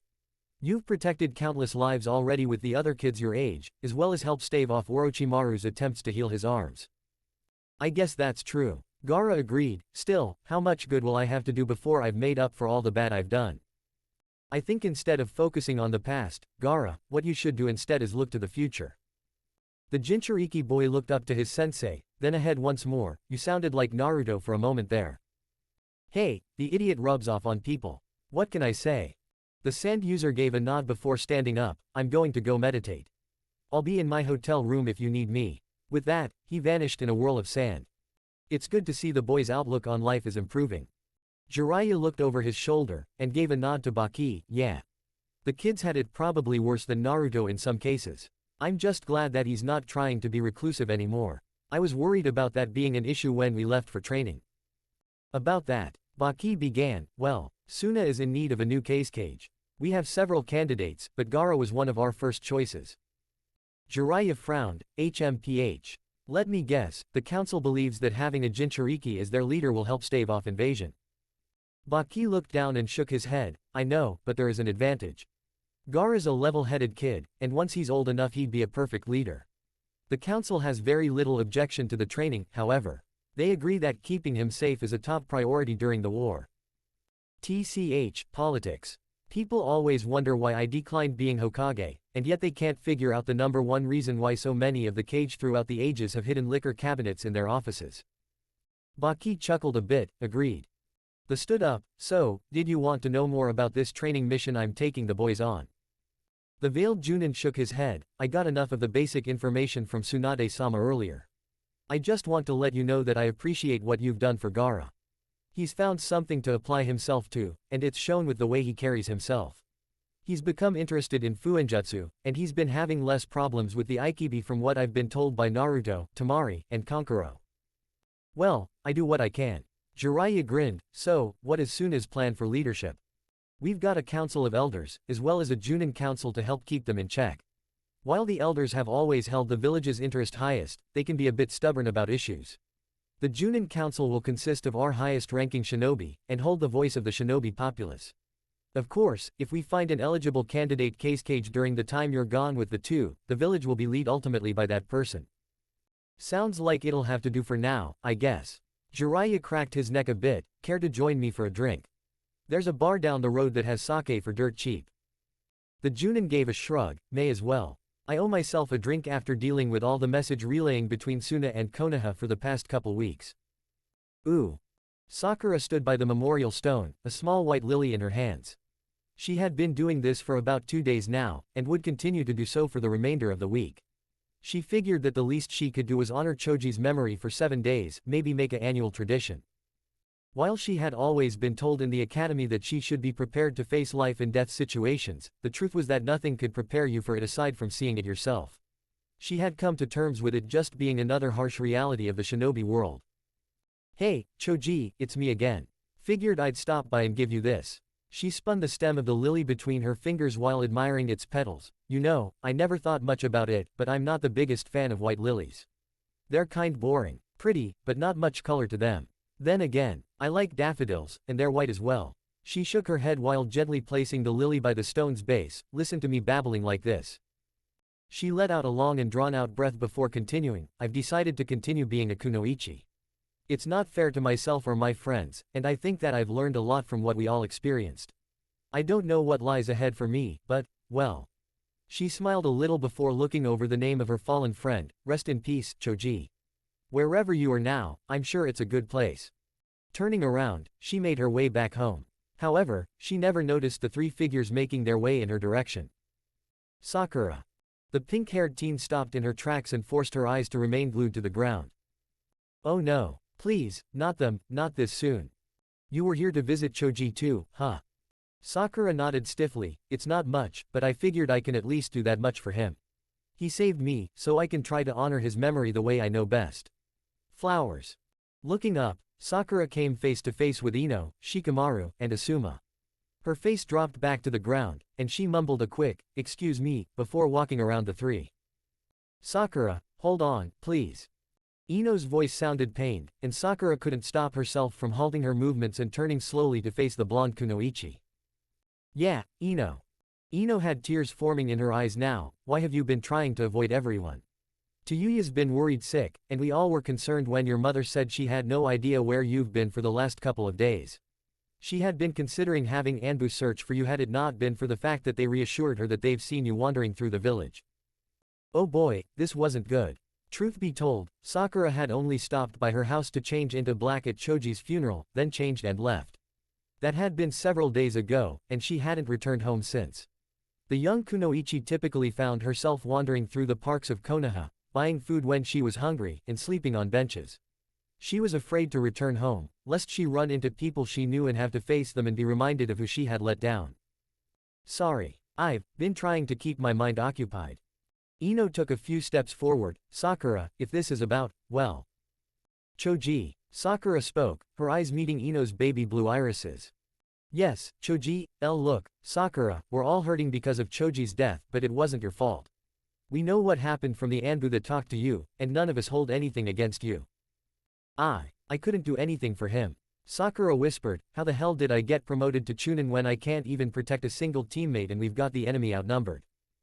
2 arms wrapped around Sakura, and she felt moisture on her neck suddenly. Stop that. Ino breathed while sobbing. Sakura, you're my friend, and we all care about you, alright? Choji would hate to see you like this, and we're all here for you. Sakura was frozen in place. Ino.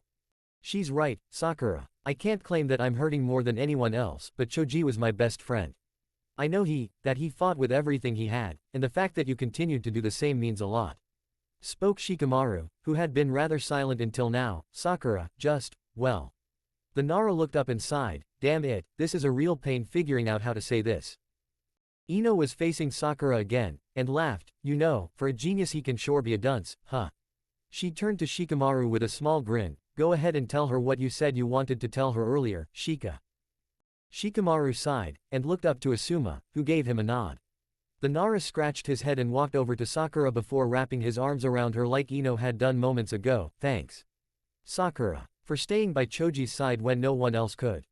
Sakura began to tremble a bit before slowly returning the hug from Shikamaru, I'm sorry. Ino joined her teammate, comforting her best friend, we know, but you don't have to be. Sakura began to shed tears while shaky sobs racked her body, the past couple of days finally catching up to her. They stood there for almost 3 minutes, not saying a word while Asuma simply watched, a ghost of a smile touching his face. Poor girl needed this. I can definitely see why Kakashi's proud of her though. She's a lot stronger than she gives herself credit for. Asuma turned towards the memorial stone, his eyes resting on Choji's name. I'm sorry I wasn't there, Choji, but I hope you know just how many people cared for you. I'll be sure to continue treating Ino and Shikamaru to barbecue after missions, since I know you'd be pissed if I didn't. The Sarutobi chuckled quietly while lighting up a cigarette. He turned around to see his 2 students and Sakura slowly making their way to the stone as well. He blew a plume of smoke into the air and looked up to the late afternoon sky. Watch over us, Choji. I'll do what I can to become a better teacher. I promise. Ooh. Tomorrow you're leaving again, right? Naruto felt Temari shift in his arms as she looked up to him, yeah. Eros Sennin says we'll be following you guys through Fire Country before we head off to Fire Country's capital. That's a bit of a roundabout way of heading towards the capital, isn't it? I mean, wouldn't it just make more sense to head north right off the bat? Naruto shrugged, I think he just wants to make sure you guys get back to Suna alright. There's been rock and sound ninja reported going through the country for quite some time now. That's true, Temari agreed with a yawn, I'm sure we'll be alright though. The 2 blondes were currently sitting by the window of Naruto's apartment, looking out to the crescent moon that shined in the early night sky. Naruto could feel the late autumn air blow through his window, and he felt Temari shiver a bit. Cold? Naruto asked, drawing a blanket from his bed over them without even waiting for a response. Don't get me wrong, the desert gets cold too, but we don't get the same cold front currents from the north during the autumn. That and the humidity. You get used to it.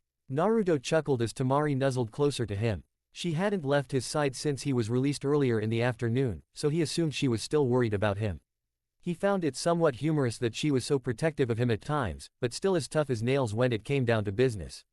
He had no idea how she was able to turn that mental switch on and off in her brain like that. Naruto.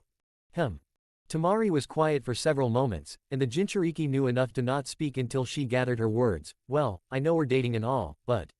She paused again, which was a clear indication that she was having a hard time trying to vocalize her thoughts. Temari, what's wrong? The Kunoichi sighed, I guess, well, 2.5 years can seem like a really long time.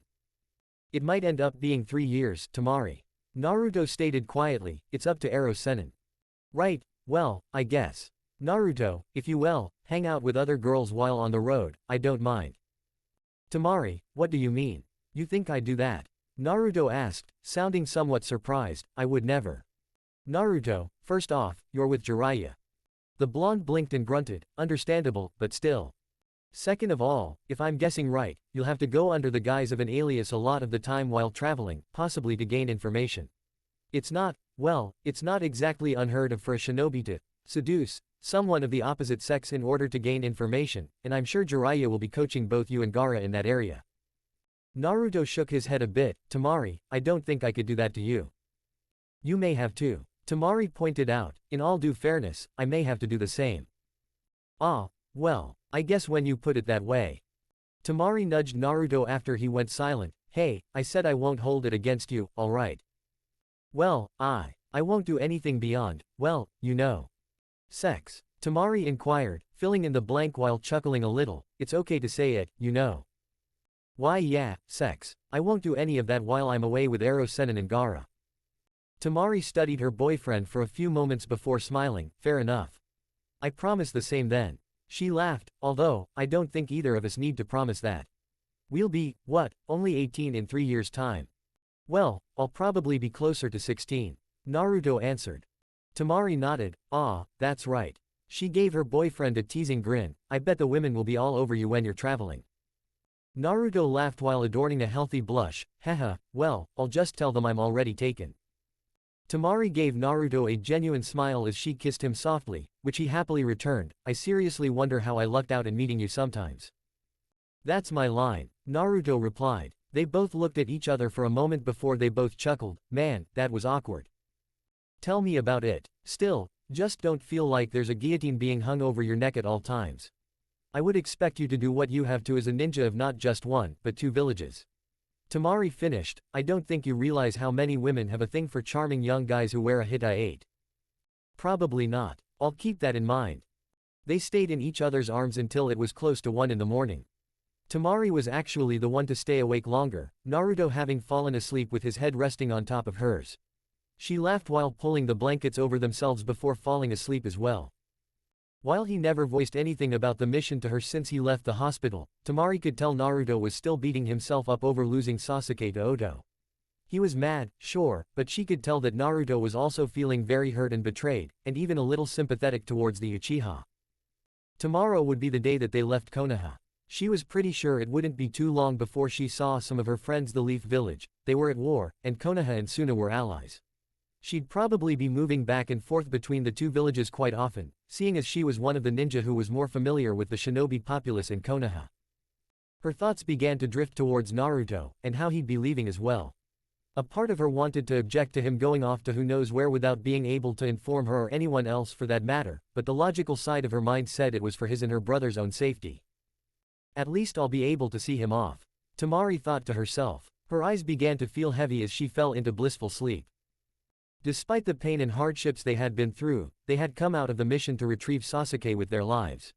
While she was saddened by the loss of Choji, as well as the loss of Hinata's sight, she had been happy when she found out that her 2 brothers and Naruto were alive. Her hands unconsciously held onto Naruto tighter as she moved closer to him. Yes, tomorrow marked the beginning of a new chapter in her life, she felt. Naruto would be gone, and the war would be taking off to a greater scale soon. She just hoped that she'd make it through alive, if only so that she could better protect those that she cared for. Chapter 25, Parting Ways. So, why are we all here? I don't know, Naruto said. He and Gaara wanted to tell us something. The shinobi of the now Konoha 9, along with Temari and Kankuro, were all sitting in a small room within the Hokage Tower. They had been summoned before daybreak to report to the small meeting room as soon as possible, and were not given any further instructions by their Anbu messengers. Any idea what they wanted to talk to us about? Asked Ino, who was just starting to wake up. She rubbed her eyes while letting out a quiet yawn. No idea, but they could have waited a little while longer. It's not even 6 o'clock for the love of. Kiba-kun, they're leaving today. I'm sure this is important. Hinata cut the Inuzuka's ranting off with a gentle hand. Kiba went silent almost immediately, grunting in understanding. Only a few faces among the group had any idea what was going on, namely Sakura, Kankuro, and Temari. The 2 Jinchuriki boys had discussed it with them earlier yesterday, stating that since the 4th Shinobi War had begun, many ninjas would be out for their bounties. Not only that, but there was also Akatsuki to worry about. The door to the room slowly opened, and the group of 11 shinobi all looked to see the 2 boys in question walk through the doors. Accompanying them were Jiraiya, Tsunade, Kakashi, Baki, Hiruzen Sarutobi, and about 6 Anbu. The young genin and Chunin went silent as they sensed a feeling of seriousness emanating from the older ninja. Tsunade was the first to speak. Alright, I'm sure all of you are plenty curious as to why you've been summoned here to one of the private meeting rooms within the Hokage Tower well before most missions are given to the vast majority of the ninja populace. So I take it there won't be any continental breakfast served to us. Keep it up Inuzuka, and I'll have you painting fences for a month. Kiba went silent almost immediately upon hearing the Godime's threat.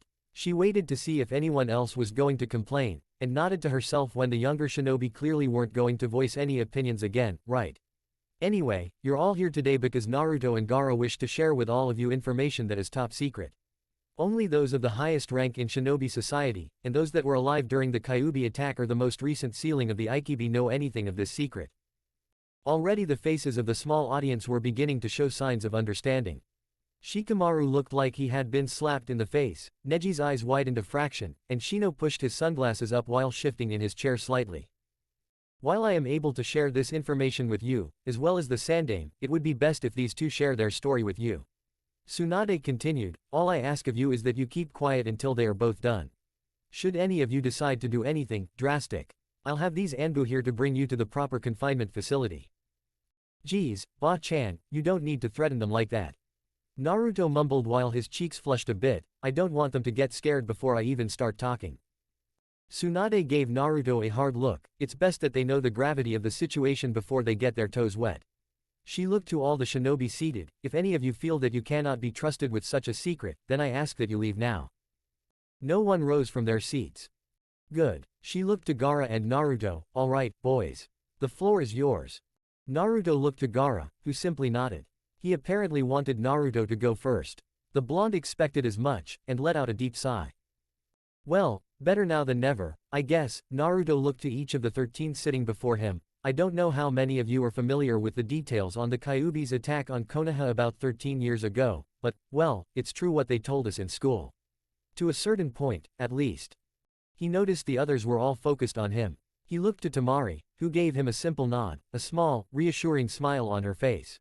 He smiled back before continuing, the truth is that, the Yondaime Hokage, Minato Namikaze, who was also my father, did not die killing the Kyuubi. He simply gave his life in order to seal it away within a newborn child born on that very same night, October 10th. It was easy to see that the others were already starting to connect the dots in their minds. He figured they would. The sealing of the Kyuubi required that a human soul be given as payment for imprisoning the nine-tailed fox within a newly born child. After the death of the Yondaime, that child was left with the fox sealed inside its body. Apparently a newborn's chakra coils are able to adapt to a Bijuu's chakra. A human that houses one of the tailed demons within them is called a Jinchuriki. As the name suggests, they are considered a sacrifice. In the past, they were revered as powerful beings in some cultures, while others saw them as the very things they contained. Gaara added. Naruto nodded, yeah, well, he sighed before scratching his neck, in case you didn't already get what I'm saying. I was that baby that the Kyuubi was sealed in. Man, I suck at storytelling, haha. Naruto's fake smile was easily noticeable to those that knew him well enough.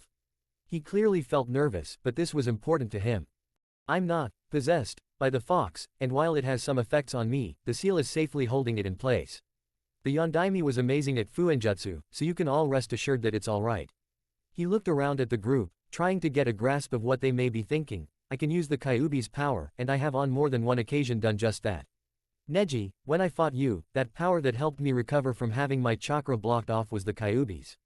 Like I said, though, the fox won't break out of me at any given moment, haha. Naruto's right. His father and mother were both geniuses in at making seals, though his mother was the brains behind the basic structure. Jiraiya stated after a few moments of silence, I hope you kids understand that. The young shinobi all nodded in understanding. Wait, Naruto, your father was the Yondaime Hokage. Asked Lee, that is most astonishing. I can see the resemblance, though. Yes, the flames of youth have passed on from father to son. I can. A sudden tug on his ear by Tenten quieted him down, don't interrupt, Lee. It was Gaara's turn to speak, well, my story isn't as positive, but I too am a Jinchuriki. The Aikibi was sealed within me before I was born, and my mother died while giving birth to me. My father, the former Case Cage, had hoped to create a living weapon, and he almost came close to that. Gaara. Temari began, but was silenced when Gaara slowly put up a hand. She frowned, but nodded. This sand within my gourd, which the Aikibi can channel its powers into, guards me without any thought on my part.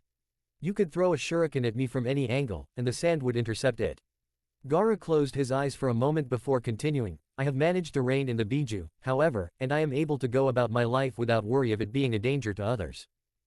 The two were silent after that, looking at the 13 shinobi before them. Temari, Kankuro, and Sakura all had what hopefully were supportive expressions on their faces. A few seemed to be struck with surprise.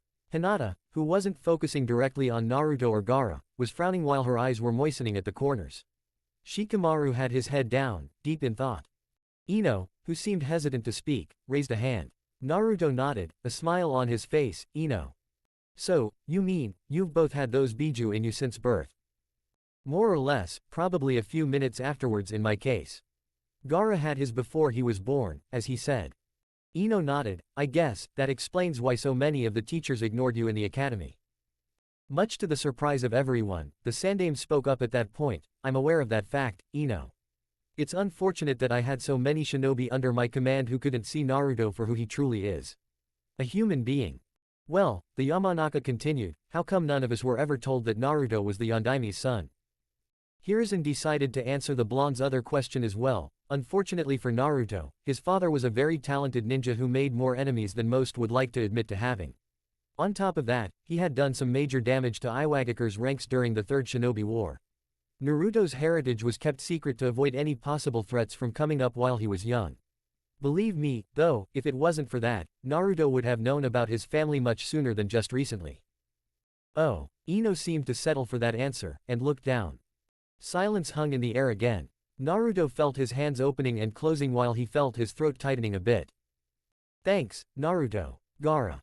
The two looked to Sakura, who was smiling with unshed tears. The blonde suddenly felt his stomach turn to lead. Sakura-chan. What's?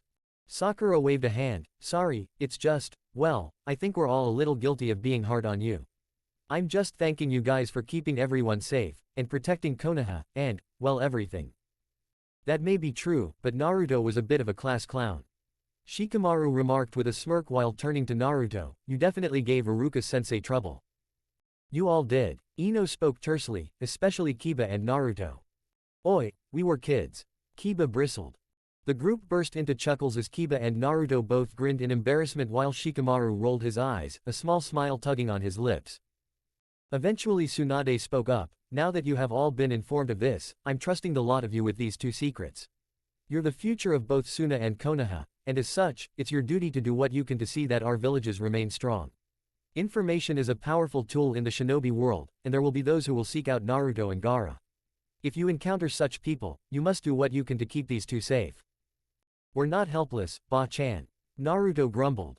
Duly noted, Naruto. The point is that you two are going to be prime targets in this war. Iwa is well aware that we have Jinchuriki, and seeing that Orochimaru is allied with them, they probably already know that you two are the Biju's vessels. Tsunade stated, while you two will be on the move for the most part, if someone were to find out your general location, it could have dangerous results for us. Jiraiya cleared his throat, don't worry, I'll keep an eye on these two as much as possible. Naruto groaned, we are not genin, Ero Senin. We can. Naruto. Enough. The blonde was cut off by the angry voice of Tsunade, I'm not going to say it again, you two hold power that some people would willingly strip away from you without a second thought. I'm sure neither of you need an explanation on what would result from that, correct? What would happen if the Biju were removed? Tsunade turned to Kiba, they would die. The group went silent once more, a few jaws going slack as the Godime sighed. She looked to Jiraiya, almost pleadingly, and the Toad Sage gave a shrug before speaking up, rest assured, though, it takes a lot of power to be able to do such a thing. It's not that easy of a task. Shortly after that, the meeting was ended, and the group, along with Jiraiya, Naruto, and Gaara, made their way to the gate. The giant doors of Konoha were open to the land outside of the village walls when they arrived. Naruto and Gaara both took in the great expanse that lay before them, a winding path leading to a seemingly endless forest. You boys have everything, right?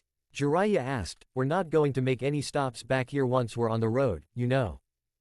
Naruto and Gaara gave nods, having packed and checked their backpacks the night before. Temari and Kankuro, along with Baki, had their packs with them as well, seeing as they would be accompanying the trio towards the direction of Wind Country. The duo looked to those who were staying behind. Tayuya had joined up with the group to bid the Temari and the others farewell. Naruto could see Iruka jogging towards the gate as well, looking like he still could use a few hours of rest. You two, stay safe, alright. Tsunade spoke, by the way, I never managed to get these to the two of you until today. She pulled out from her jacket pocket two necklaces, each holding a portion of the aquamarine-colored crystal that Tsunade had worn around her own neck. You two did win that bet, right? Naruto and Gaara both held their respective necklaces before tying them around their necks. Then Gaara spoke, how did you manage to get the crystal separated so well? They look like the perfect halves of each other. Chakra cutting. It's an arduous process with that gem, but I managed to do it. Chakra control is a big necessity with that kind of skill though. She placed a hand on either of the boys' shoulders, take care of yourselves, and try to stay out of trouble while you're with the pervert. I'm right here, you know. Tsunade ignored Jiraiya as she continued, I expect both you to get strong, and represent Konoha and Suna well. Jiraiya will stay in contact with me via Toads, and Temari has agreed to keeping communication open with you, Naruto, via Kamatari. Right. Naruto gave a thumbs up, just you wait, Ba-chan. When we come back, we'll be even better than we are now. Thanks for everything, Tsunade-san. Gaara added, giving a nod, please try to refrain from drinking too much. It's not good to work while drinking. Tsunade flicked Gaara lightly on the forehead, sending the Ikibi boy stumbling back a few feet, though he remained standing nonheless. The other shinobi all gave their share of parting words, including the Sandame, who told Naruto that he'd make sure to keep his apartment open for him to use whenever he returned. Ruruka gave the blonde a pat on the head and stated that from here on out he and Naruto were no longer student and teacher, but equals in the world of ninja. Just don't let that go to your head, alright? Too late. Kankuro joked, causing the group to laugh while Naruto grumbled under his breath, a small smile evident on his features. Sakura approached the two boys and gave each of them a hug, much to Gaara's surprise. She was shedding tears while smiling. "Ga, look at me. I'd rather not part like this considering it'll be a while before you see me again, huh?" The blonde just waved it off. "It's alright, Sakura. I'll miss you too." He was holding back tears of his own. Just keep getting stronger." The kunoichi held out her hand, offering it. "Let's make that a promise." Naruto looked to her hand before grinning. "Right. We'll both become stronger." The two shook before Sakura gave a final hug, then walked over to Temari and gave her a powerful hug as well, causing the Suna kunoichi to laugh in surprise. Last of all was Kakashi. He looked to both the boys and gave them a masked smile. "I'm proud to say that I know both of you."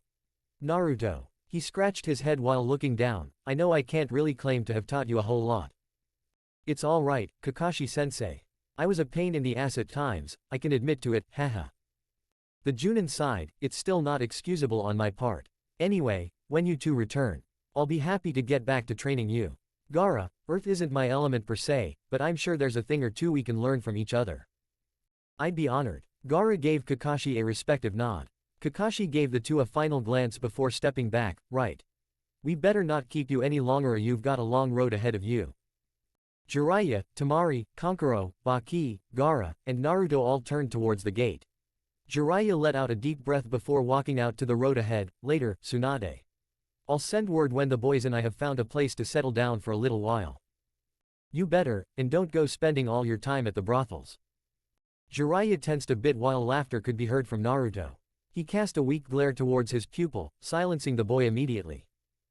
As the six shinobi headed out, Tsunade felt moisture pricking at the corners of her eyes. She wiped them while smiling. "Stay safe." 2,525,252,525. About a day had passed since the six had left Konoha. They were currently hunkered down in a small cavern about 12 hours west of Konoha. It was raining at the moment, and Jiraiya had decided to call it a day for as far as traveling went, considering it was going on to 10 o'clock in the evening. Jiraiya looked around at his group. Naruto was currently poring over a scroll while Temari looked over his shoulder, speaking to him in a hushed voice while pointing out a few things written on it. No doubt it was a Fuden technique scroll if she was offering pointers about the jutsu written on it. Gaara was poking at the fire they had made with a large stick while conversing with Kankuro about something that sounded related to the mechanisms behind the older brother's puppets. Meanwhile, Baki was leaning back against the wall of the cave, getting a bit of shut-eye so that Jiraiya could rest later on while the veiled Junin took over for watch later. Jiraiya scrawled a few more lines in his notebook before pocketing it and standing up. "Alright, lights out everyone. I've got first watch, and Baki will be taking second. Kankuro and Naruto have third, and Gaara and Temari have the final shift." The group voiced no protests, though Naruto seemed a bit reluctant to close up his scroll for a moment before Temari convinced him to do so. Within 5 minutes, the young ninja had taken their spots for the night and gone to sleep. Gaara even seemed to be resting from what Jiraiya could tell, a good sign if the Toad Sage ever saw one. Jiraiya stretched a bit before standing up and adding another small log to the fire. He walked to the mouth of the cave and pulled out a scroll before summoning a small toad. The red-colored frog gave Jiraiya an expectant look. "What's up, Jiraiya-sama? Take this to your usual contact, and tell them that I'll inform them when we're ready to meet up at the capital." "Roger." The frog gave a salute before disappearing with a quiet popping sound, leaving behind a small puff of smoke. The Toad Sage rubbed his forehead and looked to the damp world outside of the cave. Judging from what he saw earlier today, there was likely to be fair weather tomorrow, which would help with travel. The rainy season was coming though, so the sooner they reached the Fire Country capital, the better. He had to exchange some information with the daimyo, as well as get Naruto and Gaara acquainted with the royal family. The second purpose for the three going to the capital was namely so the two boys could set up relations with the royal family of the Land of Fire. This would only further help them in Jiraiya's eyes. He wouldn't pressure them into it, but he hoped that they would at least take up fuinjutsu and setting up their own spy networks as they got older.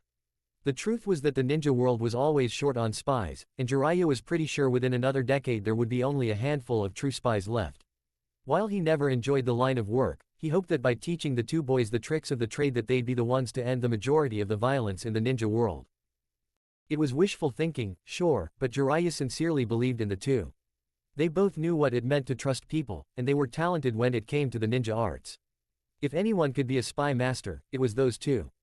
The best way to help this happen was by getting them to learn more about the world around them, and the Land of Fire's capital had the largest library within the country. While most of it was open to the public, there were also areas that were reserved only for the ninja of the land who ranked at the level of elite, like Kakashi or himself.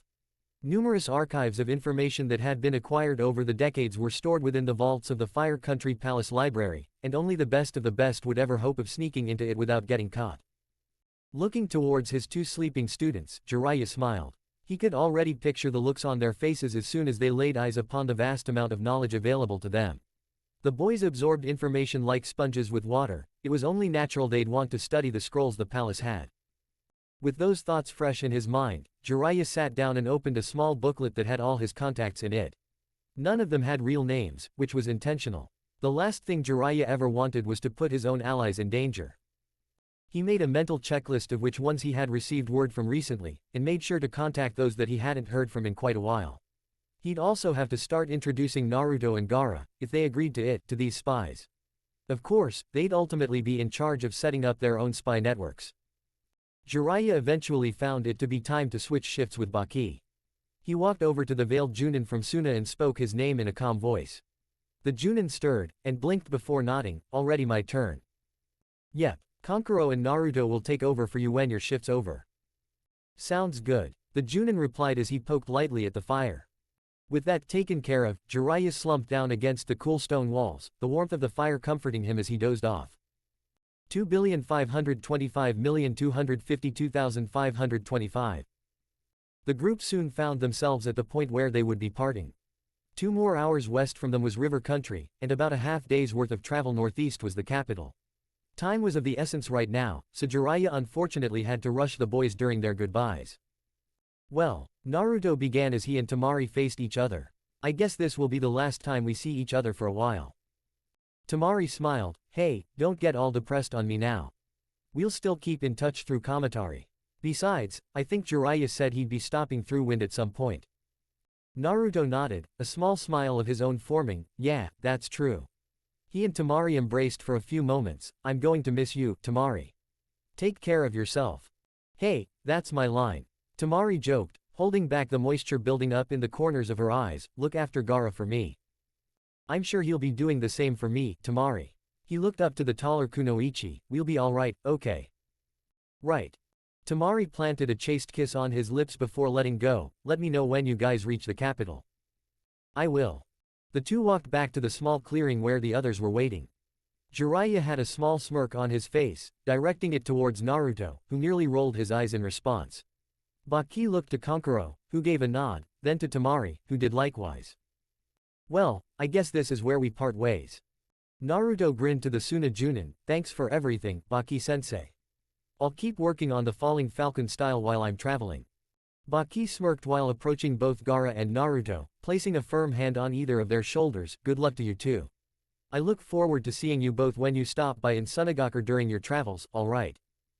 Yes, sir. Naruto gave a mock salute while Gaara nodded. Take care of Sunagakure while we're away. If anything, that should be easier. Baki, Jiraiya, Temari, and even Gaara laughed as Naruto scratched his neck while Kankuro punched Naruto in the arm. I'm just messing with you, Naruto. You two will be sorely missed.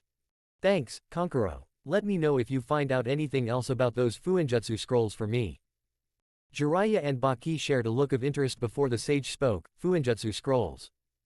Kankuro looked to the older ninja. Oh, yeah, Naruto was asking me about some weight seals that would help with his training. Really? Jiraiya asked, what kind of weight seals? Kankuro shrugged, not sure. I mean, I have only a basic, and that's putting it nicely, understanding of scrolls, but to dumb it down for simplicity's sake, they're often called gravity increaser seals. Yeah, they make the person feel heavier by about, 1 to 5%. Naruto chimed in, receiving a nod from the puppet master. Well, anyway, they're a bit expensive, but Kankuro says he knows of a dealer in Sunagakure that could sell them to me for a nice discount. Kankuro and I are going to keep in touch so I can look into buying them, maybe I'll even be able to replicate a few and add my own touches once I understand them well enough. Yeesh, the kid's not even a year into Fuinjutsu and he's already got more understanding of the arts than most shinobi twice his age. Baki commented. A few more goodbyes and farewells were exchanged before the two groups parted. Temari and Naruto were the last to part. The two held hands for a moment, channeling chakra through one another. The tingling of their life force ran through their bodies, running up their arms and causing their mutual summoner seals to glow. I'll be back in Suna before you know it. Temari fought back the moisture in her eyes, right. They let their hands slowly drop to their sides, and Naruto decided to be the first to leap off. Temari watched for a few seconds before taking off as well. She quickly caught up with Baki and Kankuro, the two looking back to her. Her brother noticed the far-off look in her eyes. You going to be alright? Temari blinked before laughing, wiping away moisture when Kankuro eventually faced forward. Yeah. 2,525,252,525. Naruto was rather quiet as they leapt through the trees of Fire Country, and his silence didn't go unnoticed by his two other comrades. You'll see Temari-Nisan again, Naruto. Gaara spoke. I'm certain she would lose it if she was away from you for more than 3 years. Jiraiya laughed while Naruto chuckled quietly. Hey, you're right. The same goes for me though too. He looked ahead to his instructor. Hey, Ero Sennin, where exactly is this capital, anyway? Not too far away. Jiraiya replied, it's not like we're in a real hurry, either. We've got a schedule of sorts, but nothing that is putting too much pressure on us in terms of time. Jiraiya-sensei, are we going to be doing anything else besides studying the shinobi archives and meeting the Fire Country's royal family? Gaara asked, not that I'm against either, but don't you think we should be working on our physical skills as well? Oh, I'm sure you'll get plenty of that during your time as bodyguards. Naruto raised an eyebrow. Bodyguards? For who? The Fire Lord? Not quite, you'll be escorting the prince and princess while they travel throughout the country with their advisors. Why would the prince and princess be traveling without the Fire Daimyo or his wife? Gaara questioned. I could understand them traveling with the rest of the royal family, but just the two of them. Good question, Gaara. The truth is that Natsumi, the Fire Princess, is to be the next heir to the throne, being the older of the two siblings. She's traveling along with her brother so that she can learn about the people she will be leading within the next decade or so. Her brother, Shugo, is training to be one of the samurai within the royal guard, so he's not interested in the political side of the family. Still, he'll likely be the captain of the guard someday, so it'd be helpful for him to accompany her for experience for when he someday has to escort her. So, we'll be bodyguards for a princess and prince. Yeah, that's pretty much the gist of it. Naruto looked to Gaara. That shouldn't be too hard to take care of. I mean, they're just going to be going around the country, doing the things nobles do. Jiraiya smirked to himself while facing forward. Shugo wouldn't be that much of a problem, but Natsumi was another story. A sudden chuckle escaped from Jiraiya, which didn't go unnoticed by the two boys. The worst part of it was that the laughter from the sage almost sounded sinister. The boys looked to each other before frowning to themselves. 2,525,252,525. It had been almost 4 days since Sasuke had fought Naruto at the Valley of the End. He now wore a dark blue shirt that was opened slightly, revealing his torso. His pants were of a black color, being tied at the waist by a simple black-colored belt. Orochimaru had offered him one of the traditional purple-colored ropes that the Sound Five had worn, but the Uchiha had declined, stating he was only here to learn from Orochimaru and to gain more power, not be one of his underlings. The only people Sasuke really spoke to were Orochimaru, Kabuto, and Kimimaro. The youngest of the three had a rather cold demeanor about him, but it didn't surprise the Uchiha that much. Considering the atmosphere of Otogakure, it was almost like sentencing yourself to an early death if you were overly cheerful or kind to anyone. Currently, the Uchiha was walking through the dimly lit underground corridors of Oto, the sparse light being provided by the torches that hung on the wall. Once in a while he would pass by a sound nin, who would either give him a nod, or ignore him altogether. Not that it bothered him, Sasuke didn't care much for these shinobi, seeing as the vast majority of them were either nuke nin or shinobi that held no concern for anyone but themselves.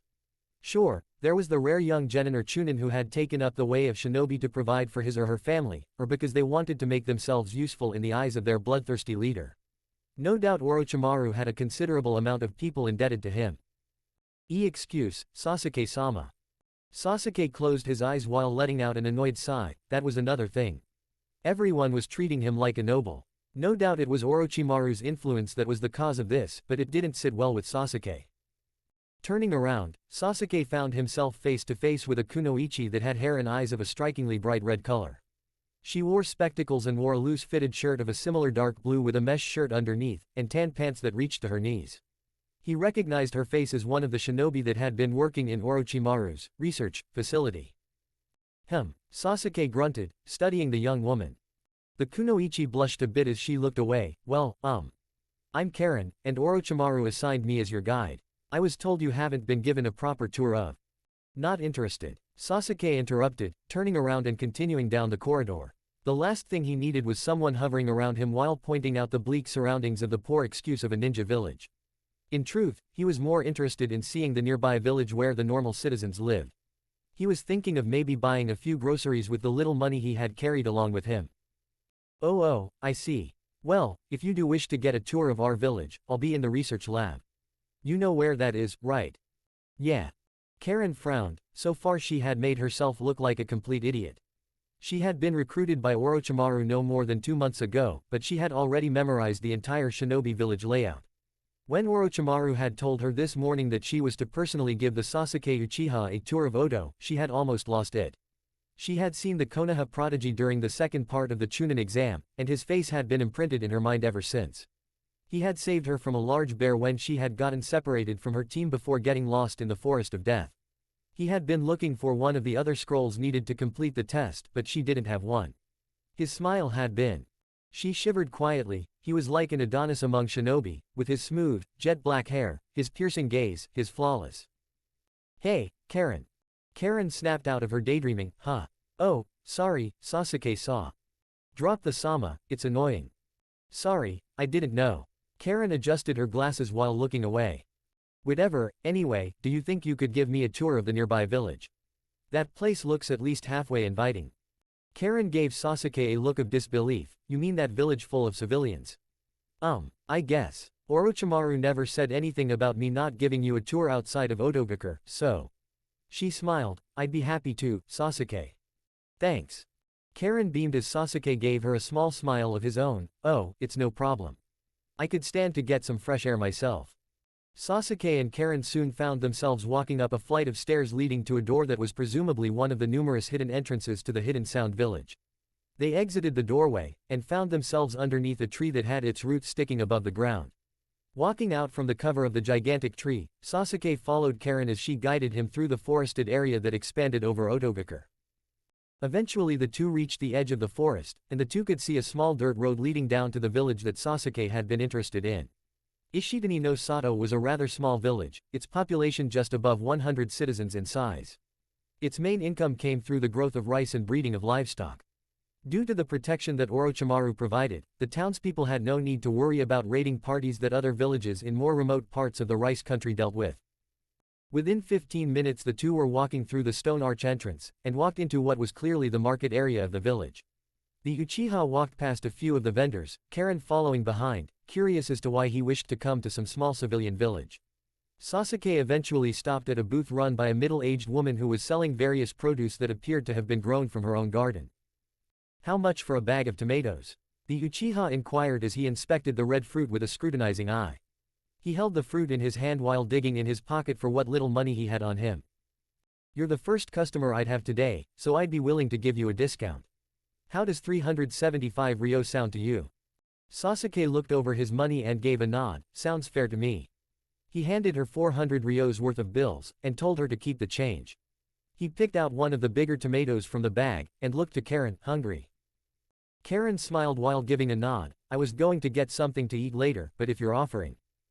Sasuke pulled out a kunai from his shirt's interior and sliced the fruit in half before handing her a portion. He then bit into his own half and sighed. I haven't eaten anything decent in the past week now.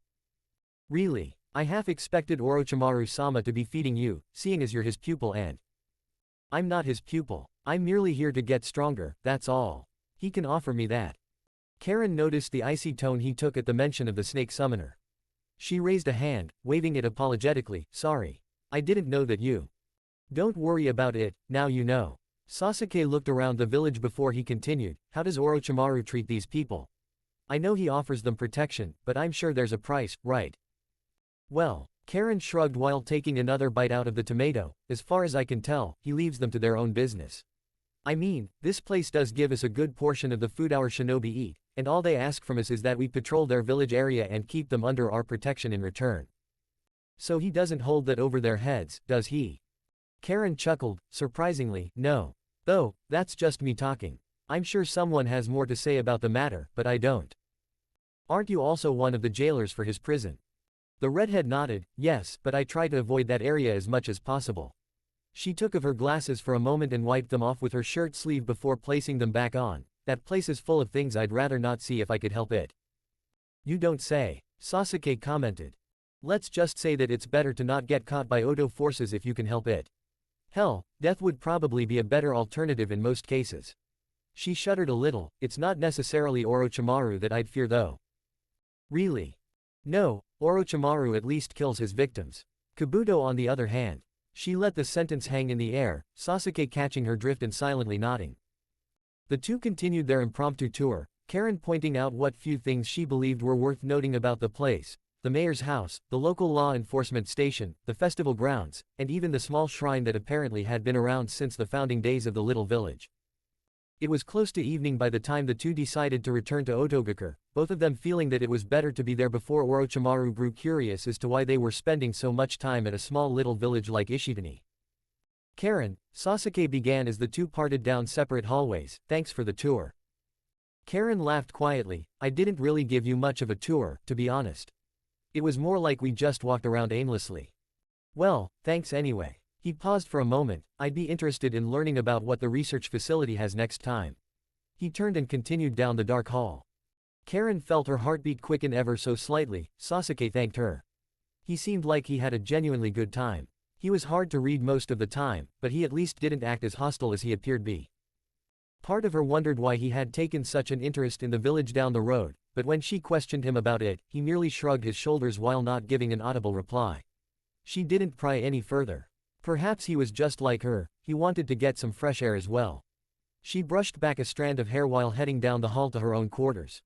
She yawned, surprised to find herself feeling tired suddenly. Tomorrow, she would try to find Sasuke and give him a real tour of the research facility. No doubt he wanted to know what was going on in those dark rooms, and she was certain that Orochimaru had no qualms with her showing him the advances their village had made. Meanwhile, Sasuke was making his way towards one of the training rings within the underground village. He took a left, entering through a nondescript doorway, and found himself within a circular room, torches lining the entire room. The fighting ring itself was probably no more than 30 yards in diameter, but Sasuke wasn't going to gripe. He got into a stance, and began to go through a series of movements, striking forward with his fists before spinning forward with both legs, striking an imaginary foe with both feet. He flipped back and threw several kunai at the ground where his foe would have been before speeding through several hand seals and blasting a small ball of fire. Clap, clap, clap. Sasuke looked over his shoulder to see none other than Orochimaru, the bandages still wrapped around his face like they had been when the Uchiha had first arrived. A wonderful demonstration of your basic skills, Sasuke-kun. Chan. Sasuke picked up his kunai, are you here to train me? My, quite the impatient shinobi, aren't we? Orochimaru approached the Uchiha, no, we're not quite ready to train yet. I'm ready. I don't understand what's holding you up. You say you're powerful enough to teach me how to get revenge on my brother, but you have yet to prove it. The Uchiha locked gazes with the snake summoner, I sure hope you weren't lying this whole time. Orochimaru's eyes narrowed, he was prepared for this. He knew that the last Uchiha was not afraid of being rude and speaking his mind, but he still didn't find the younger shinobi's attitude very appealing. Within a week's time we'll start. I'll begin by assessing your basic skills, and we'll improve wherever it's needed.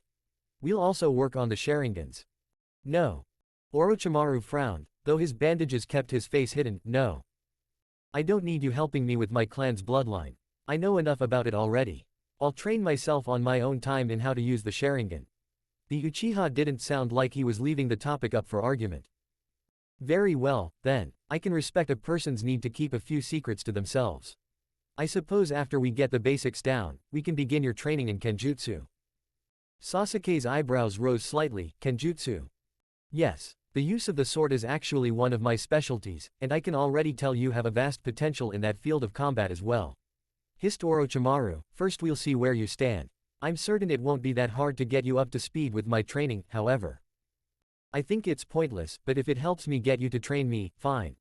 Sasuke began to kick the air in front of him once more. I also will have you and Kimimaro work together as sparring partners. Sasuke's eyes turned to Sharingan suddenly. Kimimaro. You mean to tell me you're going to have me work with him? I was never informed of this decision. It's not that bad, Sasuke-kun. Kimimaro is a gifted fighter as well, and with his improved health, he'll be a more than decent partner for you during practice. Orochimaru had a point, the Uchiha realized. The bone user was far from social, but he knew a strong shinobi when he saw one, and Kimimaro definitely fell into that lot. Fine. Orochimaru laughed to himself, I'll leave you to train, then. As soon as Orochimaru left the sparring ring, Sasuke stopped his taijutsu drills and clenched his fists. He was ready to call the snake out on his appearance, and say that he knew all too well about his real intentions. Sasuke was a bit unnerved to know that he was nothing more but a shell for the former member of the Sannin to use when the time came, but that didn't stop him from staying and learning what he could from Orochimaru. If he understood what he had heard from Naruto correctly during their fight at the Valley of the End, the leader of the Hidden Sound would have to wait another 3 years before he transferred over to another body, and judging from his current appearance, Orochimaru must have done just that no more than a week ago. Probably best to continue feigning ignorance. If I can keep up the act, Orochimaru won't be ready when I strike him down. Sasuke was prideful, this was true, but he wasn't stupid. He knew that Orochimaru was strong, and if he planned on being able to take down the snake user when the time came, he need to have every advantage possible. Thinking more on the topic made him think about who else might possibly know about Orochimaru. Kabuto was out of the question, namely because Sasuke didn't trust the guy. Kimimaro was not an option either, he was too loyal to Orochimaru. However, there was Karen. As far as Sasuke could tell, she shared similar sentiments towards Orochimaru. She obviously knew he wasn't someone to get on the wrong side of, and he could only guess she was taken into Oto either because she had no other options, or because she was forced to. For now, Sasuke would keep a peg on Orochimaru and see if he could figure out anything else that he would be able to use to his advantage when the time came to get rid of him. If anyone got in his way, they would be dealt with in whatever fashion necessary. Sasuke had taken the path of Avenger, and he would stick to it. 2,525,252,525. Well, boys, here we are. Welcome to the capital city of the Land of Fire. Naruto and Gaara stood before a massive arched gateway, the kanji for fire painted on either side in a fashion similar to that of the main gate of Konoha. There were no walls encompassing the massive city, and Naruto guessed that the capital was at least twice, if not 3 times, the size of Konohagakure. Damn, Naruto profoundly stated. There were stone lamps lining either side of the cobblestone road leading into the city, and every so often he spotted a samurai walking by, likely on patrol. In the far-off distance he saw a massive building that towered over the other structures in the city. That must be the palace. Gaara spoke, following Naruto's gaze. Jiraiya-sensei, how many people live here? Jiraiya laughed, I couldn't possibly give you an accurate answer to that, but I'll go and guess about 3 to 4 times the population of Konohagakure, civilian and shinobi. The 3 stepped headed towards the gates, only to have 2 samurai walk in front of them, decked in red armor with black helmets. The higher ranking of the 2 spoke, Jiraiya-sama, it's good to see you. Hisao Dono has been expecting you for some time now. Jiraiya grinned, really? I hope that I haven't upset the Fire Lord too badly. We had to make a side trip and escort some allies from Sunagakure, so we were unable to be here as soon as we would have preferred. The samurai gave a polite smile to the Toad Sage, not at all, Hisao Dono is completely understanding of the busy life you have, he's just eager to see you again, and meet your 2 pupils. The samurai looked to the 2 chunin standing behind Jiraiya and nodded before turning to his fellow patrol partner, send word to the Fire Daimyo, inform him that Jiraiya-sama has arrived. Yes, Taiko. The samurai then jogged on towards the direction of the palace. We can probably get there in half the time he does. Naruto spoke, he doesn't need to go on ahead for us. Jiraiya shook his head, that's true, but it's better if we take our time. They need to prepare for us, after all. I was under the impression that we were expected. Gaara added, what preparations did they need to make for us if we were expected to arrive almost a week ago? The entrance ceremony, of course. Entrance ceremony. Naruto and Gaara repeated together. Jiraiya nodded as they began down the road. You two don't seem to realize how many people respect who I am. Hisao Dono is major fan of my work, and seeing as that I'm a respected shinobi of Konoha. Respected pervert, you mean? Jiraiya ignored the verbal jab from his blonde apprentice. They want to see to it that we're all treated properly. I'm sure they'll have a large meal made for us, and then we'll get to be guests to a show of sorts at the theater, maybe a kabuki show, then perhaps I'll visit some of the local establishments. The sage giggled a bit while his nose trickled blood. Naruto and Gaara shared a look with each other before deciding fall back a bit further in hopes of not being associated with the pervert by the public. Within 10 minutes the trio was at the steps of the palace. The palace stood high above the other buildings, and was even larger than Naruto had first believed it to be. It was about 10 stories high, and stretched out about several city blocks in all 4 cardinal directions. He took note of the ornamental trees that decorated the front, along with golden tiger statues that lined the stairway going up to the entrance of the palace entrance. Another group of samurai, followed by a royal attendant, greeted Jiraiya and the 2 boys as they reached the top steps. The attendant was a balding man with gray hair and a long, thin beard that reached to his chest. Welcome, Jiraiya-sama. I do hope your journey here was well. Jiraiya grinned. It was, thank you. He looked around a bit more before speaking further. How is Hisao Dono these days? Quite well, though it has been a bit stressful as of late with the war and whatnot. That and Natsumi-sama has been taking more political lessons from the advising council and our majesty himself. Oh, I can only imagine how that must be going. The attendant merely smiled. Natsumi-sama is very strong as far as character goes, but unlike Shugo, she seems to lack patience when it comes to dealing with other people. He sighed a bit. She does have her heart in the right place though when it comes to politics. She cares for her people and country before anything else. Good to hear, good to hear. Jiraiya gestured with a hand to the 2 boys. These are my 2 talented students, Gaara of Sunagakure and Naruto Uzumaki. Sabaku no Gaara, and Naruto Uzumaki. The attendant's eyes widened a fraction. It is an honor to meet the 2 of you. I am Tetsuo Hiwako. He gave the 2 a bow. I am the daimyo's head advisor, and have been in service of the royal family for 2 generations now. He looked back up to the 2 chunin. I must say, word has spread about you too, as well as the others within your class, I believe. I do believe stating that your generation has proven to be quite the fine group of shinobi is an understatement. Haha, we just do what we can. Naruto replied while placing his hands behind his head. Nice to meet you, Tetsuo-san. Gaara gave a curt bow. I'm honored to hear you regard us as such, Tetsuo-san. The trio was then escorted through the main entrance, and down a large corridor that led to another ornate door that was decorated with wood carvings of sakura trees blossoming. Tapestries of various animals, regal figures, and famous heroes lined either side of the hall, and Naruto found it hard to take it all in at once. Wow. Tetsuo looked back to Naruto and smiled. The royal family has collected art from all over Fire Country for many generations now. Some artwork dates back to the days before the founding the 5 elemental nations, even. He turned to Gaara before continuing. We're even beginning to have art exchanges with the new royal family in Wind Country. The daimyo's taken a particular liking to the china made in the capital of Wind Country. Gaara nodded. I can understand that. My own family has an extensive collection back home as well, though we do not have anything dating before the reign of second Kazekage. Jiraiya couldn't help but swell with pride. Gaara was on the ball as far as carrying on a conversation with the higher classes. Tetsuo was a man that Jiraiya had known since his days a mere genin, and while he served the royal family, he was a man who was always humble and never looked down upon anyone because of class or social status.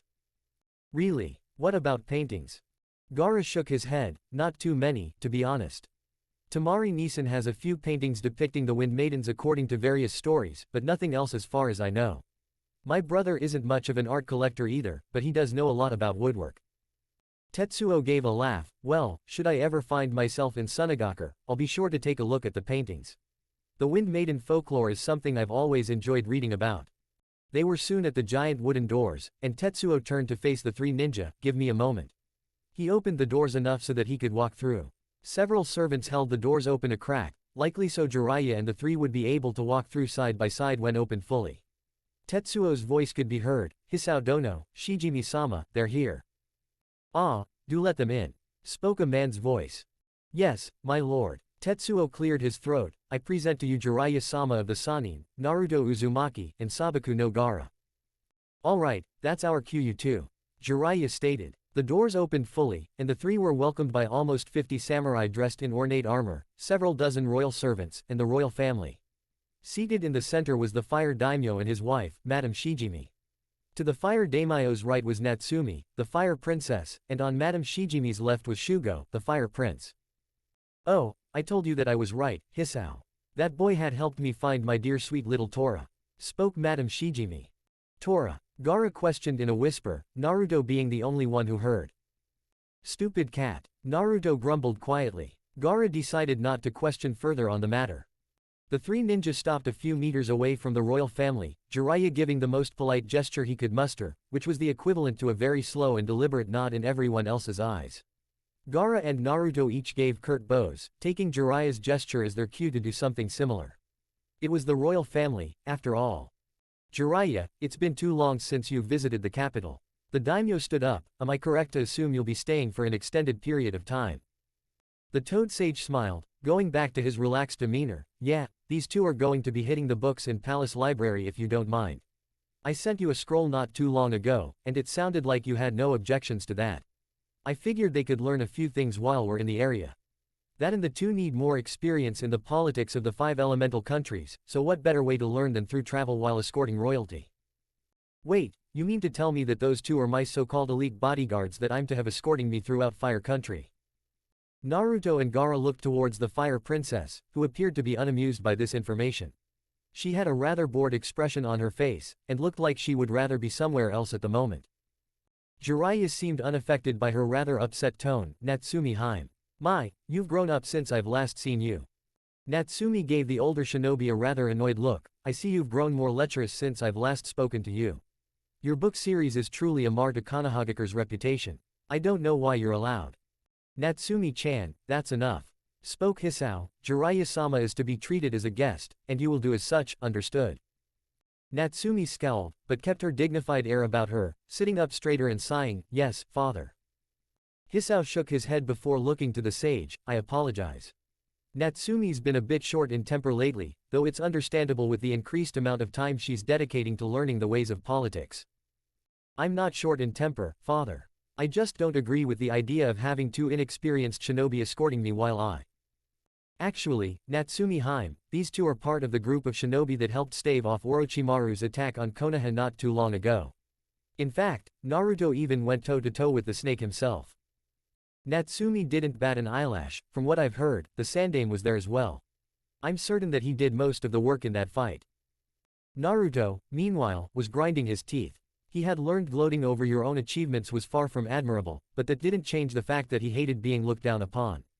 Gaara sensed his friend's patience dwindling, and decided to speak before Naruto blurted out something he'd regret. "Even if that may be the case, we're at your service, Natsumi-sama." Jiraiya let out a mental sigh. Thank goodness Gaara had a grip over his emotions right now. Naruto looked to his fellow Chunin before scratching his neck idly and bowing. "Yes, the same goes for me too, Natsumi Haim." Natsumi smirked a bit. Clearly they knew the position she held over them. While the ninja villages of the elemental nations stood, for the most part, independent of their respective countries, this was only so due to the presence of the Kage, who stood on equal rank with the daimyo of the countries throughout the land. Should a Konoha nin be anywhere else in Fire Country, they answered to the daimyo, or in this case, Natsumi, the daimyo's daughter. Jiraiya had once complained about this to Hiruzen back when he was a genin. The Sandaime had replied by stating that the Konohagakure was the sword and shield of the land of fire, but the daimyo was the voice of the country. Each relied on the other to keep the country strong. If the country were ever in danger, Konoha would fight off the threat. However, the daimyo was the one who made sure that such threats were avoided as often as possible. "Well, I'm sure the three of you are rather weary from your journey here," Hisao began. "We'll have my attendants show you all to your individual rooms, and then we'll see about having dinner. I believe roast duck and pheasant were the choices for this evening." The two Chunin were soon organizing their few belongings within the lavish and spacious rooms they had been given. Naruto and Gaara were situated across from each other while Jiraiya's room was a few doors away from them. After setting his things down, Naruto let out a sigh before plopping onto the cushy bed. Man, I am bushed." He took in his room, and guessed that his entire apartment was probably a fourth of its size. If Naruto was willing to admit one thing, it was that the nobility really knew how to treat their guests right. He gazed out the large window, which gave a clear view of the capital. In the distance he could see tree-covered mountains, and a small temple nestled on one of the earthen structures. A knock at the door shook him from his thoughts. He got up, and approached the door, opening it slowly. He was greeted by the sight of a young woman, probably no more than 5 years older than him. She had sandy blonde hair not unlike Temari's that was kept in a neat bun with the help of 2 hairpins and wore a dull blue kimono. She gave the blonde before her a curious look before speaking, Naruto-sama. Naruto blinked, taken back by the honorific, yes. The woman, who gave a soft smile, bowed, I am mommy, and I will be your personal attendant during your stay. I'll be by every day between 11 and noon to clean your room and change the sheets. If you ever need anything, I'll be happy to help. She looked to the younger blonde, is there anything you'll be needing that we haven't already provided you? No, not really.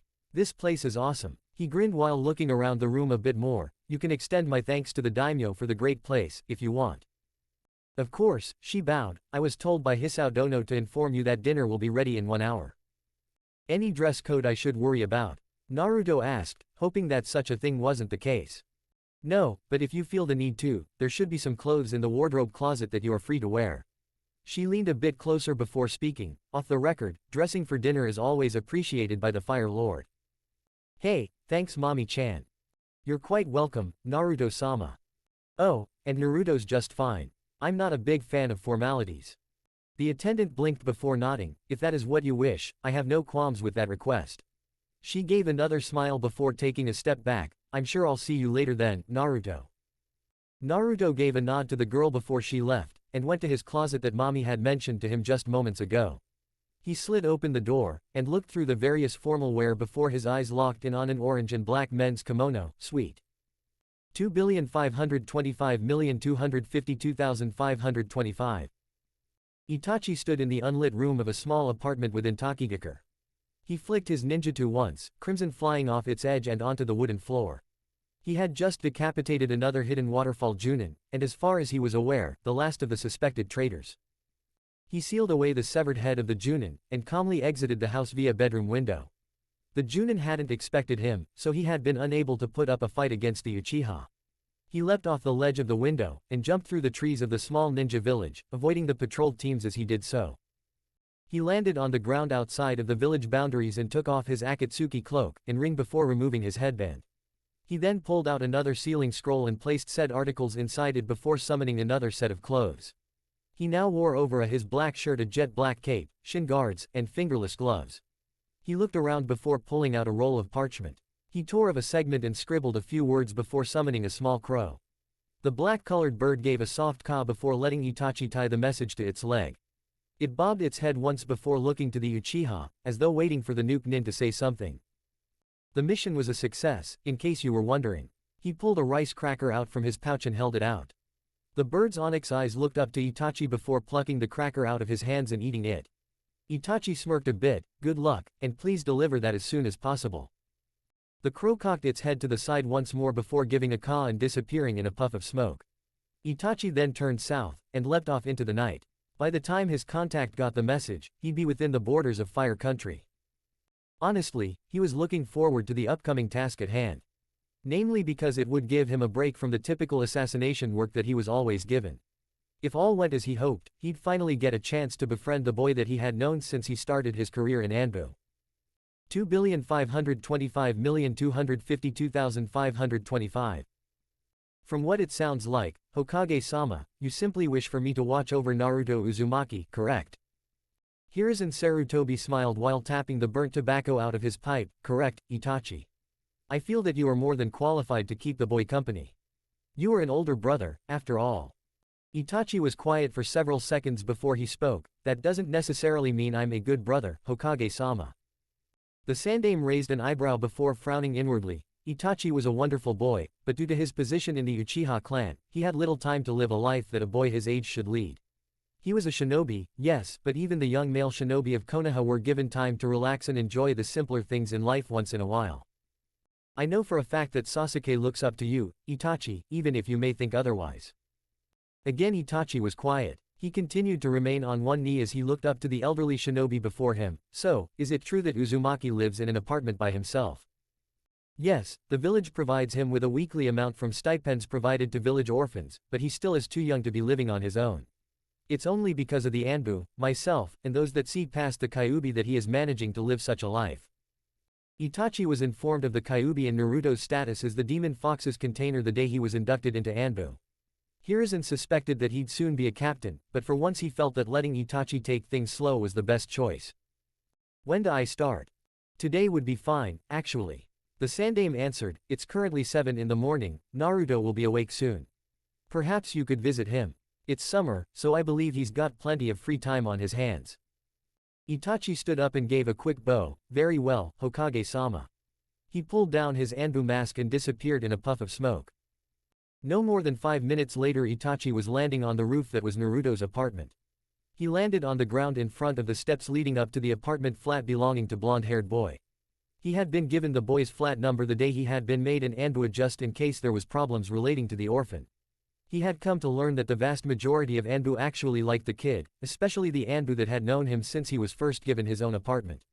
He gave the usually bored ninja elite something to do during village patrol. The boy was a master at stealth when the occasion called for it, and even the famous Kakashi Hatake had trouble finding the boy at times. Itachi approached the boy's door and knocked twice. Just a second, came the reply. The sound of feet patting the floor within the apartment could be heard, and the door swung open suddenly as two blue eyes looked up to meet Itachi's masked face. Naruto grinned before speaking, "Hi. Does Oji-san want to see me? The Hokage wanted me to stop by and spend some time with you, actually." Itachi replied, kneeling down to the 7-year-old's level. Naruto blinked before his smile grew into a grin, "Really? So, does that mean we can hang out and stuff?" Itachi nodded, "Pretty much." "Neat. Hey, you ever been to Ichiraku's? It's awesome. They got really good ramen, and oh. I got to find my shoes." Naruto suddenly scampered off into his apartment once more, leaving the young Anbu at the door. Itachi decided to walk in, and took in the boy's abode. It was, for the lack of a better word, Spartan. There were 2 small chairs at a circular wooden table, and one of the chair legs seemed to be cracked. The boy's refrigerator was rather empty as he opened it, a carton of milk that was a week past its expiration date, a few shriveled vegetables, some leftover instant ramen, and few pieces of bread that looked rather old as well. Itachi frowned before closing the fridge. He'd be taking the boy out grocery shopping today, it seemed. Found them. Itachi looked to see Naruto dashing out of his room with 2 shoes in his right hand. He quickly slipped them on and tied the laces on before looking up to Itachi, "Let's go to Ichiraku's." Itachi smiled a bit behind his mask, "Sure. Then we're going to go grocery shopping. Your fridge is pretty much bare." "Ah, but grocery shopping is boring." Naruto grumbled, "Can we do that later?" "No, we'll do that after Ichiraku's. After we get some food for you, we can go to the park, or maybe one of the academy training grounds." "Oh, Naruto looked down. "I don't really have a lot of money for food, though. My landlord charges a lot for rent, and I don't like asking for more money from Oji-san." Itachi raised an eyebrow, "How much does he charge?" Naruto simply shrugged. Itachi gave a nod, "I see. Naruto, how about I treat you to ramen today?" Naruto's eyes literally sparkled, "Oh really? You'll treat me to ramen?" Itachi knew what he was getting into, but his wallet could handle the mighty stomach of the young Jinchuriki. "Yes, and then I'll buy you some groceries." "How does that sound?" Naruto laughed, rubbing his eyes a bit, Thanks, Anbu-san. All of you guys are really nice, haha." Itachi found Naruto's smile to be rather contagious, and the Uchiha heir's smile widened ever slightly, "Right. Well, let's go get some ramen, Naruto." 2,525,252,525.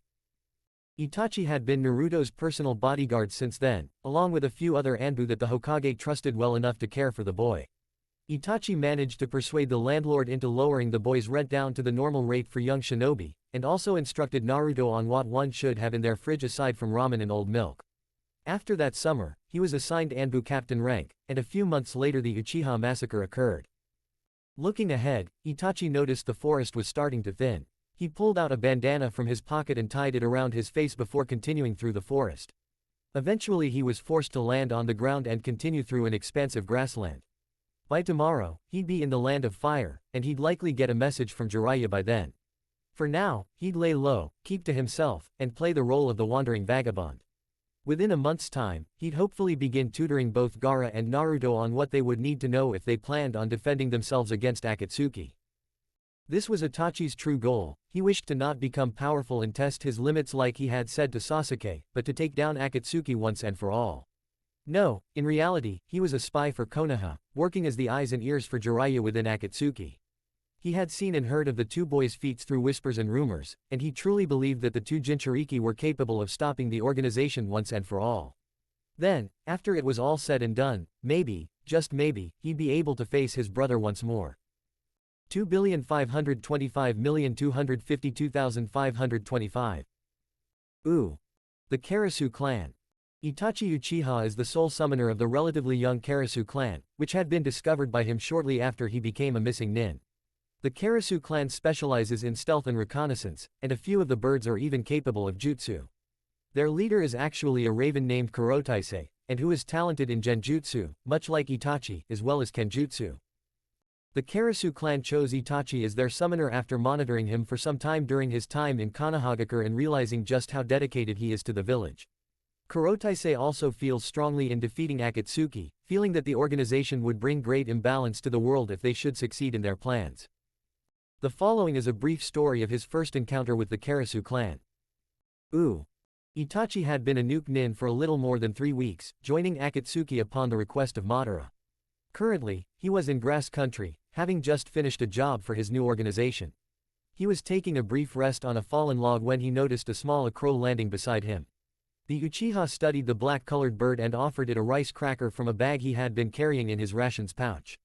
The crow happily took the cracker, ate it, and gave a caw before hopping off the log briefly. Itachi watched as it flitted back with an item in one of its feet. The crow set a small scroll that his had been carrying in one of its talons done by the nuke nin. Itachi realized right away that it was a summoning contract.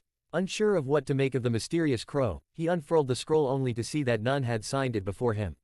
Before he could think any further about it, a relatively large raven flapped down beside the Uchiha, and much to the Uchiha's surprise, spoke. "Hey, kid." Itachi managed to get a hold of himself. It wasn't the first time he'd seen talking animals. The Hokage had a contract with Enma the monkey, and he knew for a fact that many of the toads Jiraiya of the Sannin summoned were capable of speech as well. The raven studied Itachi for a moment, seeing that Itachi was listening, and continued, "We've been keeping a tab on Konohagakure lately. We're aware of the predicament you're in." Itachi examined the crow more closely. The crow was missing an eye, and had a black eye patch tied over the apparent injury. It wore a straw hat on its head as well as a brown vest. "You have?" Itachi asked. The raven nodded. "My family and I." The raven gestured with a wing, and Itachi suddenly found himself surrounded by hundreds of crows and ravens of varying sizes, some wearing various articles of clothing, some carrying small weapons, and so forth. "We've been looking for a summoner for quite some time now. We're relatively new to that area of jutsu, but we've seen the benefits of having a contract with humans. It creates alliances, and we'd like to be allies of Konoha. We think you'd make a great summoner for our family." "Konoha's already allied with both the toads and the slugs," Itachi replied. The raven grunted, "That's true, but we're relatively neutral in the summoning circles." Itachi looked over to the scroll before speaking. "Why me?" "You're a true shinobi, through and through." The raven answered, "Your dedication and the ability to stick to your beliefs is truly admirable." The bird hopped off the log and walked in front of the Uchiha. "Itachi Uchiha, we wish to help you stop Akatsuki." Itachi's eyes narrowed, and he drew a kunai from out of nowhere. "What are you talking about?"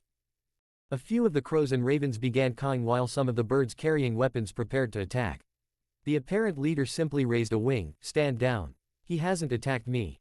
The birds silenced almost immediately, and the Uchiha locked gazes with the raven. "How do you know about that?" "I can tell. You're not the kind of person who would want to be part of an organization like this. You're too good of a person to really want to do that, despite what you seem to portray on the outside." Itachi was disturbed, to say the least. How much did they know about him? He pocketed his kunai before speaking again. "Why should I trust you?" The raven laughed, which sounded much like a caw, ever the cautious one. "Good." The raven walked forward. "We want to stop this organization as well.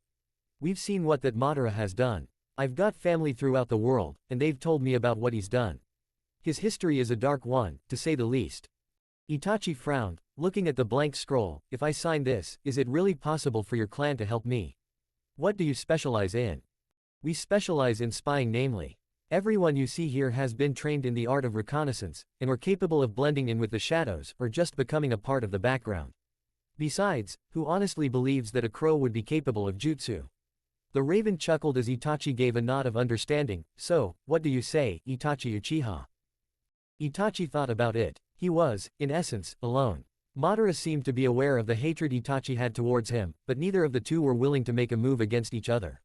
Having allies like the Karasu clan could be beneficial, especially if he was planning on spying. He could send word to the Sandaime without anyone knowing. Itachi bit his thumb before smearing blood on his 4 fingers, then pressing his bloodied fingerprints on the paper. He signed his name in blood and handed the scroll to the raven.